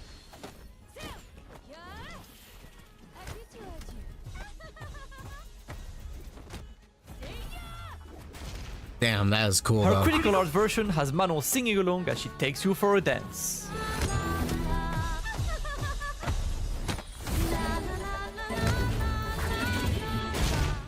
Damn. As for unique attacks, one highlight is Révérence, which is back fierce. Révérence gives enough hit stun to combo into hit grab. She also has a few useful target combos. Tanlier, which is stand fierce into That's the fierce, one that is I'm really plus scared 3 on of. hit. It also puts your opponent in command grab range. Yeah. While it is -8 on block, it is fairly easy to hit confirm, kinda like Street Fighter V's Yang Zeku fierce into fierce combo. That being said, it does not look consistent as a whiff punish, as the opponent can be a bit too far to get hit by the vacuuming second hit. She can combo into Tanlier after a drive rush, offering her more reset opportunities. As for whiff punish utility, Ater is another great target combo with vacuum effects. Done by doing medium punch Just into 2 medium kick, vacuum it moves? looks way more consistent when used as a whiff punish, but also way harder to confirm. Manon seems like the kind of character you'd pick when you want a grappler, but you don't really want to say that you are playing grapplers. She offers Yes, good another strike movement throw and combo character. openers while always having the possibility for scary command grab resets without necessarily depending on them. A challenging opponent to face for sure. For more Manon, check out the match I've played against Terrence. Also take a look at our coverage for the other characters. Damn, man. And make sure you like and subscribe because a ton of Street Fighter 6 content is coming your way on Reversal. Until Whew, that character. Definitely cool though. Don't let Manal grab you. Are you afraid of JP? He's probably the character I'm least afraid of. Out of, like, if I were to pick between him, Marissa, Geef, now I'm definitely scared of Geef. So Geef, Marissa, Manon, him, and who are the characters I'm really scared of at this point? Let's take a look here.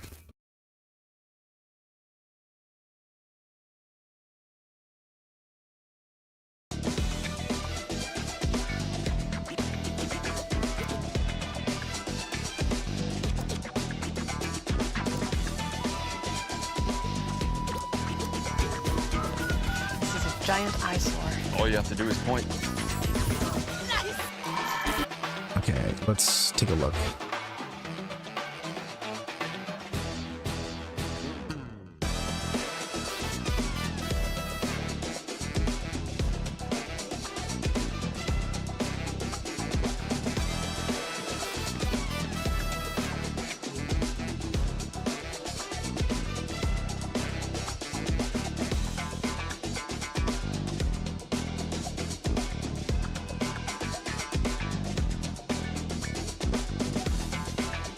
I think Casey Steve did a thorough JP video. Yeah, actually, we watched that last time around, so I don't need to watch a breakdown of him quite yet.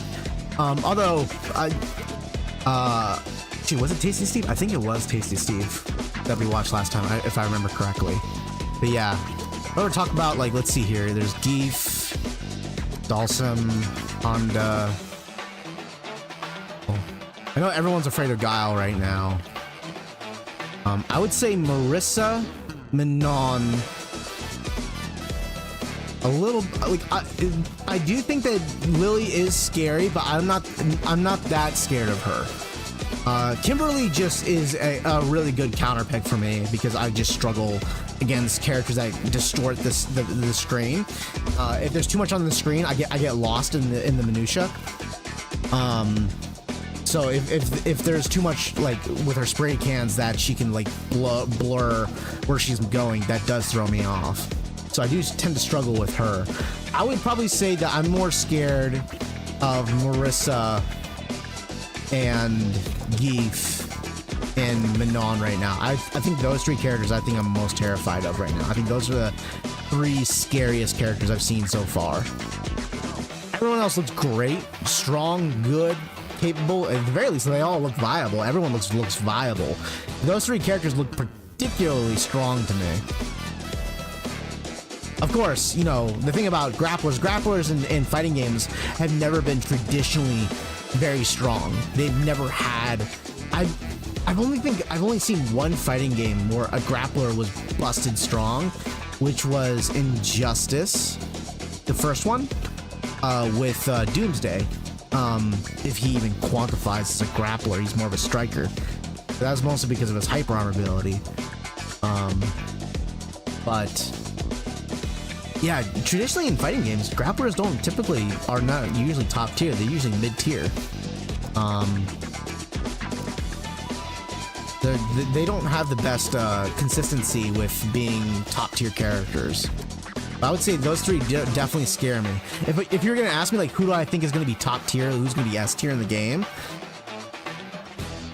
I'd still bet my money on Guile. Like Guile or who else? Who do I think would be top tier in the game? Chun-Li usually has a pretty good, like, aside from Street Fighter 3, she usually scores relatively high. Like, at least like A tier or higher, B tier sometimes, but usually A tier or higher. I think Guile has a really good shot at it. Even if he does get nerfed, I still think he's still gonna be dominant. Guarantee it when fucking Akuma gets released, he's gonna be fucking top tier as fuck. He always is.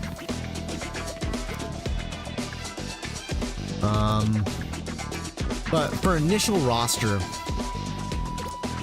I would say it's either Guile or Jury. I'm hearing a lot of talks from professional players that they think that Jury might be the strongest character in the game. I only believe there are 2 top-tier main roster characters. I would agree with that sentiment. I don't think that it's very likely that there's gonna be like shitload of like 5 or more top-tier characters. I'm sure there'll be a top 5, but I don't think there'll be like 2 S, or I think if there is gonna be S-tier characters in the roster, it's gonna only be 2 or more, or 2 or less. The roster looks like it's been really well, designed and really well thought out, so that way the balancing, obviously day 1 balance is always fucked, but it's looking less likely to be the case in this game. Like, I remember day 1 balance for MK11 was pretty bad with certain characters, but even then there was still a pretty good amount of character diversity in the game despite that. But unlike King of Fighters 15, King of Fighters 15, they had the same 3 to 4 top tier characters always being selected. There wasn't much character diversity on day 1. I think we'll be seeing a lot of character diversity right away on the first 6 months of the game.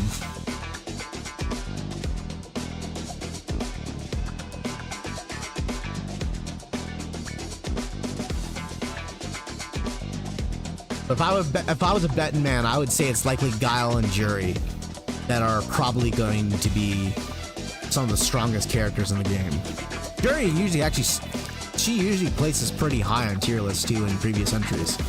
Between 4 and 5, she usually places pretty high. So I would say that's a pretty good probability.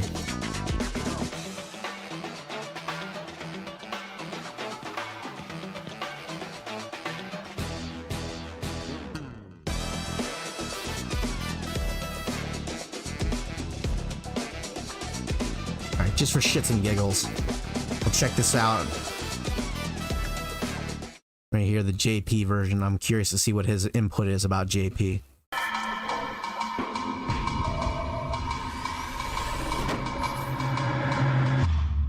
Yo, what's going on everybody? Tyrant here with some exclusive Street Fighter 6 content for you today. Whoa! What the fuck was that? Capcom invited the Reversal team in for a hands-on session with that was cool as shit of the game, which we are super excited to share with you. One of the characters we were most hyped to check out is series newcomer JP, who undoubtedly brings infinite drip in his appearance, but does his gameplay stack up? Let's take a closer look. Just by checking his tools, you can immediately tell that the screen control and trap setups are so real with JP. He dominates the neutral with tons of projectiles, which may look familiar to fellow Psycho Power enthusiasts like myself. His Triglav special is similar to C-Viper's Seismo in Street Fighter 4, causing thorns to rise up from the ground to check your opponent trying to approach or throw a fireball, for example. Striborg appears to be a combo ender or poke special, with JP swinging his staff to push away opponents. Departure causes a portal to appear in the air, which summons thorns to catch the opponent off guard. It also allows you to do a number of follow-ups. Quarter circle back and light or medium punch teleports JP to the portal, allowing you to escape from opponents or immediately pressure with jump attacks. Pretty scary, right? Quarter circle back and heavy punch forces the thorns. That's actually a deeper jump than I thought it would be. It goes pretty far. Knows no bounds. Amnesia is JP's counter move, which strikes the opponent back and implants them with a psycho so they can block it. It's not unblockable. Which is a nod to Bison's V-Trigger 2 in Street Fighter 5. Okay, that's good to know, because I was really worried that it would be unblockable. If it was unblockable, I was like, this is fucking crazy. Crazy pressure setups you can get with this. Torabalan sends a projectile out, and you can also feint this by holding it for extreme mind games. And finally, Embrace looks similar to his projectile, but it's a full screen command grab. Yes, you heard that correctly. It's over. Thank goodness the audio cue and animation is slightly different here. He also has a bunch of unique command attacks and target combos, most notably his heavy kick, heavy punch string, which he can add on cheeky resets and use in interesting ways, which I'll go over in a moment. His level 1 super is a full screen projectile blast, which acts pretty similar to Juri's level 1. His level 2 is where it gets tricky. A series of psycho power projectiles spawn around your opponent. Yeah, that move is fucking insane. This could mean you could get crazy combo potential with this, or better yet, some scary resets and pressure. Perhaps you could use those target combos I just mentioned a moment ago with some high-low resets. Very scary. That might be the best level 2 super in the entire fucking game. How sick his level 3 is. It combos from full screen with ease. You can also cancel from his specials, which seems insane. Oh my god, you can get it off of a random projectile? You better not press anything. You can reaction fucking level 3 anyone at any time. Versions, as you can see right here. Holy fuck! Oh damn, that is so cool. Wow, that is fucking sick as shit. Overall, I feel like JP is going to be one of the most loved SF6 characters. Not only does he look ridiculous, but his toolset looks amazing to counter slow characters and dominate the entire screen. He might be lacking in defensive options opposed to other characters and may suffer against faster rushdown types, but don't let that put you off this incredible yet technical newcomer to the Street Fighter franchise. So I'm gonna call it right here. I have a big guess with JP. I have a big guess that he is, you already know how I'm gonna say by handling JP. You don't think that Juri and Guile are not going to be top tier? Well, we'll have to see which ones are. You have to tell me, who do you think is going to be top tier? Because I'm curious what your input on that would be. I'm banking on those two at this point in time. That'd be my guess. I wouldn't put my eggs in a basket that the idea that I mean, Ryu does have a good potential of being top tier because he is a great all-rounder, but I wouldn't be putting my eggs in a basket for a grappler to be top tier, because it's usually been historically never been the case in terms of fighting games. It's not to say it couldn't be in this game, it's just to say that historically it hasn't been. It's kind of betting against the odds in that case. But I'm calling it right now with JP. JP's gonna be a scrub killer. He's gonna be a fucking awful scrub killer for new players with the modern controls. I fucking guarantee it. So many people are gonna get locked down by his projectiles at full screen, and they're gonna get grabbed by his full screen grab because new players don't understand command throws that well. If there's ever something you want to like fuck with new players, command throws are like one of the best ways of fucking with them, and then add zoning on top of it. Oh my god, he is gonna scrub kill so damn hard. He's gonna scrub the floors with new players, with the modern controls especially, unless they remove his long range grab from the modern control moveset, which I doubt that's gonna happen. They're definitely giving him that. And how easy it is to level 3 off of any projectile with him. Wow. I think he's gonna be a scrub killer. I don't think he'll be top tier, but I think he'll be killing all the new players. In my opinion, the grapplers justify top tier status, Geef and Manon. It's definitely a possibility. They're definitely scaring me right now. They're definitely scary, and it's going to be the first time. If grapplers end up being, like, those two grapplers in particular become top tier, that'll be a first for Street Fighter, where Street Fighter characters have been top tier, like, grapplers. That's usually never been the case. It's usually like either all-rounders, or usually like Street Fighter has always been known for defensive play. It's always like at the strongest levels of play, the strongest characters usually are more defensive characters that control the environment. So like zoners, semi-zoners, or even all-rounders usually tend to be some of the strongest characters, with the exception of Akuma. Akuma as an offensive character, built in as an offensive character, allows him to bypass a lot of those issues despite his health pool drop. So Akuma obviously is usually, you know, safe bet. But like I remember the horror that was fucking Sagat in Street Fighter 4. He was a nightmare to deal with because his zoning tools were so incredible, but he had all the other tools too. He was a perfect all-rounder with zoning capabilities. So, but I could definitely see it being a possibility. I just don't think it's a safe bet because historically it hasn't been the case, but this would be interesting if it would be. I'm very curious to see how it shakes up. Oh, I'm gonna love watching competitive Street Fighter when this game releases, because it's just gonna be so fascinating to see how much character diversity there will probably be in the very first like couple months, and interesting mechanics and interesting gimmicks that people are gonna be coming up with.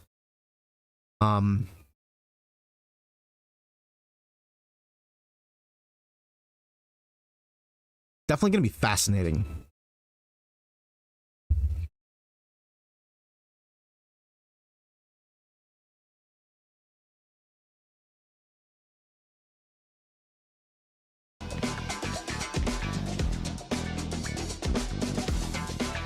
Okay.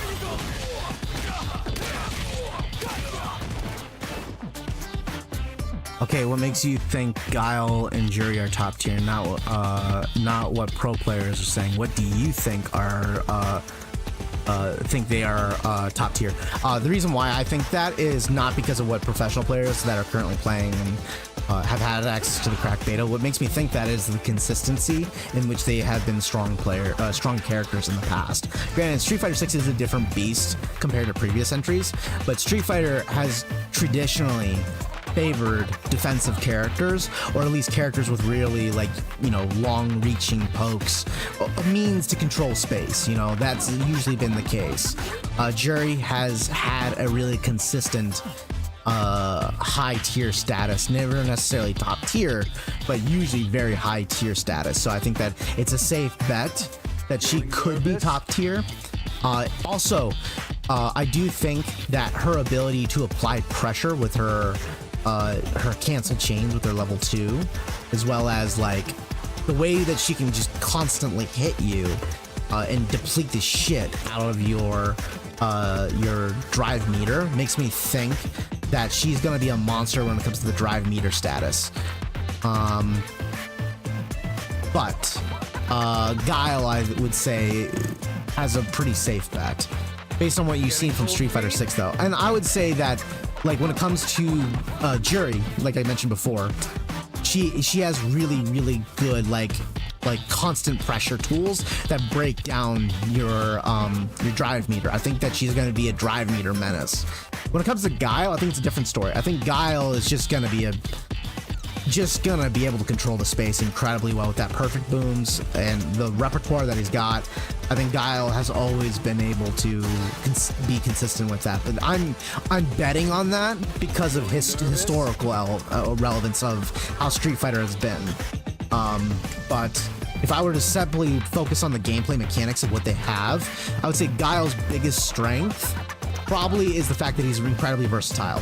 Like, he is, not only is he a zoner character, but he can break away from zoning when he needs to. It's a big reason why I think what's his face, Daigo has always stuck with Guile during Street Fighter 5, because Guile is incredibly versatile. His strength is zoning, but when he needs to play up close and he needs to trap you, he can do it. He does have some tools. It's not what he excels at, but he does have those tools.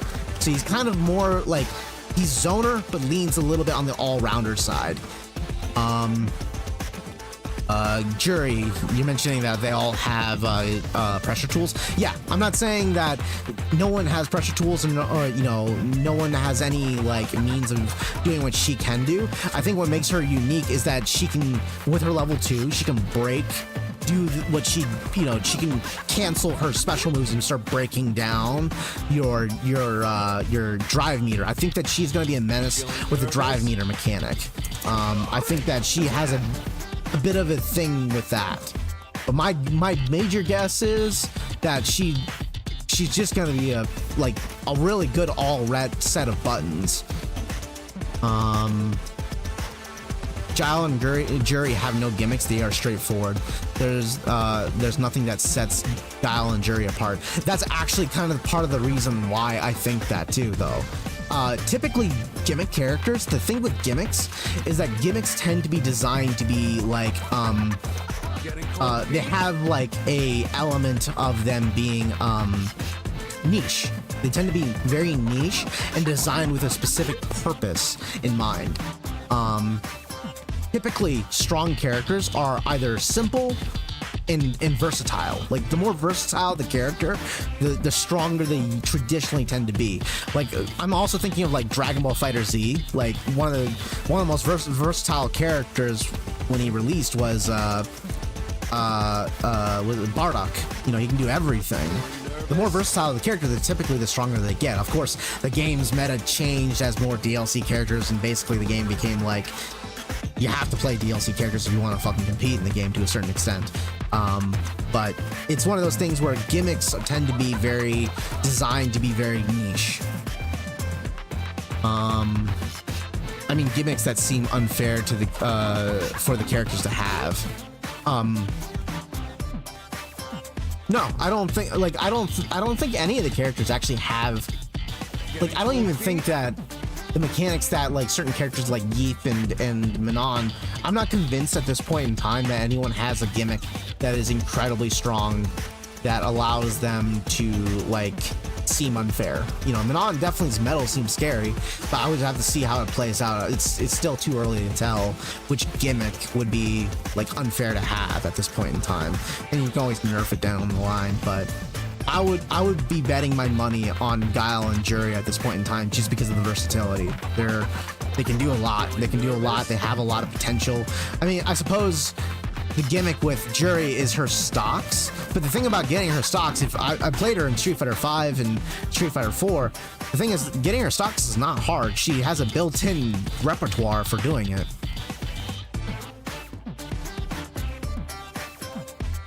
So like, I'm not too convinced that any characters, I'm not too convinced that any characters have like a built-in element that is truly unfair. So Yeef's damage is not unfair. I don't know. At this point, I'm not convinced that it's unfair. It looks scary. It definitely looks scary, and it definitely makes me fucking nervous. I'm definitely worried about fighting the grapplers this time around, and they're gonna have a lot of fun. Is it a possibility it could be top tier? It could be. It definitely could be. But I would definitely say that I'd still be betting my money on characters that are more versatile. That's just how it's always been. It's kind of typically the case. Whether it's previous entries or even other fighting games for that matter. Like even other fighting games, like for example, like King of Fighters, some of the best characters that were released are usually the most versatile characters. But at this point in time, I'm not convinced that what Yeef and Manon have right now is like what we would consider quote unquote broken. I would have to play against it, and that's also one of the unfortunate elements of like the closed beta, them not being included. We couldn't test out those two characters, so that way we couldn't figure out whether or not they are busted. If they were busted, it would be the first ones that everyone would be noticed right off the bat about those guys. But I don't know for certain at this point in time. It's hard to say. That's why I say that, like, wait 6 to 10 months before we do any balance changing. It's still early to say.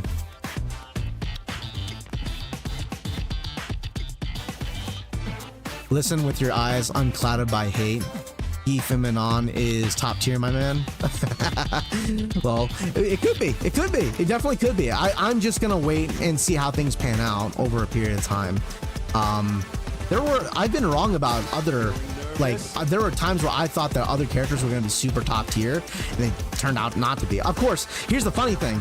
There are cases where characters are, like, that obviously top tier. Like, Guilty Gear Strive, when it first released, Soul Bad Guy was so obviously fucking incredibly good. And, you know, he was obviously that. So sometimes it is the obvious answer. We never know. We never know. It's impossible to tell with a game until you had more time with it. That's where I just always say, give it time. You know, give it time. I never have, and this is what I always come back to. I never have a problem with a game being like unbalanced. I never have a problem with that. Not because I enjoy it. I always get pissed off with balance issues, but I never have a problem with the game being having a balance issue because balancing can be fixed with like patches and shit like that. What I get pissed off about is performance issues, lack of content, lack of like meaningful effort to try that shit. Or like oversight and gameplay elements where the game is unplayable, or a universally broken mechanic that like a really bad bug that should have been caught really early on that actually breaks the game. That shit pisses me off. That fucking tilts me every time. And of course, if I drop fucking combos or like fail to do an input and I meant to do something else, that'll tick me off. But I don't really have a problem with balance issues per se. Of course, I'll always get pissed off about a really strong character and fighting against them. You know, it's a knee-jerk reaction, but it's not why I'm truly mad at anything. You know, balance has changed. Because here's the thing: who's S tier right now on day 1 versus day 3000 will not be it forever. At a certain point, the game will evolve and change, and patches will eventually choose a new top tier, and there will always be one top tier at some point in time in a game where they just are, you know, stronger than everyone else. There's always going to be someone else that's going to be at the top. That's going to change. The only time I've noticed that it hasn't been the case, and this is an extreme case, is Tekken 7 with Akuma. Akuma has been consistently at the top of the tier day 1, and he's got nothing but nerfs. That the fact that on day 1 he was so broken to the point at where he legitimately broke the game. He actually fucking broke the game. That is the only game I've ever seen that where post-patches, after years of patches, a character remained top tier the whole way through. That's the only time I've ever seen that. I've never seen that other than that. That's the first time. On day 1, we can say who's top tier based on what we see now. Yeah, we can. I think that it is possible. You can make gambles, but I never lean onto that. That's just me personally, because the reason why is because I've been wrong before, and I do think that a lot of people will sleep on certain characters or overlook something.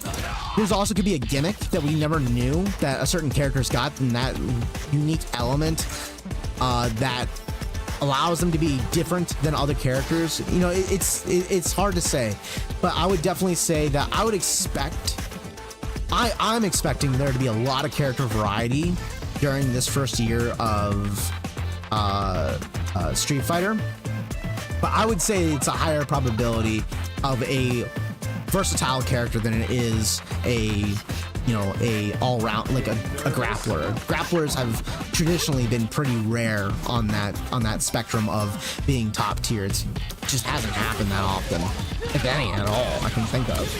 But usually that's the case, and we won't know until it happens. I always say let the pros figure that shit out, you know.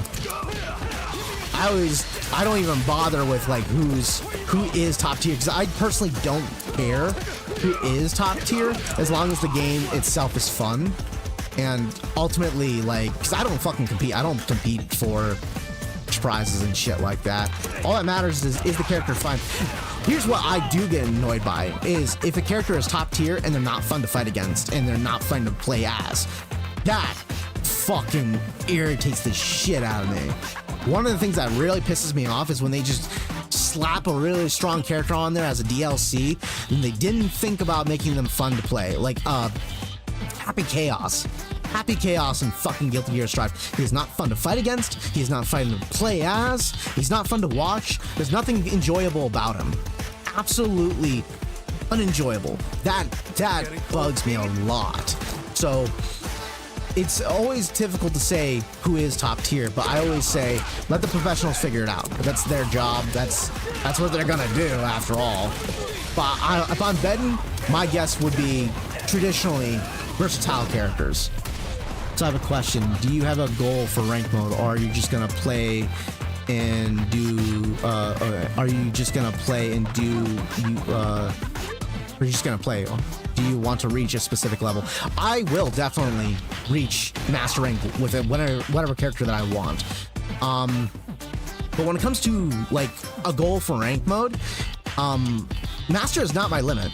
You know, master is not what I give a shit about. I don't care about the ranks themselves. The only thing I care about when it comes to like the ranks, like gold, silver, and shit like that, as long as the matchmaking works. All I want is like to play against consistent players. Obviously not get fucking trolled, because that shit is just not fun. I have had it like in Street Fighter 5 where I ran into like Smurfs like 5 times in a row, and that just is annoying. So you lose like a half an hour of gameplay, and just get that kind of bad luck. So that's all that matters to me, which I don't have to really worry about that on day one with this game.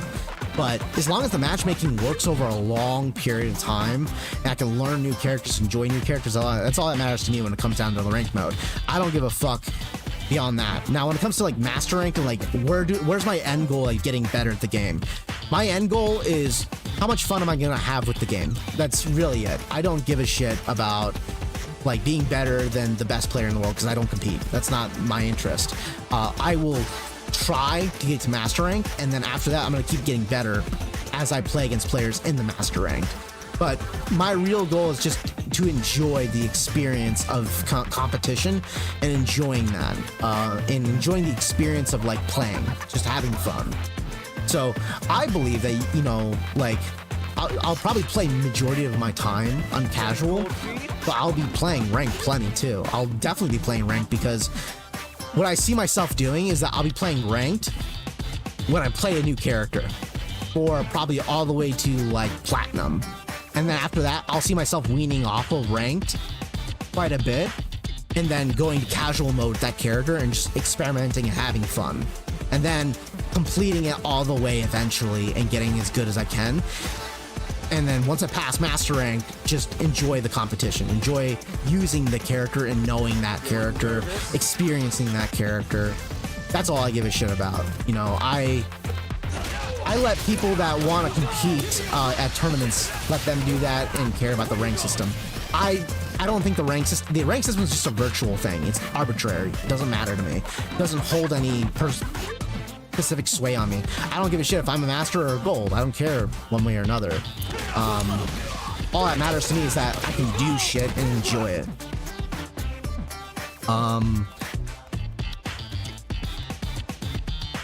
So to answer your question directly, is I just want to play. That's it. That's it. Straight up. I just want to play the game and have fun. Like, getting better is part of the fun for me, honestly. That's really all it is. Just enjoying the growth.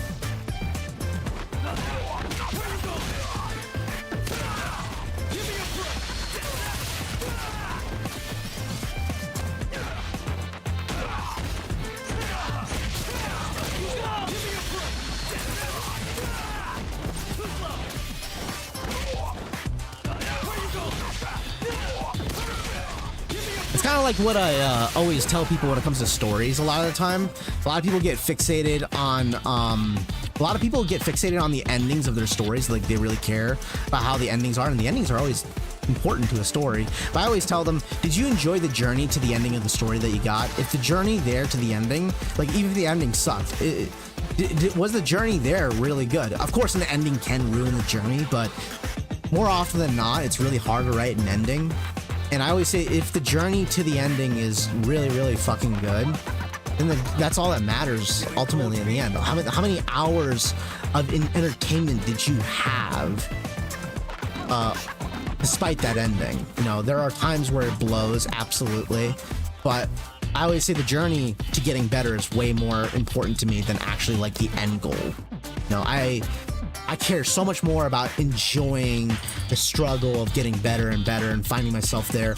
I respect the process to get there more.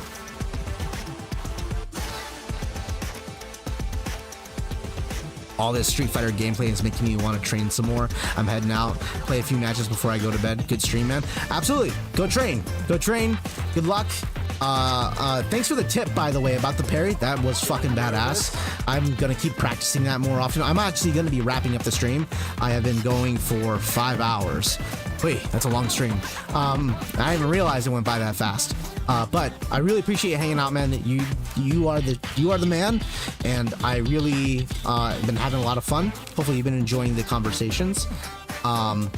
We'll have to see. We'll have to see which one of the characters is going to be top tier. I'm going to remember that you mentioned about Manon and Geef. I'm going to bet my money on Jury and Guile. We'll see which characters over a period of time will become the strongest amongst the professional players. I'm going to enjoy watching some of these professional players get, boss at the game. So, but enjoy your time, man. And thanks for joining the stream. I'm going to wrap up here real soon.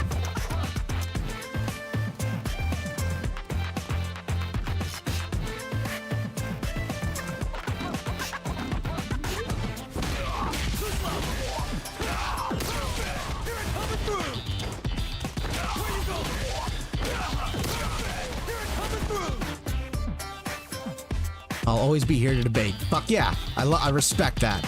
And it's always fun. I think it's fun.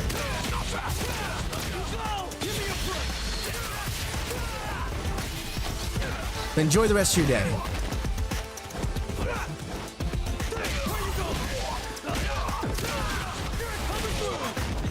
Peace out.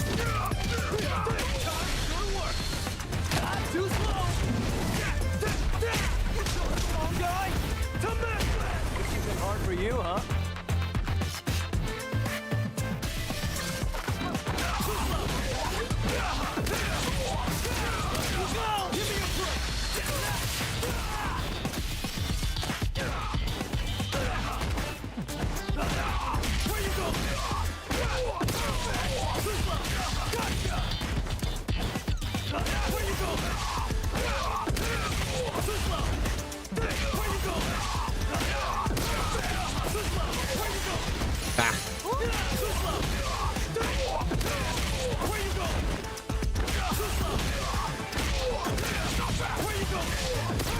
That's the right way.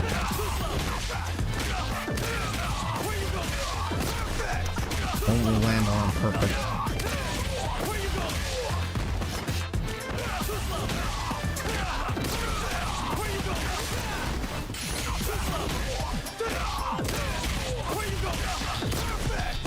Maybe it's...